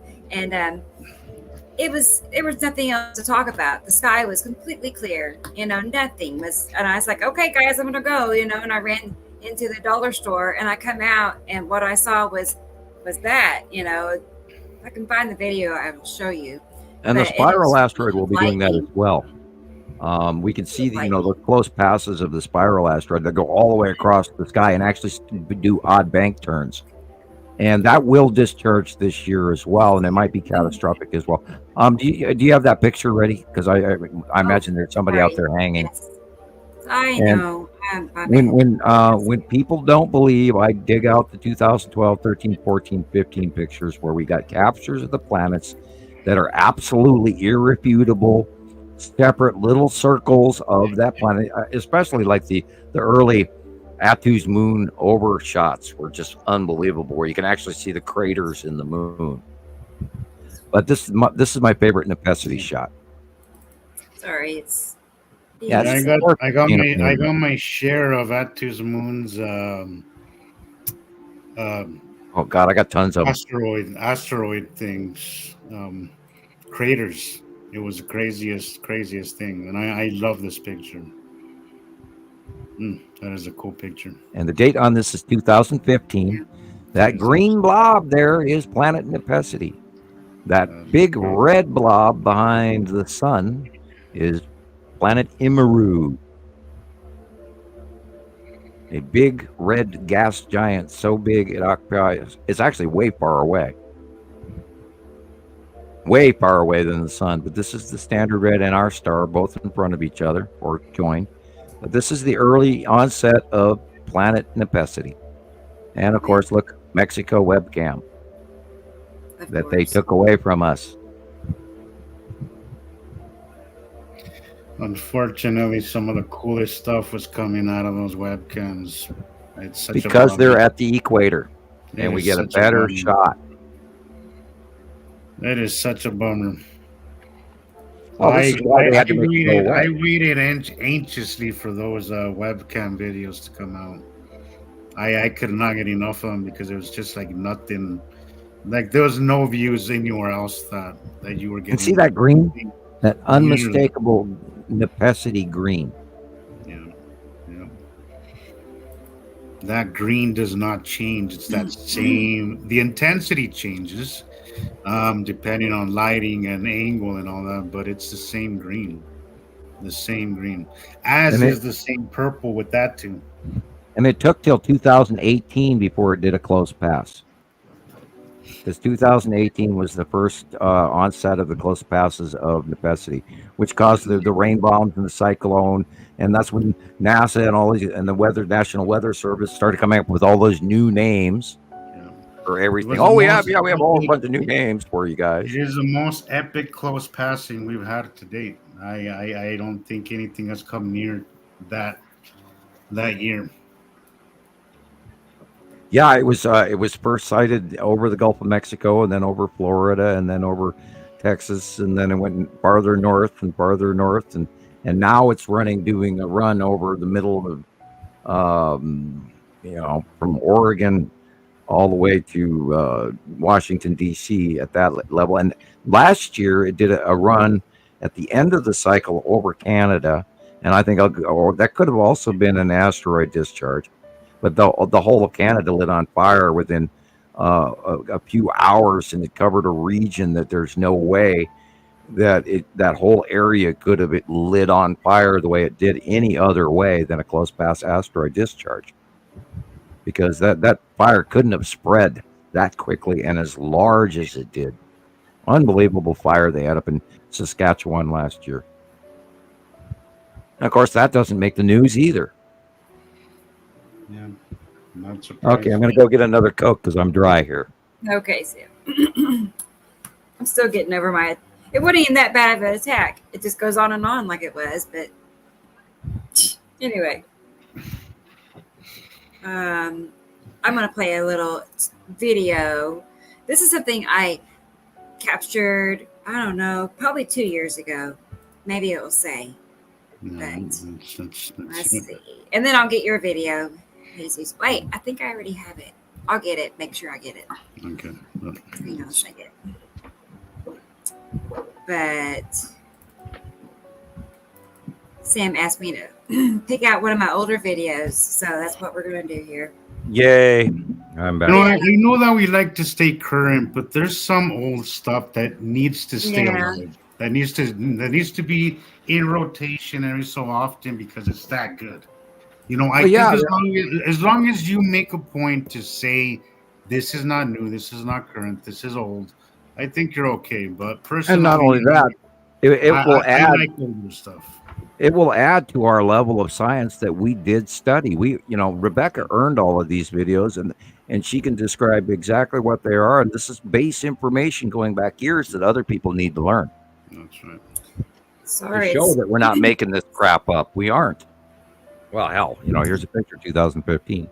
And that would be a hell of a coincidence, a 14-year coincidence, Sam, of just repeated anomalies. Yeah. Oh God, can you imagine if we would have hold up in any court, man? Frankly, I think it would be harder to lie and talk out our ass than it would be to tell the truth. Yeah. I like what you told one of your fans. Prove that it isn't happening. You want me to prove that it is? Why don't you prove that it isn't happening? Yeah, because there's so much more evidence for that than the other way around. Yeah, I realized that and everybody goes, well, it couldn't possibly be happening.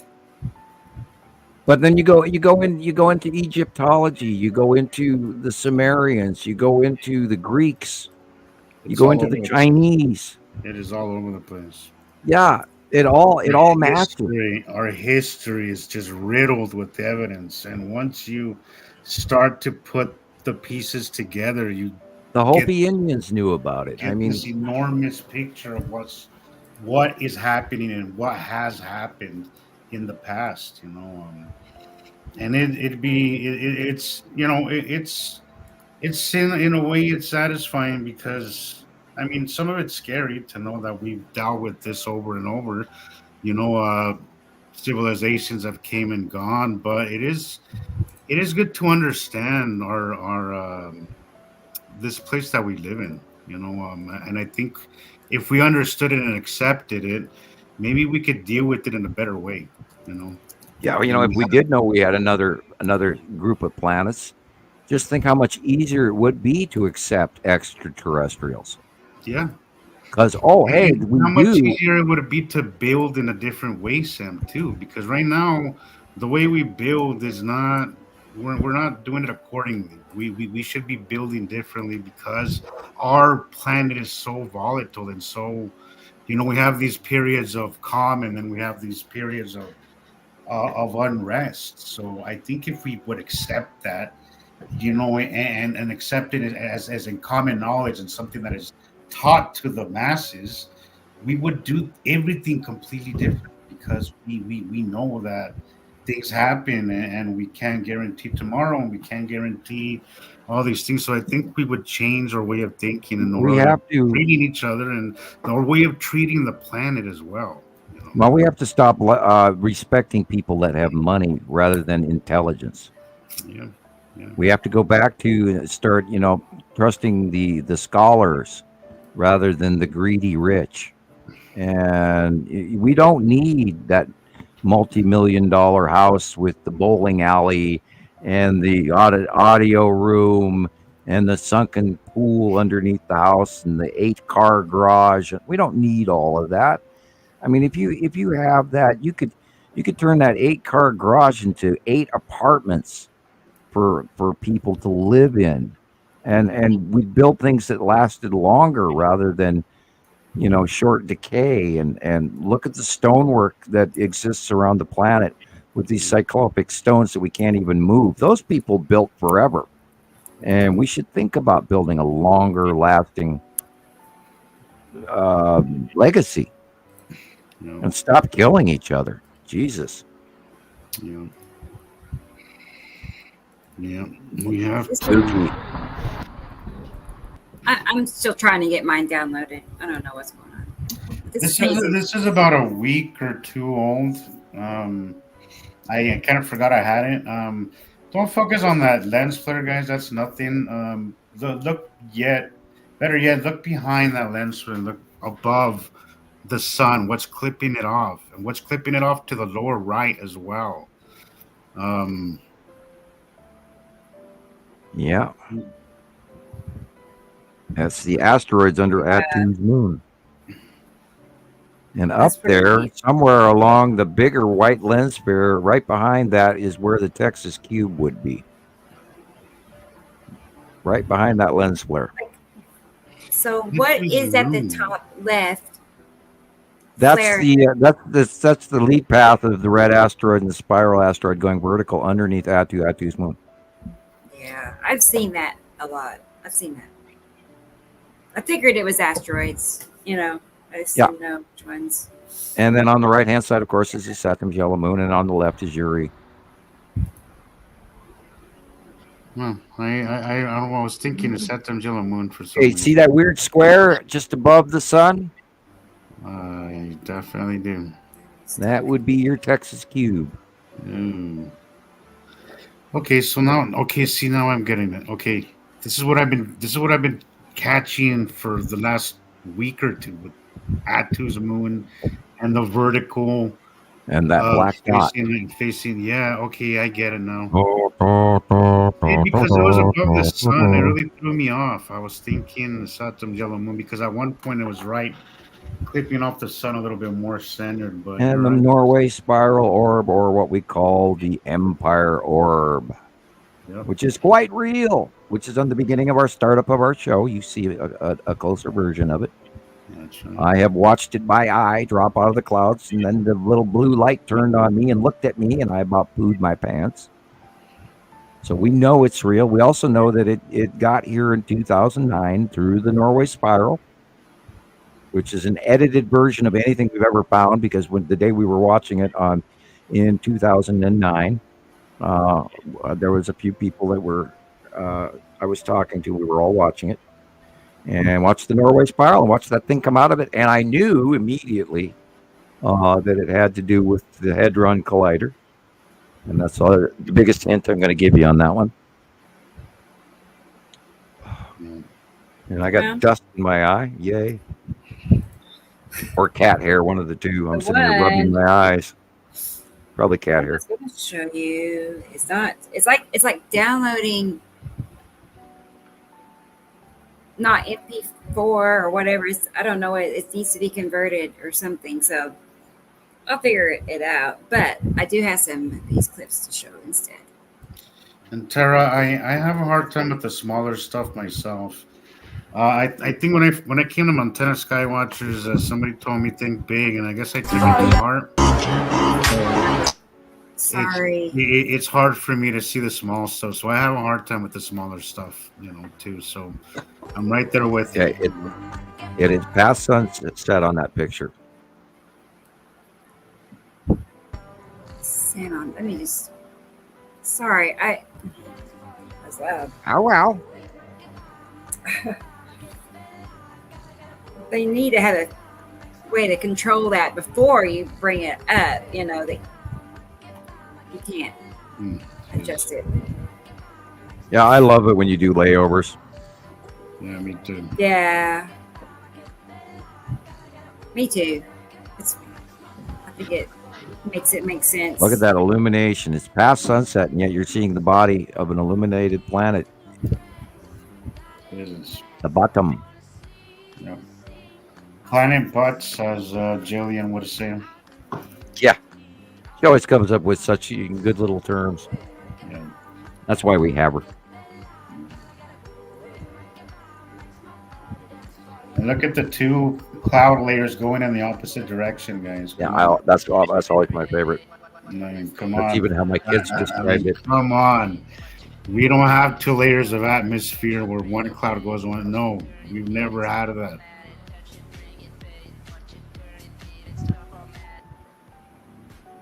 That is discharge off of asteroids. That is crazy.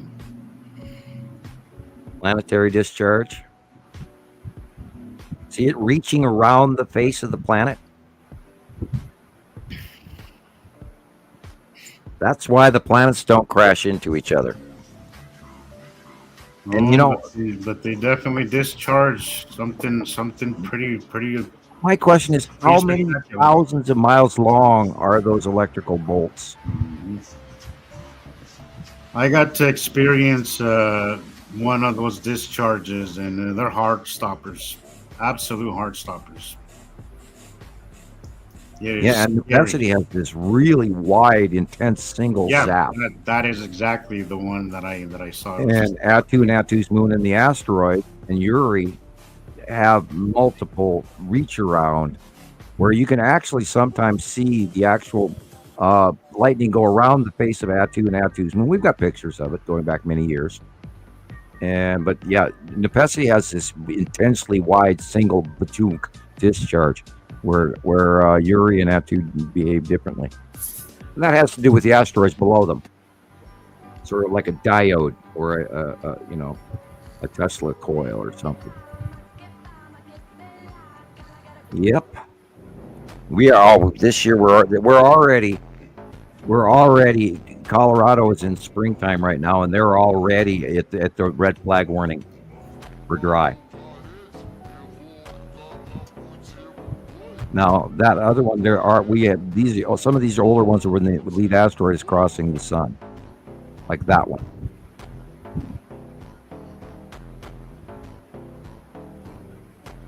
Our sun, the sun behind it. Oh, I remember that. That was really cool that year that the sun did that. I think that was 2019.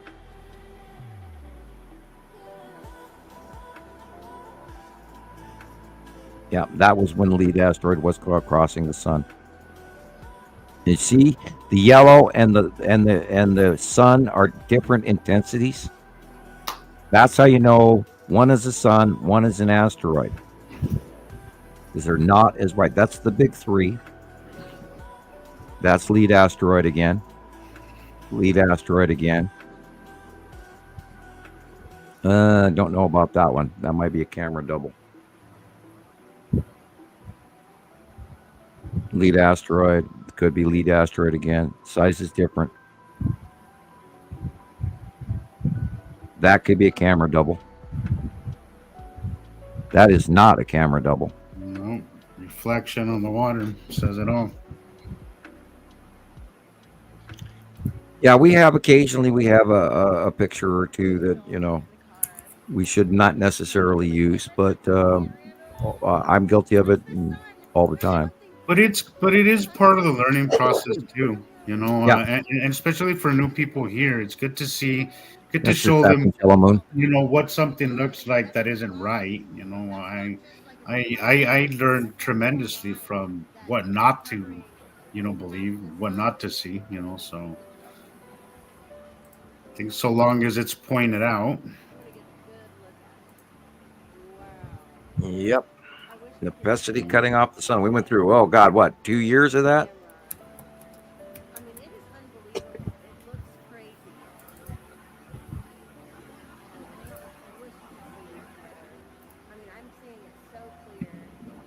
I'm almost getting nostalgic for some of the older days. I love the older days. I go through my old stuff when I got nothing else going on in the sky, and I always find something very nostalgic. Okay. I'm resaving it, and maybe it will. I don't know. We'll see. I keep trying different things so it works. Yes, these bell shapes or the hourglass shapes are the refraction of the sun on the bottom of the planet. That's overhead. That one was probably spiral asteroid going in front of the sun.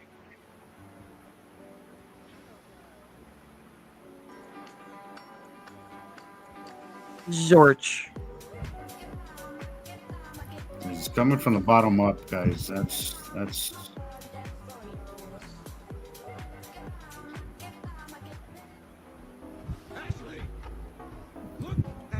God, I just was sitting here thinking about the thousands of hours that we have spent working on this. I mean, unbelievable amounts of time that we have put towards this. mountains of evidence. Mountains, literally mountains of evidence. Look at that curve. You see that curve, guys? Wow.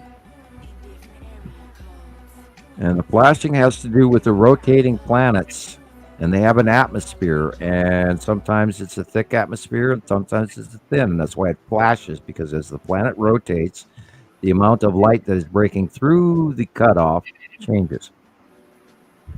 And there's an older Atu's moon. That is cool. And there the asteroids are vertical again, and now Atu is just behind, and then Uri's also in that mix behind it as well, which is good. Which is why there's a Uri cut in going here on this bottom cloud thing.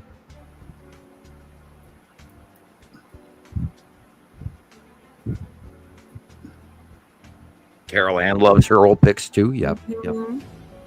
She's got a lot of them. If I recall correctly, Carol Ann has been saving tons of pictures. She has pictures that only I have, and then she's got a collection too. Hiccups again. And her memory on them is really sharp. Really, I mean, she can just go right to it. He's a hardworking citizen scientist. Yes.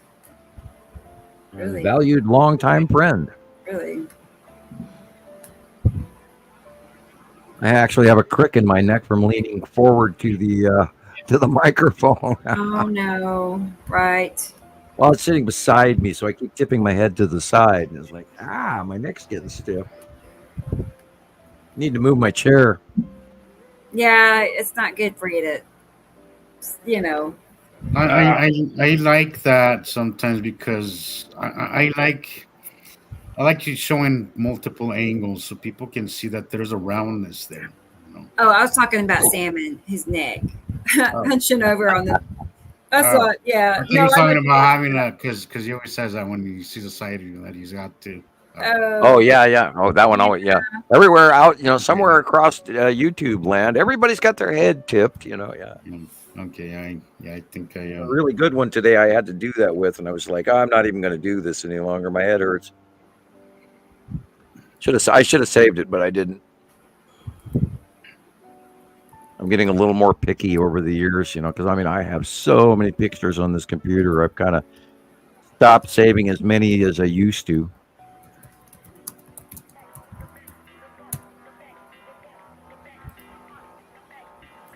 What about parking lot 360? Yeah, I love it when you do layovers. Cool. Oh.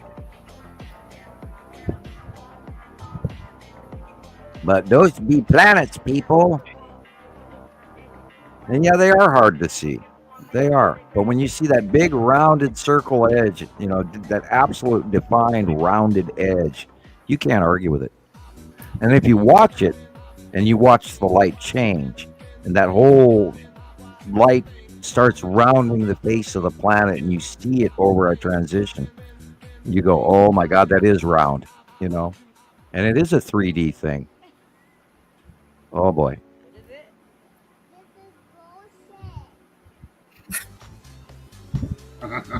Yeah.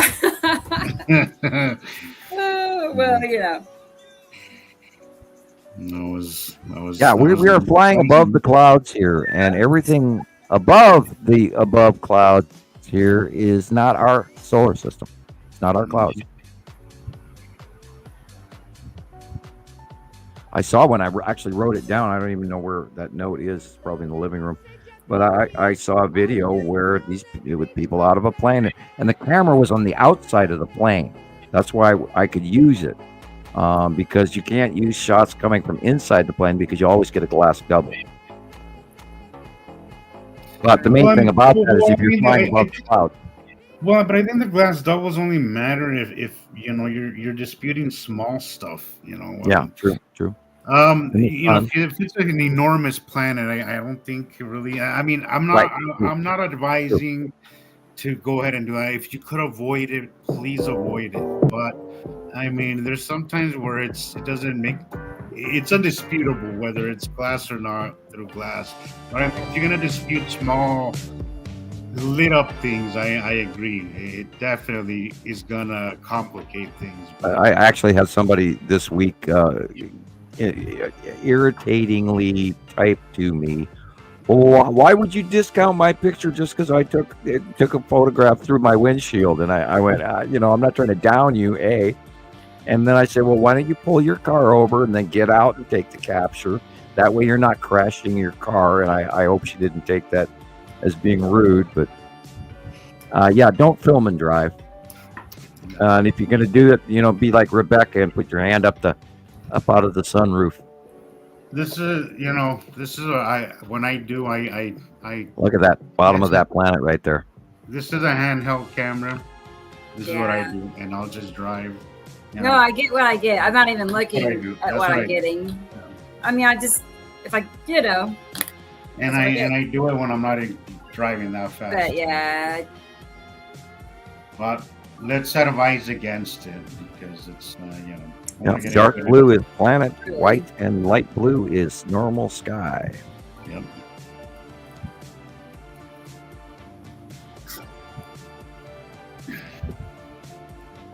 Yeah, that's so obvious there. Look at that. Yeah, repetitive pattern, repetitive every day. Yeah. And we see it over and over, and it look gets at bigger that and curve. bigger. Look at how it bulges up, guys. A 90 degrees angle. Sky doesn't do that. Yellow moon. Sky does not do that, guys. Nibiru. Nibiru is behind that.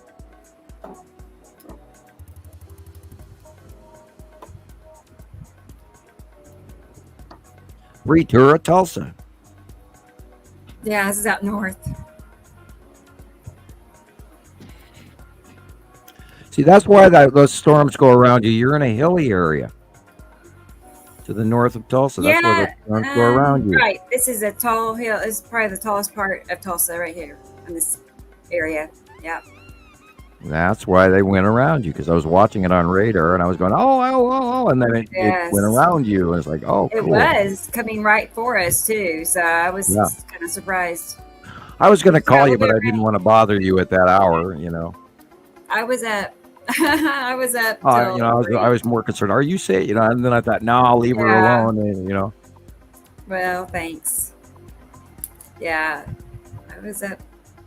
Now remember, tonight is going to be hail for you and Texas, and it's after 1 o'clock. It's supposed to really pick up.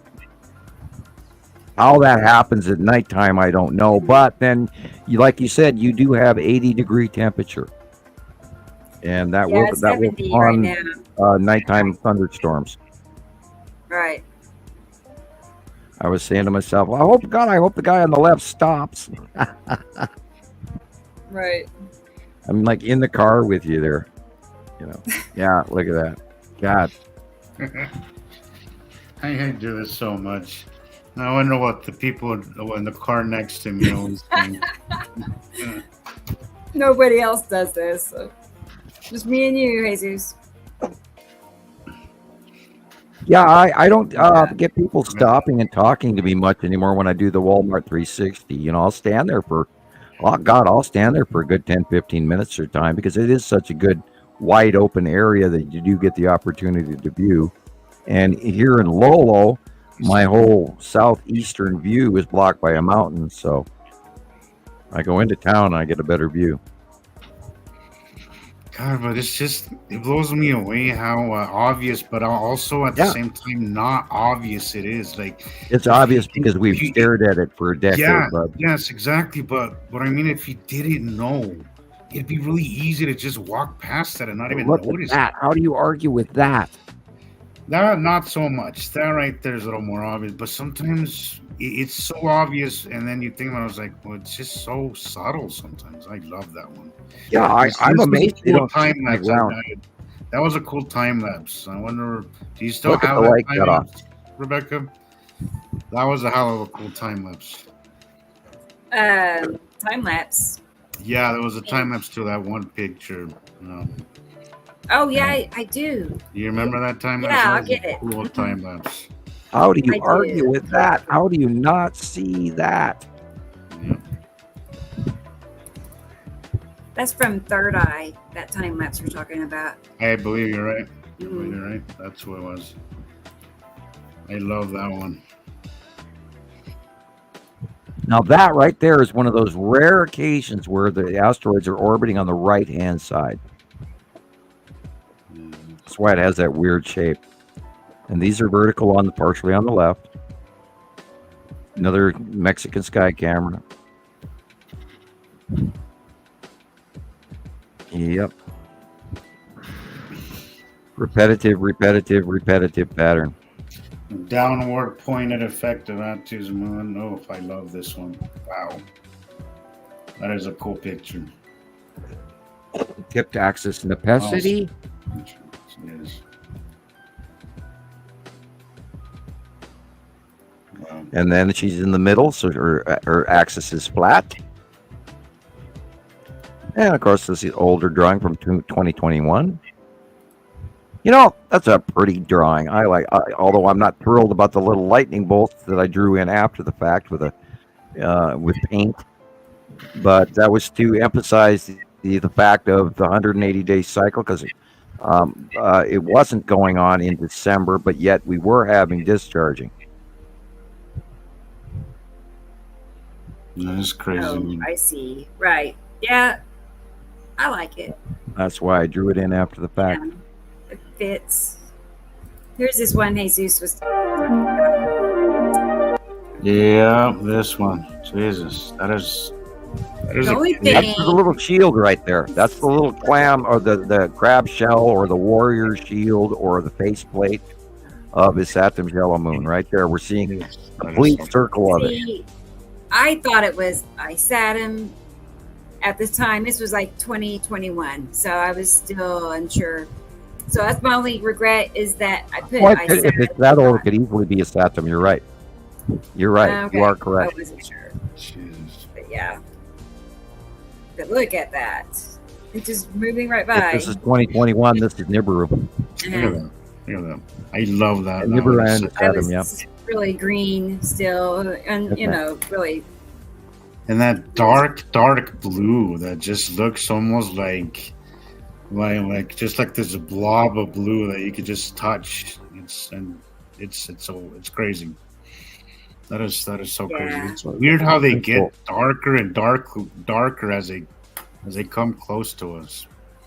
That means that white nib in the center of that circle is the Saturn's yellow moon. That tiny. Back in 2021, which is just post Dr. Phil Day. When we first started watching it was 2/19, 2021. And then Saturn's yellow moon was getting much bigger. But yeah, that circle is the Saturn, and the little blip is the Saturn's yellow moon. And Saturn is the big brown dark thing. But so Third Eye has been watching for a long time then. Yeah, right. Because we became acquainted, a few months before this video. And it was something he shared, and I asked him if I could use it. Excellent captures. So, yes. Especially back then. Did he understand what this was when you?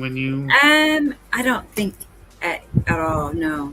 Heck, I think I barely understood what we were seeing at that time, even though I was drawing it in. He does believe, we're seeing the planets. So. Oh, jeez. This is what I love, how people are connected to this without even really knowing. This is why I think there is a thing as some people are just predispositioned to see this, because without really understanding, I mean, look what a perfect video he took without really knowing what he was looking for.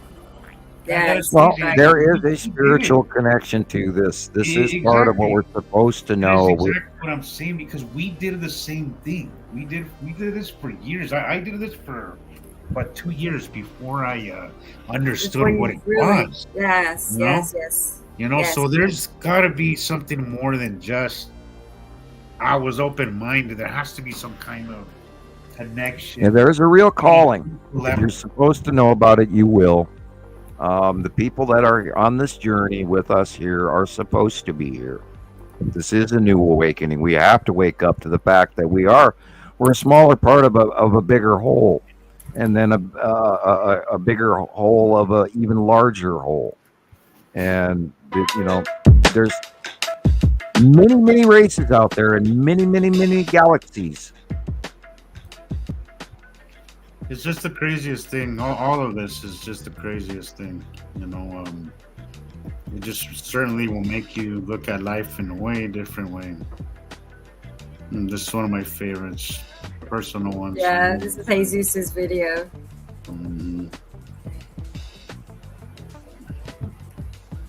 That's so cool. Those illuminations. Yeah. I miss those purple illuminations. I'm reminded of the time we discovered that Atu had a moon. Oh wow, it's a moon! Look at that. Yeah. And then we, started getting captures of it from Japan and around the world, and I was just so excited. Like, oh my God, Atu has a white moon. Look at that. And then we started seeing the close overhead passes of it. And it was, still the size of a tennis ball versus, a beach ball for Atu behind it. And then we started seeing the craters and everything. Oh my God, in cameras around the world. And, a lot of people gave us a lot of guff over that too. But and I still have a good portion of those pictures.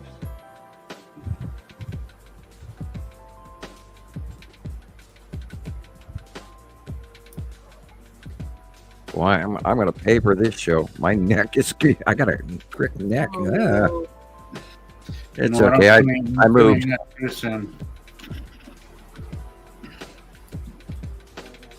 Yeah, those are the worst to overcome sometimes, is pinch nerves. Yeah, it's like my second or third vertebrae right at the top of my head. It's like, This too shall pass. Yeah, I guess there's only one way to get the word out, and that's one word at a time. Can't scream it any louder. And I love that you have all of these marked. Yes.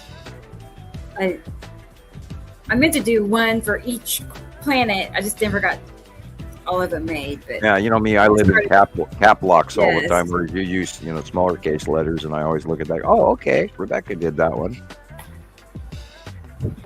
Yeah. course, I don't mistake your work for mine at all. I always remember everything. That is a I remember pictures taken 10 years ago. And I love it when people repost old pictures, and then they redate them and go, oh, well, this happened when. And I'm going, no, that happened in 2018, and I remember, in August. I can prove it.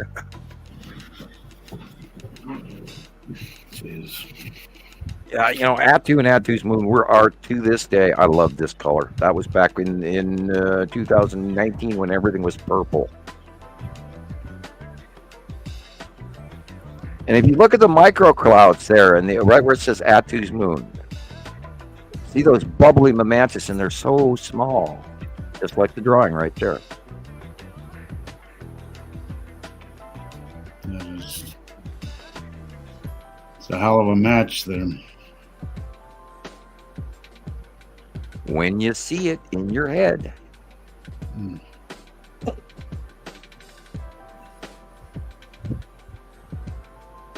Yeah, back in the days when lead object or lead asteroid was coming in and scaring the hell out of us too.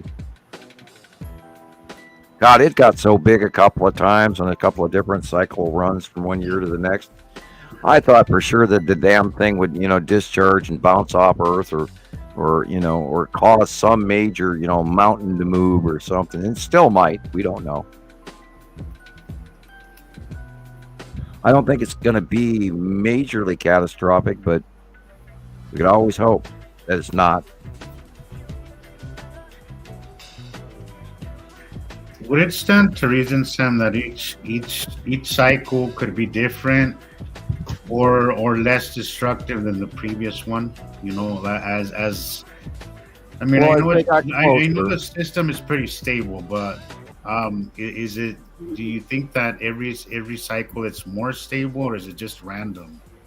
You mean overall cycle?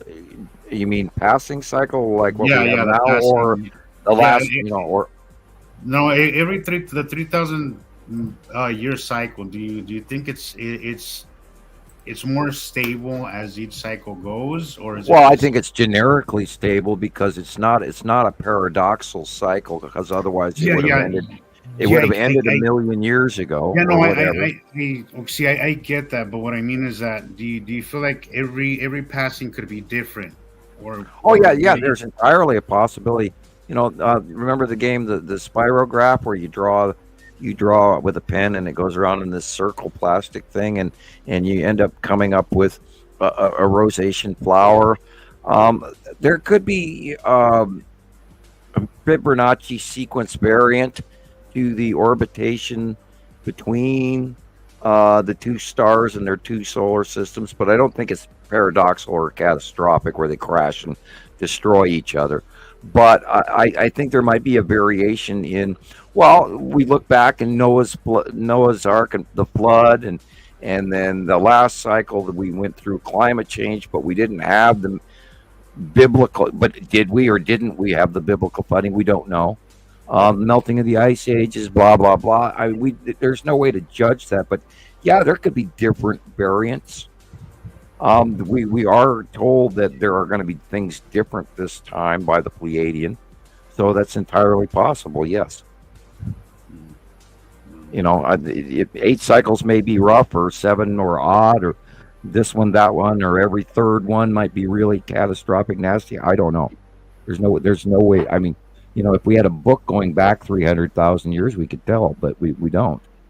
We don't have any of that information. We'd have to look. Well, there's gotta be somebody. There's gotta be somebody out there who does, right? I mean, somebody's gotta.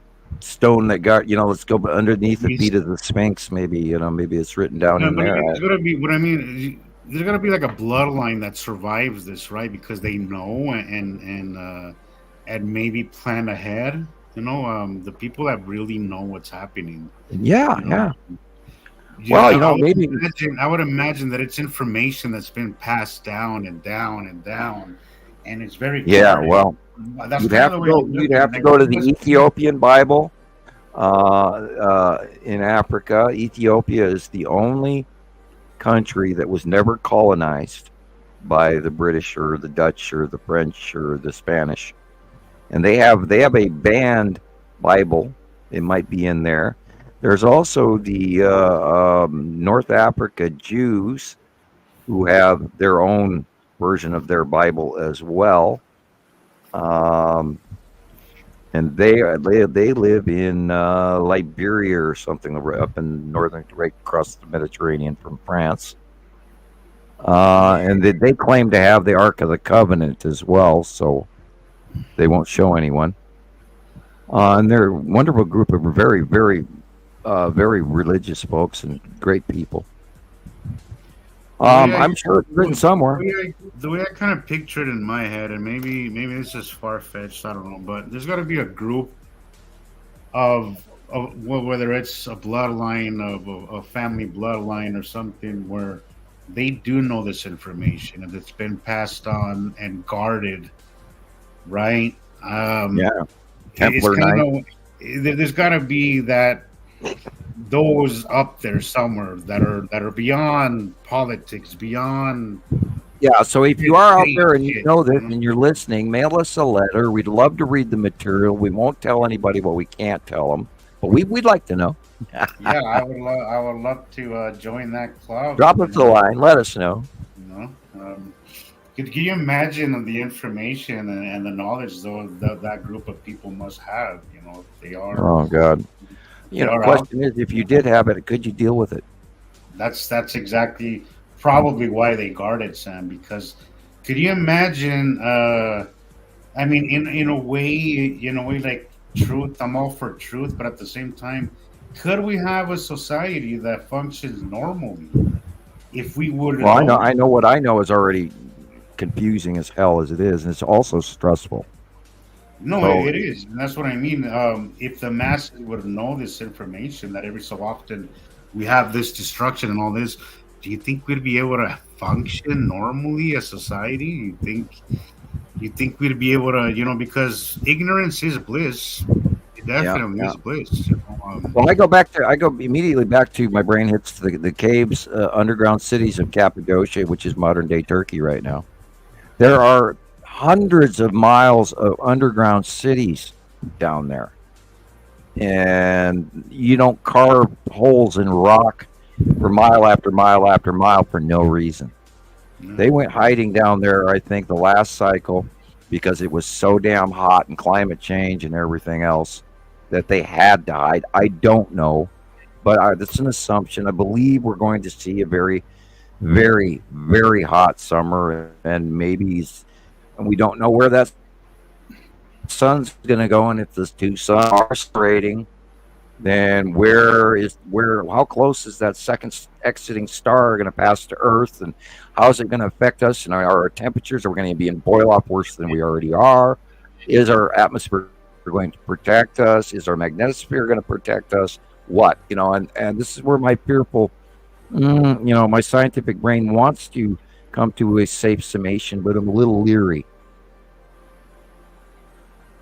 I don't think we're as safe as we think we are. I hate to say that, but I don't think we are as safe as we'd like to be. That I can tell you for sure. We like to think everything is okay, but I think if life has shown us is that we're not in control as much as we think, Yeah. And I just hope and pray it's not as catastrophic as it could be, and I'm hoping for the best. And like I said earlier, I hope that that mothership comes down and saves a few of us. Not that that's going to happen, because I know it won't until later. Intervention won't happen until after there are far fewer of us, and I was directly told that. As for Ricoli, I don't know if I'm saying that right, but I agree. I think unfortunately, people's true colors will show, in worst case scenarios. This is why we want to spread this information for people to know, because people in a panic are not very friendly people. It gets ugly. Yeah, we don't want feudalistic societies developed. We want like-minded people to take care of each other rather than destroy each other, or usurp the food for the strong and kill the weak. We don't want any of that. We want people to have a fair-minded people, good people. We want those people to do well, And the bad people, well, we want them to do well as well. We hope they learn a good lesson. And I don't wish the death or destruction of anyone, even if they are jerks.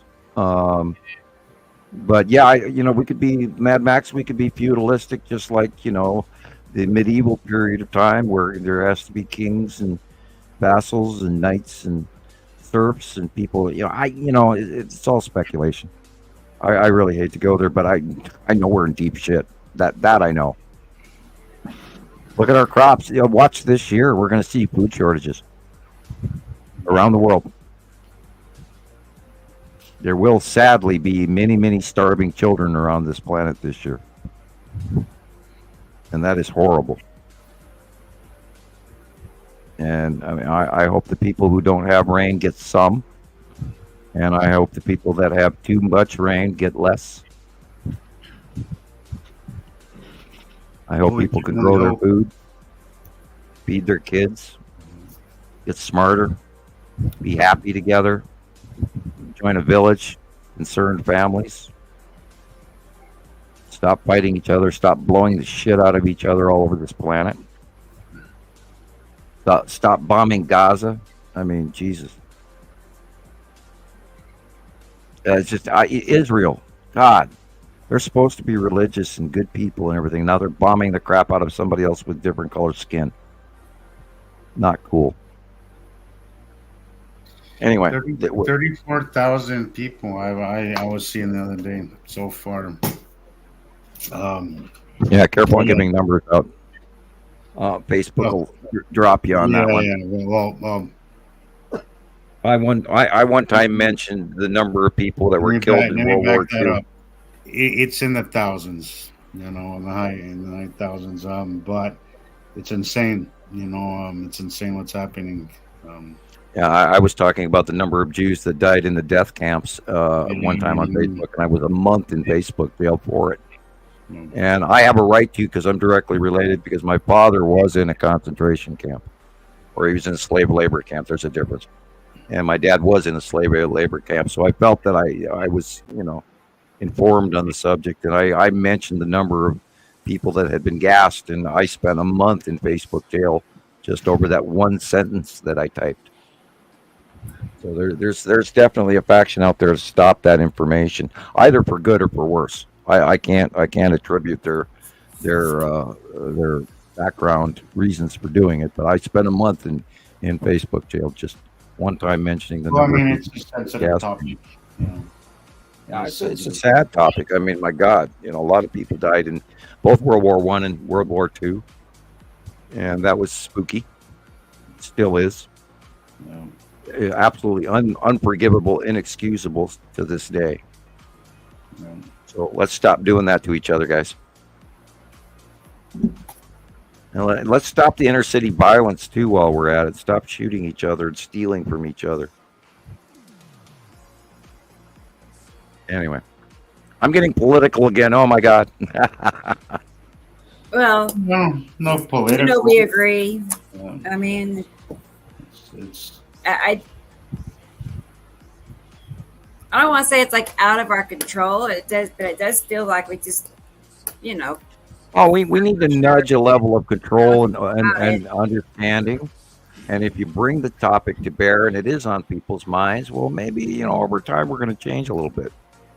Right. But I do see things changing. I mean, just by watching people on TikTok. And maybe that's why they're going after it. Maybe that's the real reason why, because people really are catching on to Hollywood. They're just done. They're fed up with it all. Well, we are arguing with the moral value currently in 2024. We're arguing with the moral value of our older society compared to the 1950s even. And unfortunately, there's, we're in the pendulum swing of going batshit crazy to one end. And yet on the other end of the spectrum, the LGBTQ community has finally gotten a reality voice where, people are allowed to be themselves and feel the way they want to feel and all of that. It's not for me, but I mean, if that's what they want to do, that's okay. I'm a normal, just me. I like ladies, and that's all the way it is. And And so if they, But this is what I say. I tell people I'm pro happy, whatever that means for you. You know? Yeah, there you go. That's good saying. Yeah. I may steal that from you. Yeah. Me too.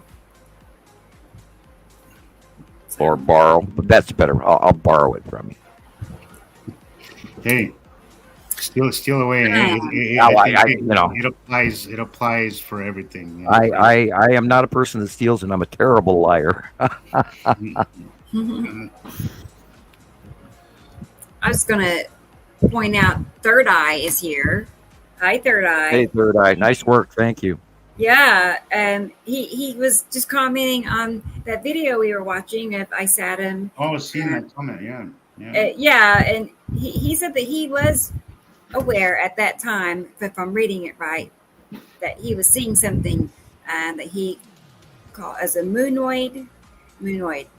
So he believed it was a moon at that time when he was filming it. That's a pretty good. I believe that's what he's saying. Yeah. Good one. And he was expecting these planets since he was 12 years old. So There are a lot of people out there that probably are highly aware of our information and yet completely, absolutely don't even comment. There are people that are smarter than I am in that definition, to the point where they know stuff and they just go, I'm not going to get involved, and yet I'm gonna keep eating all of this up, yum yum yum, but I'm not gonna comment. And kudos to you. I know we have a lot of secret scientists out there too, so and more power to you. cool. I'm glad you're here, Third Eye. You got to see it with us. There's a lot of quiet members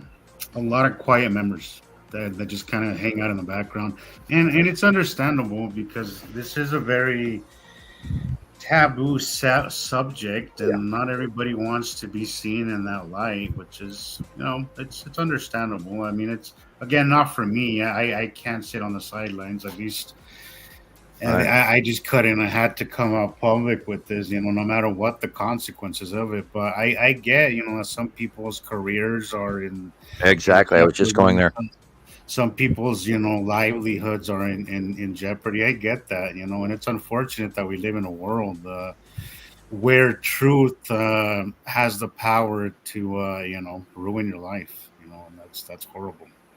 I imagine we've seen that in a lot of different instances throughout the last 50 years, even, where people knew something about something, from wars to politics to you name it, manufacturing, whatever, where there was something where they just didn't dare comment on because it would mean a change to their financial or their political or their relationships or their living status and employment, whatever. Yeah. I'm sure there's lots of people, and it's a tough way. It really is. Yeah.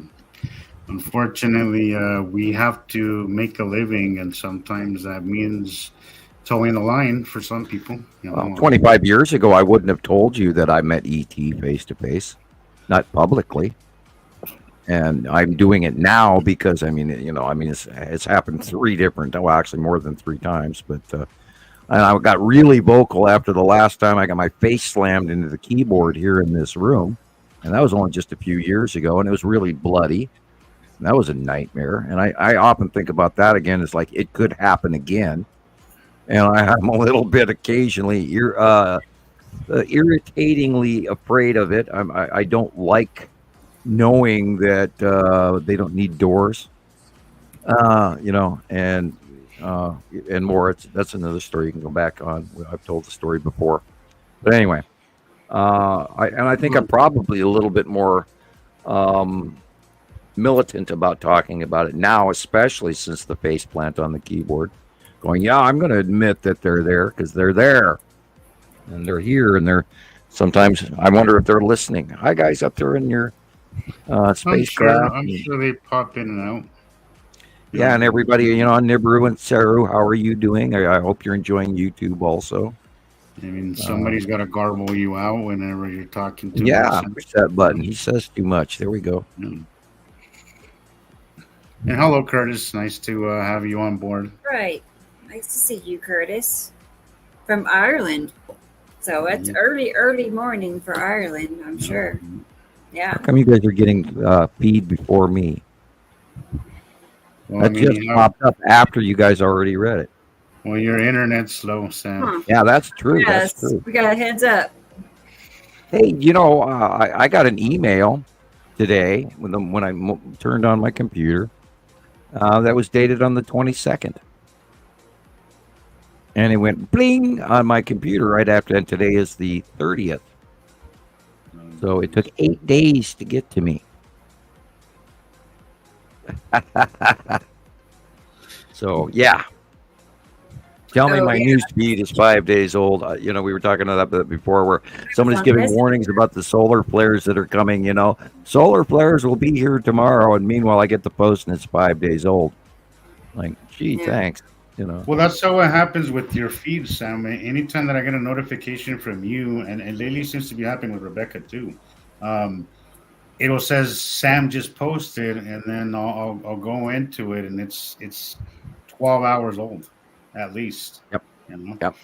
Sometimes 2 days, and I'm like, you just posted, you gave me the notification now, and I go in, and it's freaking 2 days old. I'm like, what the hell's going on? Yeah.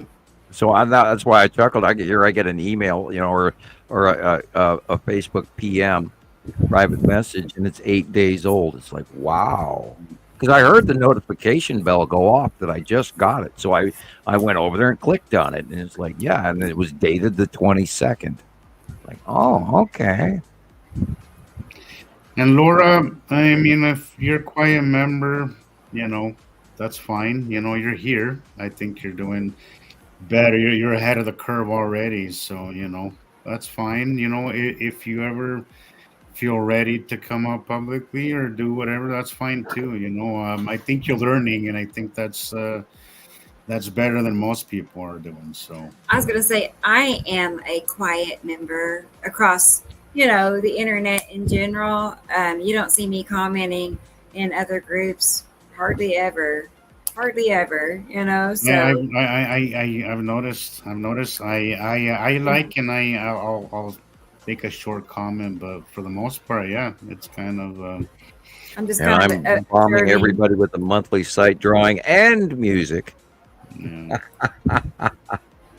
I wish that Sam would stop sending me all that music all the time. What's wrong with him? I just get in gear and I start sending everybody music because obviously I've been sitting in front of the computer for far too long, and I'm off into Lulu land, Mm-hmm. It's refreshing. But it's a comfort thing. There's groups where I'm very comfortable, like Nibiru Falls Anonymous, Montana Sky Watchers. I'm very comfortable to post whatever and say whatever, and then there's some where I'm just not. Some are just not really, it's sky groups, but really they're not really. Right. I have learned not to comment in some cases. Yeah. So I'll post there, but I don't. I pretty much keep my mouth shut. And even when the comments come in, because usually the comments are pretty bad, I'll just let it be. I won't even bother commenting or arguing back, whatever. But I do plant the seeds, and I think that's the best I can do. Right. Whoever will pick up the crumbs will pick them up. If not, well, that's fine. I have a question for Tara because she's new. She started here a few 5-10 shows ago. How are we doing? And if I don't know how much comment you're allowed to type because I can't because they won't even let me in. How do we come off? Are we? Who are we to you? How do we appear to you? What kind of show are we putting on to you, please? If you don't mind. And if you'd rather not comment, say so. I'm not trying to put you on the spot. I'm just trying to, get your new person point of view. That's a good question. And it's a good question. And it's also... Yeah, well, we see it from our point of view. We've been doing this for so long. This is normal. But, since she's a new person and she's on board with us and she's kind and polite and nice, I just, and if you want to be brutal, go ahead. I don't insult easy. So let us know. What are we? What have we become? Where are we going with this? What do you see?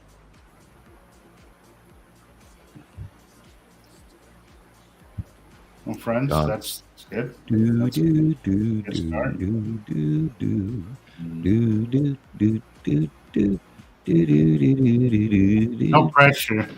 Jeopardy song. No pressure, but I when I came across you, Sam, I knew that whatever it is that you were talking about, you believed it, and that's why I was instantly hooked on just listening to you. Thank I you. feel that you have that. I feel that you have that effect on a lot of people.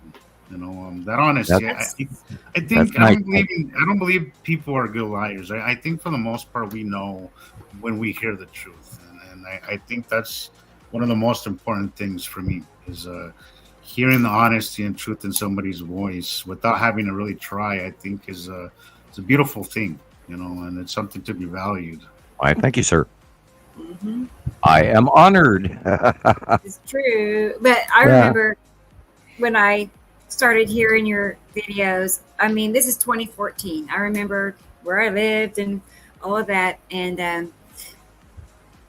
I did not have any idea what you were talking about. I mean, none. But I just liked listening to you talk.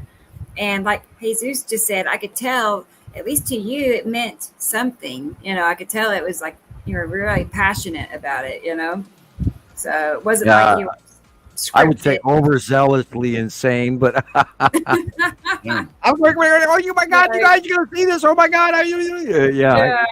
300 miles an hour. It's exciting to see somebody passionate about something, especially when you're trying to find truth about something, and then you come around this person who's just talking and with such passion about something and such honesty. It's like an attraction to that. You can't help but be attracted. And just like I want to listen to more. Like I want to hear what this man has to say. Oh my God, that red planet and the little yellow moon, and then Atu and its white moon, and Uri and its stripes, and its millions of asteroids underneath. I mean, it's just absolutely phenomenally cool. I mean, and then the two stars. Oh, that one I still have to remind myself is going on. And yet it can't function without it. The whole binary solar system, two stars, two sets of planets. And, it's far-fetched as all hell. But if you go back in history, the Hopi Indians knew about it. The Greeks knew about it. The Egyptians knew about it. The Sumerians knew about it. I mean, my God. And I don't see it as that far of a reach. I really don't. And yet everybody else goes, nah. But see, not that's possible. what drives me crazy, that this stuff is not that crazy. Planets, isn't it more crazy to think that nothing happens outside of our skies? That's crazy. Yeah. That's more crazy. crazy to believe that we're like hundreds of nothing happens out there. Just your occasional shooting star. That's crazy to me. Like that's just crazy. we're the only species out there. Yeah, right. Yeah, there's just no Vastly way. insane. That alone to me is crazy. But when you mention this stuff, which to me is very plausible and very, very normal. And well, maybe normal is a big word, but it's not far fetched at all. That there's other planets, that there's asteroids, that there's other stuff out there. Yeah, it makes more sense that way than not. Yeah, that makes way more sense to me than nothing happens outside of this, what we can see. That's crazy to me. And Tara, thank you for your answers. Your very honest answers. They're very, very kind of you, and glad to have you on board. And if you do have any more questions, we're always here to answer them. So, yeah. Boy, I'm reading her comments here because my scroll, it wasn't working. It's like, oh, I got a whole bunch to catch up on here. Okay, I was sort of looking for a little bit more, but as far as a show, as far as a podcast, do we come off as professional? Do we come off as, well, we are a bunch of friends that are talking, or Is there any way we could do it better? Is do we make mistakes? What I don't want to put you on the spot, but I was just trying to. I think we've shown improvement over where we started. Over 57 shows. I feel like we gain a little bit each show. Yeah.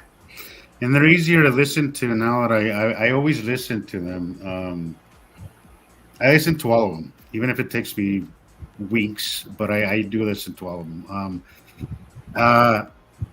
I see that we kind of allow each other to talk and finish before somebody else interjects. So I think that part we've really gotten good at that. Much better at it too. So and Laura. And also we're I think, and I love this, is that we don't script this. None of this is scripted. This is just right off the dome, as they say. We're here just talking whatever comes to our mind. I know, Rebecca, you prep some with the videos and whatever you show, but it's not like something we don't start writing and we're going to talk. No, it's not scripted at all. It just comes off.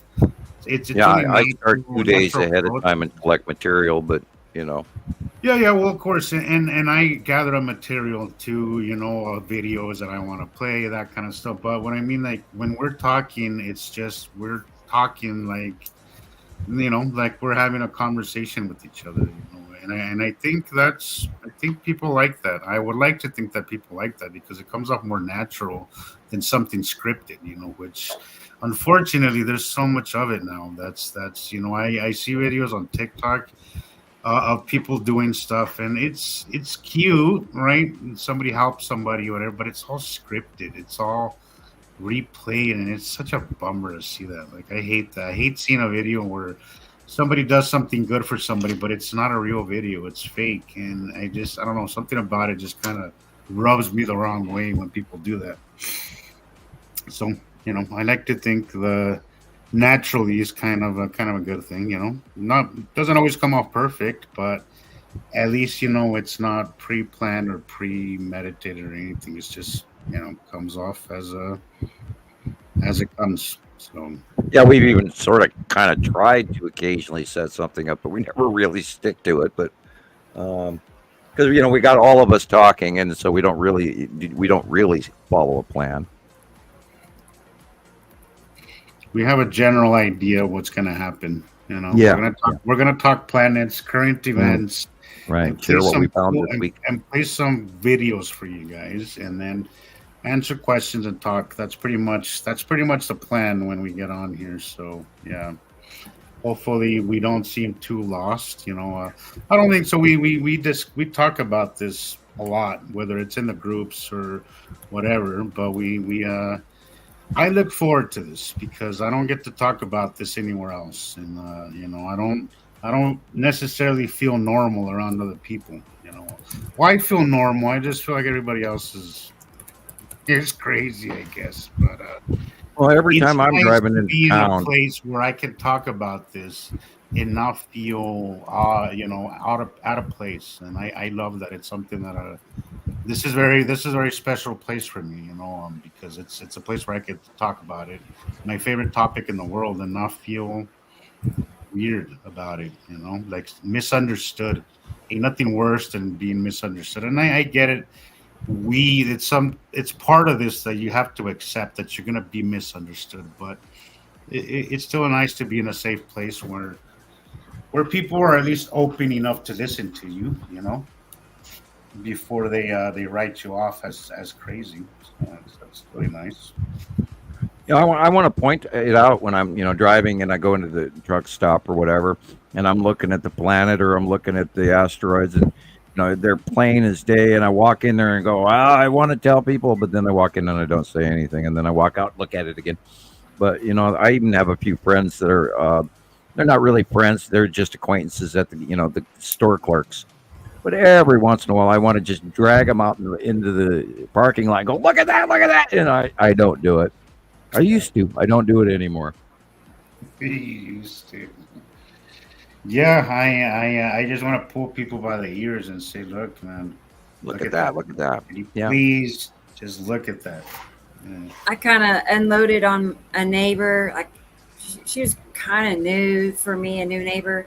And ever since then, she's not even looked my way, let alone, I mean, she will not give the opportunity, for me to talk to her, so she just ignores me now. There's that crazy Nibiru lady. I started talking about aliens, and that was really what did it.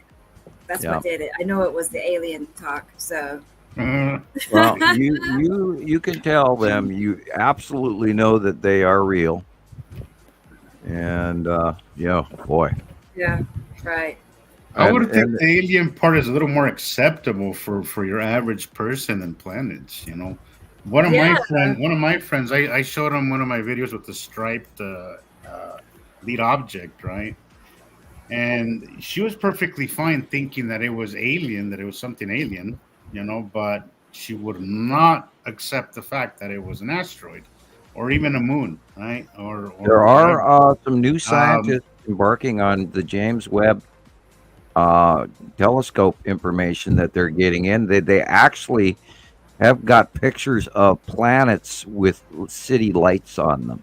I was seeing an article about that. So let's just hope that James Webb kicks the door open, and then we can all run through. Well, I'm sure it'll kick it open, Sam. Will they share their findings? Is another question. That's what true. Good point. Can you imagine what they're already seeing? JRE. Curtis Boyd says, Sam, have you ever tried to get onto the JRE? I don't know what that is.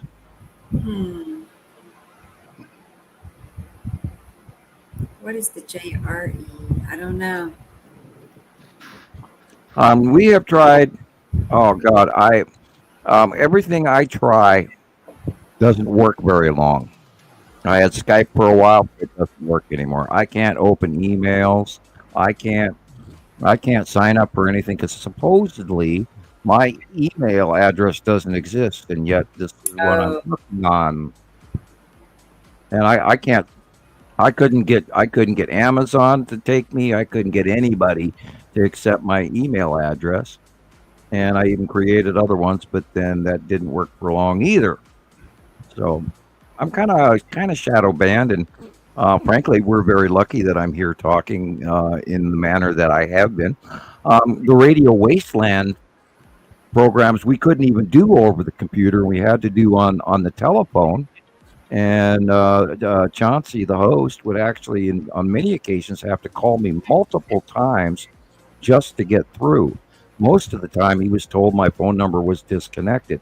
Now, when people in Europe try to call me generically, 95% of those people cannot contact me because they're told that my number is disconnected. And an example is Jillian is one of the few people from Scotland who has ever been able to ring through from Europe. And I've had many people try, and they all tell me, no, the phone tells me that your phone number has been disconnected. And I've had the same phone number for 22 years. It's a landline. You definitely have issues with your phone. Yeah, we're messed with, and we're, our phone calls are hung up on regularly when we are talking on the phone to many other people. And they do far too often to be by chance. And then, like on the shows here, when I do actually break into slightly controversial, almost classified information, which I do try to avoid, we have experienced where my internet feed is warbled out, seemingly on purpose. Yeah, you turn into a robot. You are the robot thing. And that's why, I have the still picture up because we're trying to go around it, and this with the microphone works, but they do not work together. And which everybody has. Everybody gets to use it. Why can't I? Excuse me, right. You're right, Carol. I think she's talking about the Joe Rogan experience. Yeah. What do you think of Joe Rogan, Sam? I've watched a couple of his videos where I was interested, and he's a little bit let's just say I haven't fallen in love with the guy. He's a little bit internet quirky for me, and maybe I've not watched him enough. But I know who he is. That says a lot right there. Okay. Like Paul Beagley, for instance. Andy sends me his stuff all the time, and I just shake my head. And I'll actually watch a few minutes of, because Andy will give me a time mark. I'll watch when it says this, and I'll go watch it. Occasionally, he has interesting stuff, but the guy's just annoying. He's just And he jumped on the dollar. He jumped on the religious dollar well after I was on the scene, and I actually reached out to him a couple of times and sent him an email or two back then, and never. I don't know whatever happened to Marshall Masters. They spent 3 years looking at the same volcano, and I kind of chuckled over that one. And then we went through the Money Boys and the Suspicious Observer, and I got to meet Ben, and we've been around before everybody, so maybe I'm on that list too. I will say one thing though about Joe Rogan. I think the guy is genuine. I don't think he's one of those that's bought by whatever his show wants him to do, and I think that's why people kind of like him, because he's genuine. He is a genuine. Like I feel like his opinion isn't influenced by anybody but himself. So in that aspect, I like Joe Rogan, and I have seen some interviews with him, especially the one with Graham Hancock. Right, that's one of the best interviews I've ever seen, especially from Joe Rogan. But it was just such a great interview. That was why I watched it, was because Graham was on his show. That whole episode was just like, it was like 3 hours, I think, but it's like I just ate it up. The whole episode was just so good and interesting. But in that aspect is what I like about him, is that he's genuine. At least he comes off genuine to me. That's good, because he's subjective, and I wish we had his views. His view count would be nice. Yeah, absolutely. Could you imagine what that would do to this? That would jumpstart this information. Well, what gets all the views is the fart spray YouTube channels and the Pocky One Chip Challenge. Yep. Yeah, I like watching those. I like watching people burn their face off and dance around like caged animals. I still laugh. I don't know why. I find it hilarious when people eat chili and they have no idea what they're getting themselves into. Yeah, me, I can do 3 tablespoons of Tabasco sauce, no problem. I'll break a sweat and I'll be hot, but I'll go, ooh, I like it, And I can do jalapenos, and I've had a ghost pepper before, and I've had what is that other one that I ate? Try habanero. The habanero. I ate an entire habanero once. I'll never do it again. Yeah. That'll get you. I love cooking with them. They're habanero. I'm going to also remind people about the Irish people on the Try channel. I love watching them. The Irish people try American this. The Irish people try hot sauce. It's on the Try channel, and they're a good bunch of folks. And I've actually gotten endeared to their regulars, their panel members that they subject to all kinds of taste tests, from cheap whiskey to expensive worldwide whiskeys.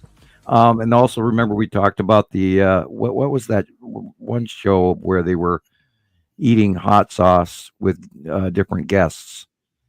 You looked it up, and I can't think of the name of it. Hot shot or one. Okay, anyway, there was that show, and I watch those regularly. But yeah, hopefully, we too are YouTubers, and we've lost Rebecca someplace. Yeah, I think she's probably doing her thing. Well, she hit the wrong button again, which happens, or she had to go out because she jammed. She does lock up regularly. Yeah. And yeah, there's no mystery hail going to hit her yet. It'll be in an hour or two. Well, no, actually about an hour until the weather is supposed to turn in her area. Yeah, I think Oklahoma's a place to pay attention to. They've been getting hit. Oh boy, hard out there. Hopefully, well, a lot of the big part of it is that the jet stream is now putting moisture over the Gulf of Mexico from Mexico off the Pacific Ocean, and it never used to do that. And so now there's a whole new moisture feed of combative, warm, moist air running into the northern hemisphere circular low patterns, and they're jamming together right over the top of Texas and Oklahoma, and that's cycling out all that weather that literally the other day it ran all the way up to Minnesota and Canada and Wisconsin and Michigan. And that's the weather that I've never, ever seen before. I've never seen it go from the Gulf of Mexico to Minnesota. Never. Not once. And now it's doing it regularly, and we're going to see that happen again tonight in a moisture dispersal pattern. And it's a really strong, predominant upward underlining off of sea level coming up and through Texas and Louisiana, and it's just skirting straight north and then banking east. And I've never seen that before. Of course, it never used to go over the Mexican Rockies either. So, and the Pacific weather would go the other direction, and it would go under Hawaii. And now it's going at the troposphere, at the equator. It's coming the other direction, and I recently I've been looking at the middle section of the equator, and I'll even jump there real fast right now on the null school Earth, just to refresh my brain.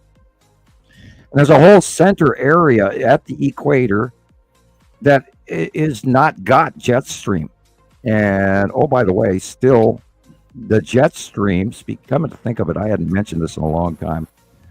The jet stream on both hemispheres is going the same direction, and it never used to do that. The southern hemisphere jet stream went one way, the northern hemisphere jet stream went the other way. Always been like that. And it's just like if you flush a toilet in the northern hemisphere, it goes one direction, and in South America, you flush the toilet, and the water spins the other way. But right now, our jet streams on northern hemisphere and southern hemisphere are going the same way. Never, ever seen that before. And that started happening, I think, 2019-ish, somewhere around there.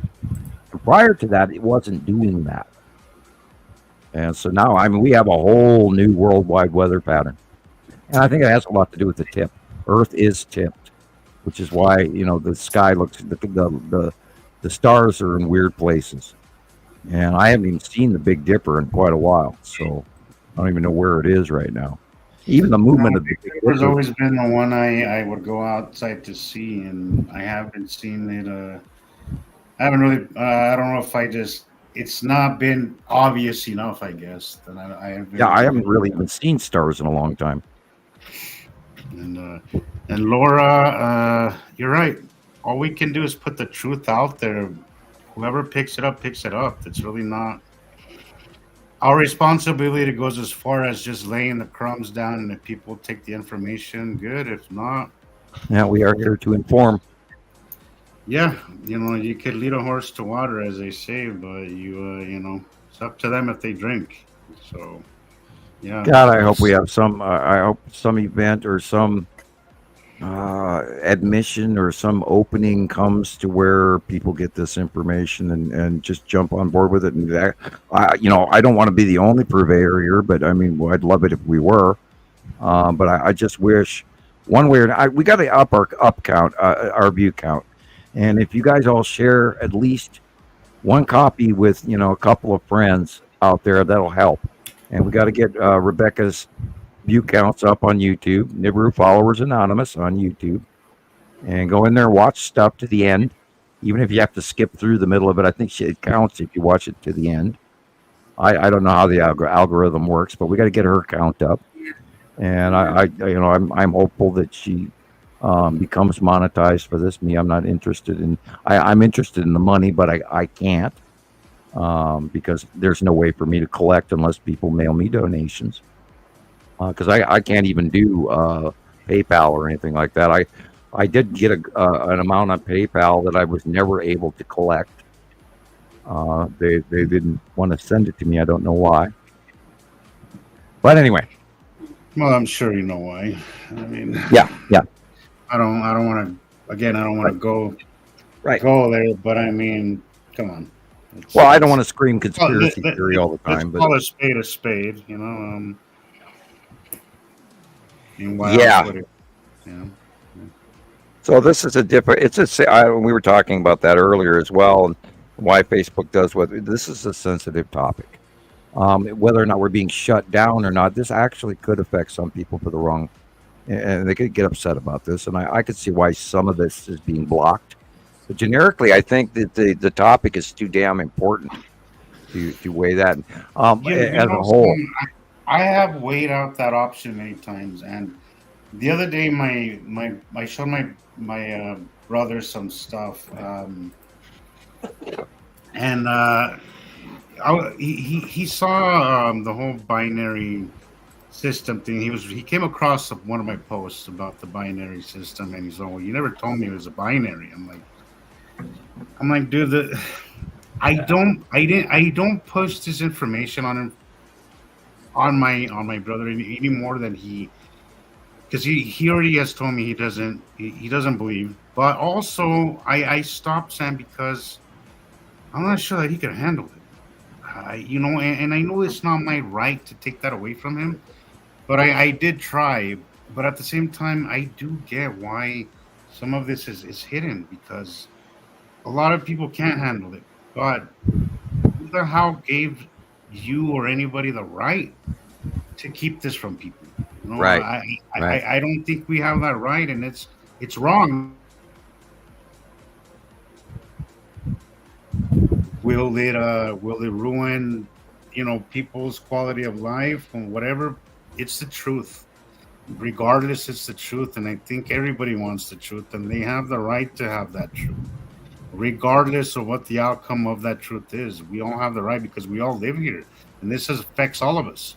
To say it's not going to affect some people if I don't tell them, that's just unfair, and I don't have the right to do that. And, well, I think we should all choose to move this forward in the positive manner. We do have the choice to make our life and the people around us better, or we have the choice to make people suffer, and none of that's cool. But we have this information. We have to share it regardless of the outcome. Yeah. And the day will come where me and my brother will have to talk about this a little more in depth. Maybe then he'll be more receptive to it. But right now, he's just not. He's not. And that's fine. He's not there yet. But I think the day will come where he's going to have no choice but to listen to me and to trust me and to maybe get acquainted with the Amaro system. Well, you'll be standing there having a barbecue one day and you go, look at that right there. And it'll just bang. Yeah. The day will come, so I'm not rushing for him, for him to make that leap. But I know the day will come where he's going to have questions, and I'm the only one that's going to have the answers for him.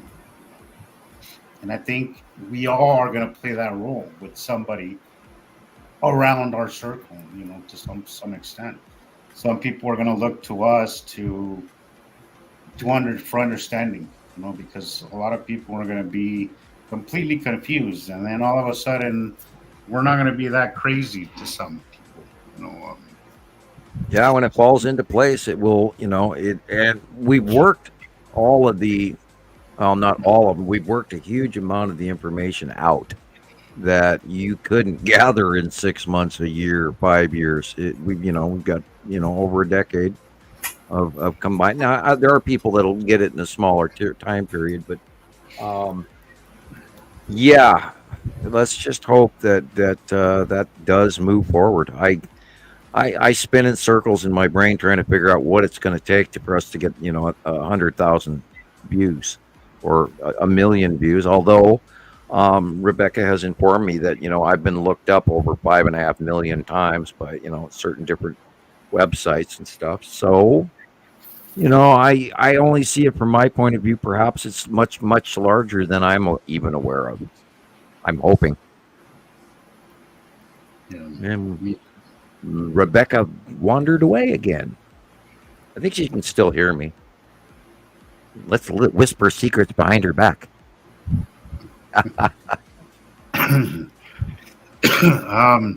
Dennis Glass, thank you. That's very nice of you to say that. And we're happy to have you on board here. Audrey, we are still live. Welcome back. Yeah. Still breathing. Well, the power went off a few minutes or a couple of minutes. I don't know, not that long. I saw you go anyway, yeah. So it started lightning outside. So I was making sure my cats were in. I think I got a cat. Remember, I said right around 1:00 it was going to kick up. Yeah. It just started. It's 9 minutes too in your area. Yeah. Right. Yep. So right around 1 a.m. and those you're right storms. on time. Yeah, right when it went dark is when it hit.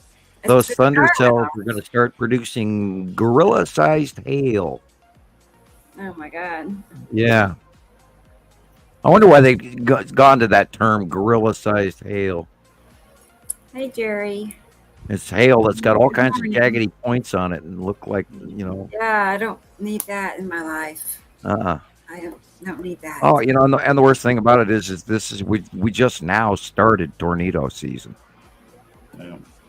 Now it's May 1st where you are. It's still 11:52 here, but you're in May 1st. You are in the beginning of the tornado season. Here we go. Oh boy. Oh my God, yeah. And Ohio seems to be in a lot of trouble lately, and it is affecting Pennsylvania as well, and all that hook curve, and it's running up through western Tennessee and et cetera, South Carolina, North Carolina, in some cases, and then Florida's getting a lot of trouble too from the moisture, but. There, like I said, there's already a cell working its way westward, coming off the coast of Africa right now, as we speak, along with a very nice big Sahara red dust storm that should be hitting probably Cuba and Puerto Rico right about now. And I bet you anything, Florida has some really unbelievably southern red sunsets as well. Which is a change because the Sahara desert dust storms were actually heading into Germany about a week or 2 or 3 ago, and then into the Mediterranean just the other day. And they're having those big orange storms in the Mediterranean. And so good old Sahara in Africa is pumping out dust for everybody because it's going around the world. And that's not normal. It is, but it isn't. That's what it looks like outside. Spooky, yep. So, Wow. And rain. Wow, that is busy.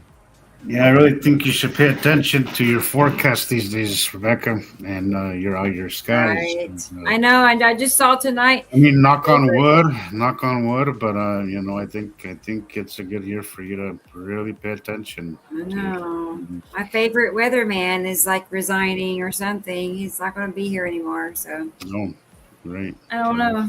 So darn it. Well, there's always Ryan Hall, y'all, or That's true. Time for Mac somebody new.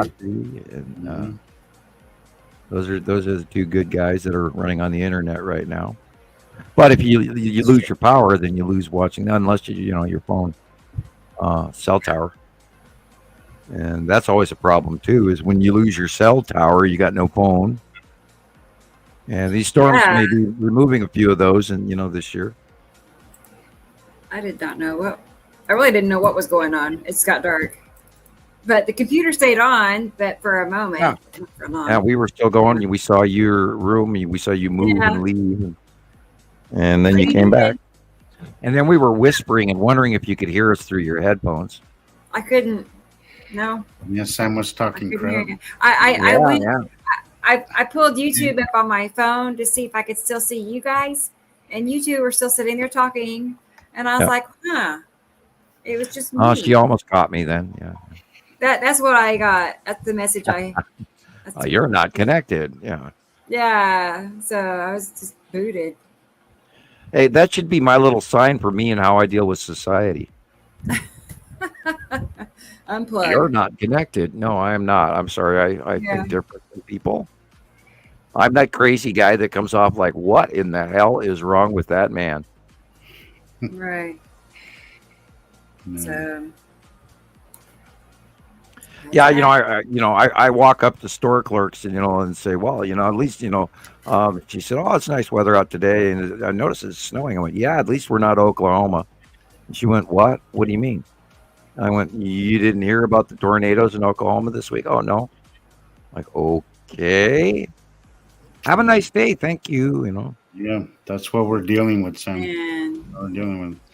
And also, I think the news has made it to where nobody could stand watching it anymore.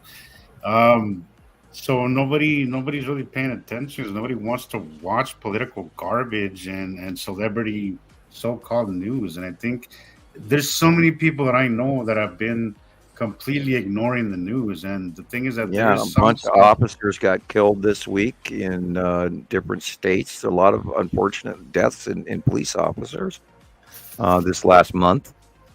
And then all those scams and all of that, and where people are losing all their money to scammers. Scary. I'm a little bit annoyed at the world that we're living in. I really am. It's hard. I'm also thankful it's not happening to me, but that's not a cool way to say that either. People, come on, planet Earth. Our message is it's time to realize that we are not alone, and we better. Mom and Dad are here, and we better clean up our room because our room has got that plate, that pork chop dinner you had 3 weeks ago that you slid under your bed. Not a good thing.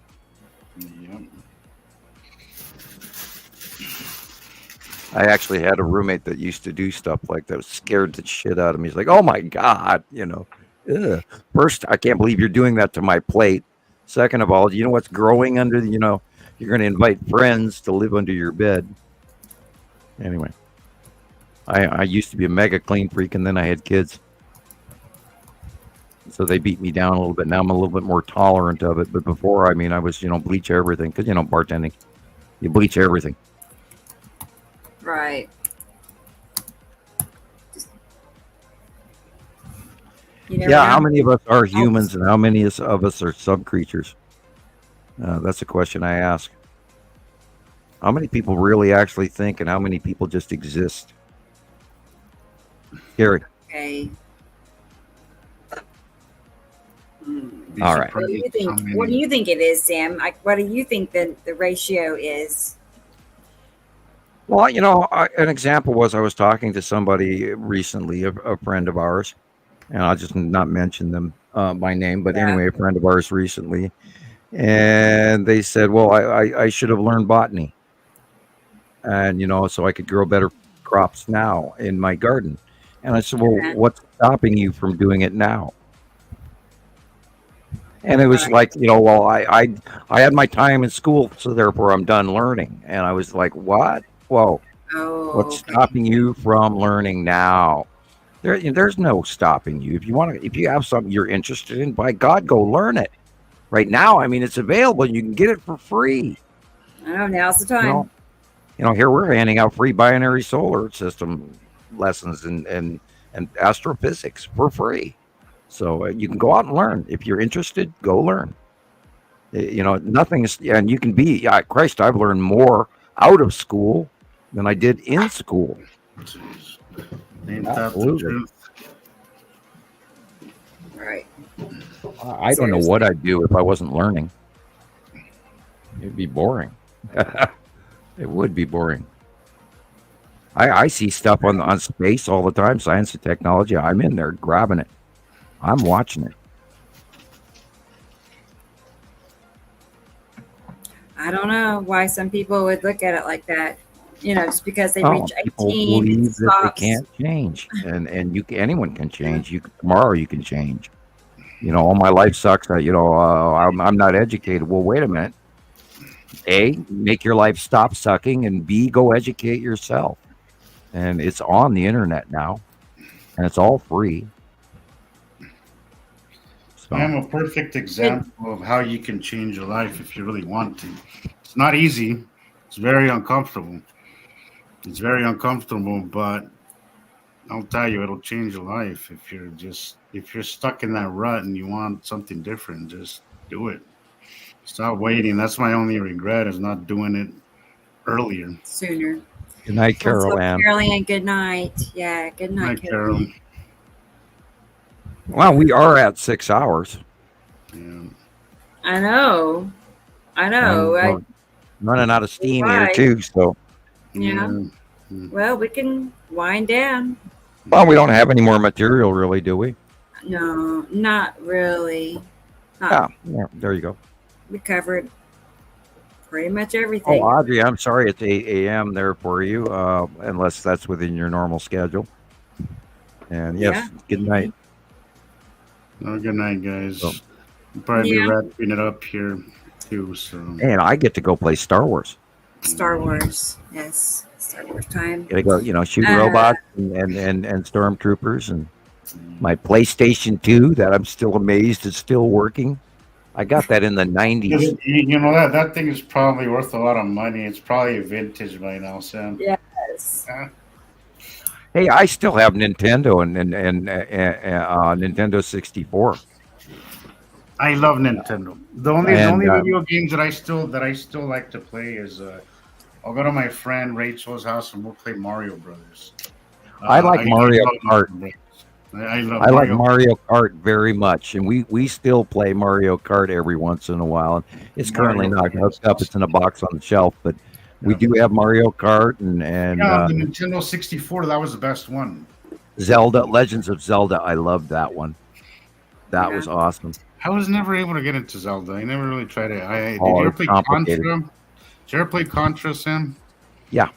That was a good game. I love that game. I must have logged in so many hours on that game. Yes, I played that, and oh my god, all those old games.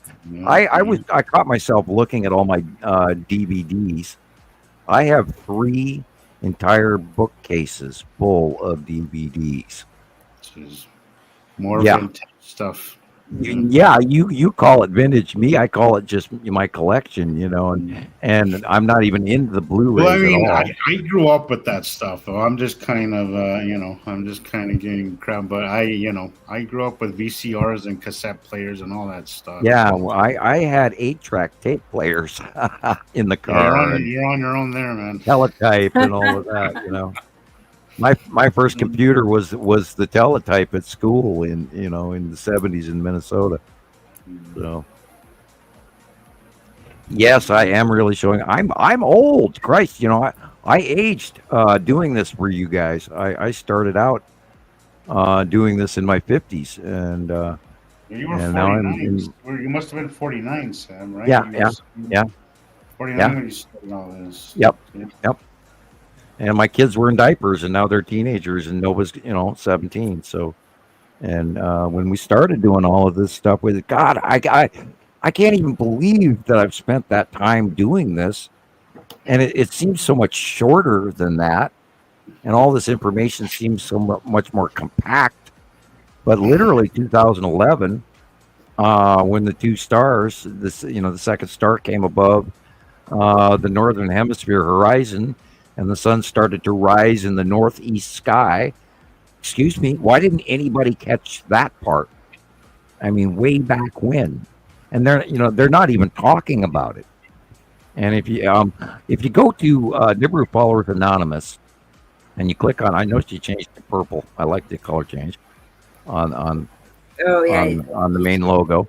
And if you go below your listing on the feed on what YouTube is feeding on the smart TV, there's a whole bunch of other older videos where they kind of touch on the Nibiru thing, which is where I saw a couple of those big mistake things, why NASA does this and that. And is NASA hiding the two suns? There's a video called, you can type that in, is NASA hiding two suns? It's on YouTube. And that's 6 years old. So you'll know that's the right one to watch. There's all kinds of side information where they're just scraping on the lies and then instantly debunking them. It's kind of a sad thing, but it's amazing that we actually did spend 14 years doing this. Wow. Understanding the Sky series all the way through Radio Wasteland and all the way to Nibiru Followers Anonymous and Montana Sky Watchers, etc. Okay. I'm out of breath there. Okay. Yeah, we should wrap it up. Yeah, I think this is a good point. But it was a good show. It was a good show. It was therapy as usual for me. So, yeah, I think it was good. We had a good audience. Everybody was our typical crowd here, and then a few extras. That was nice to see. So. Great people, all of them. And we're going to be in May tomorrow.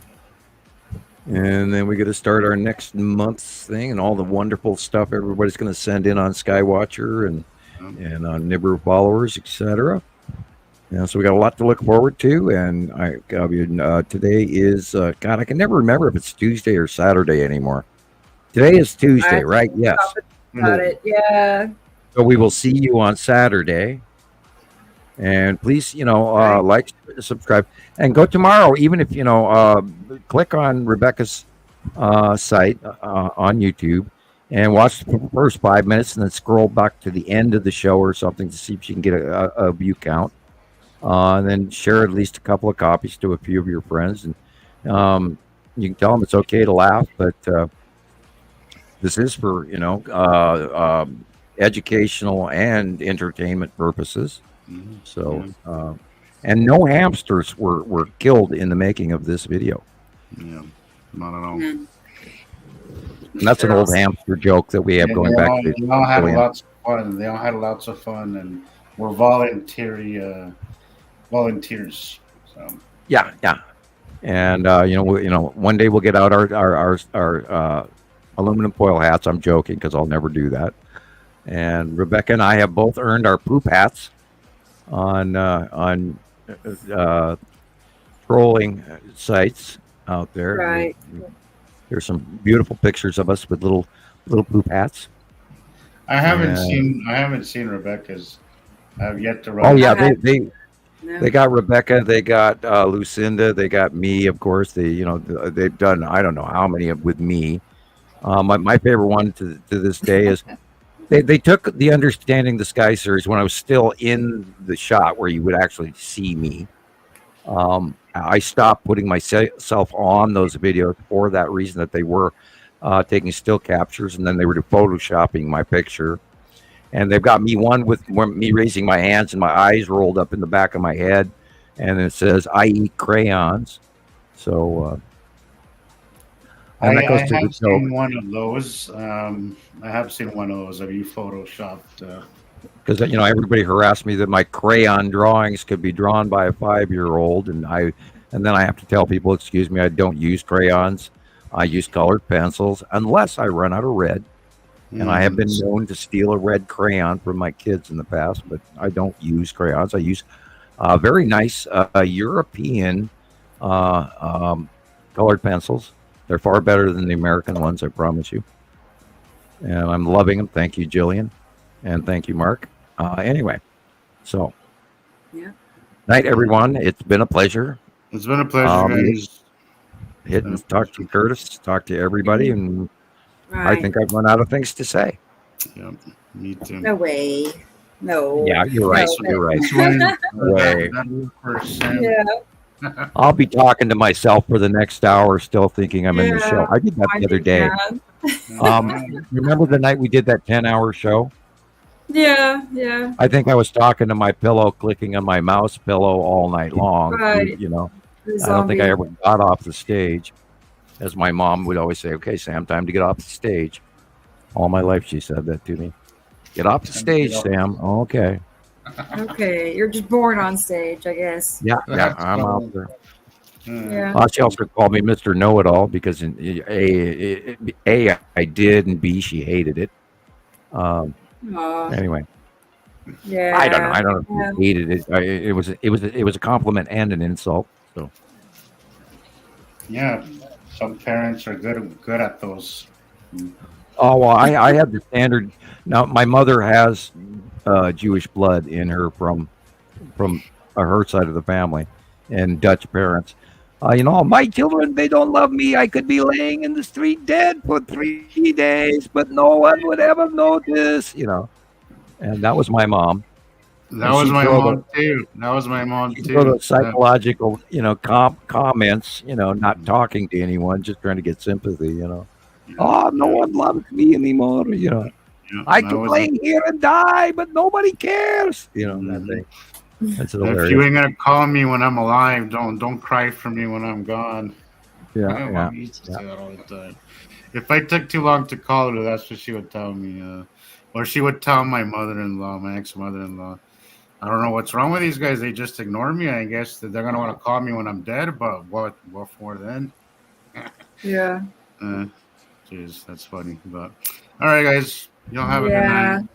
Joey, okay. All right. Yeah, we'll hang out with you go guys. ahead and wrap it up then. And yeah, we'll be back Saturday at 2:00 Central. Yep. So perfect. All right, guys. Well, thanks. Like, subscribe, and notification button. Yeah. Share. Please share. All right. Take care. Bye-bye. Bye, Jesus.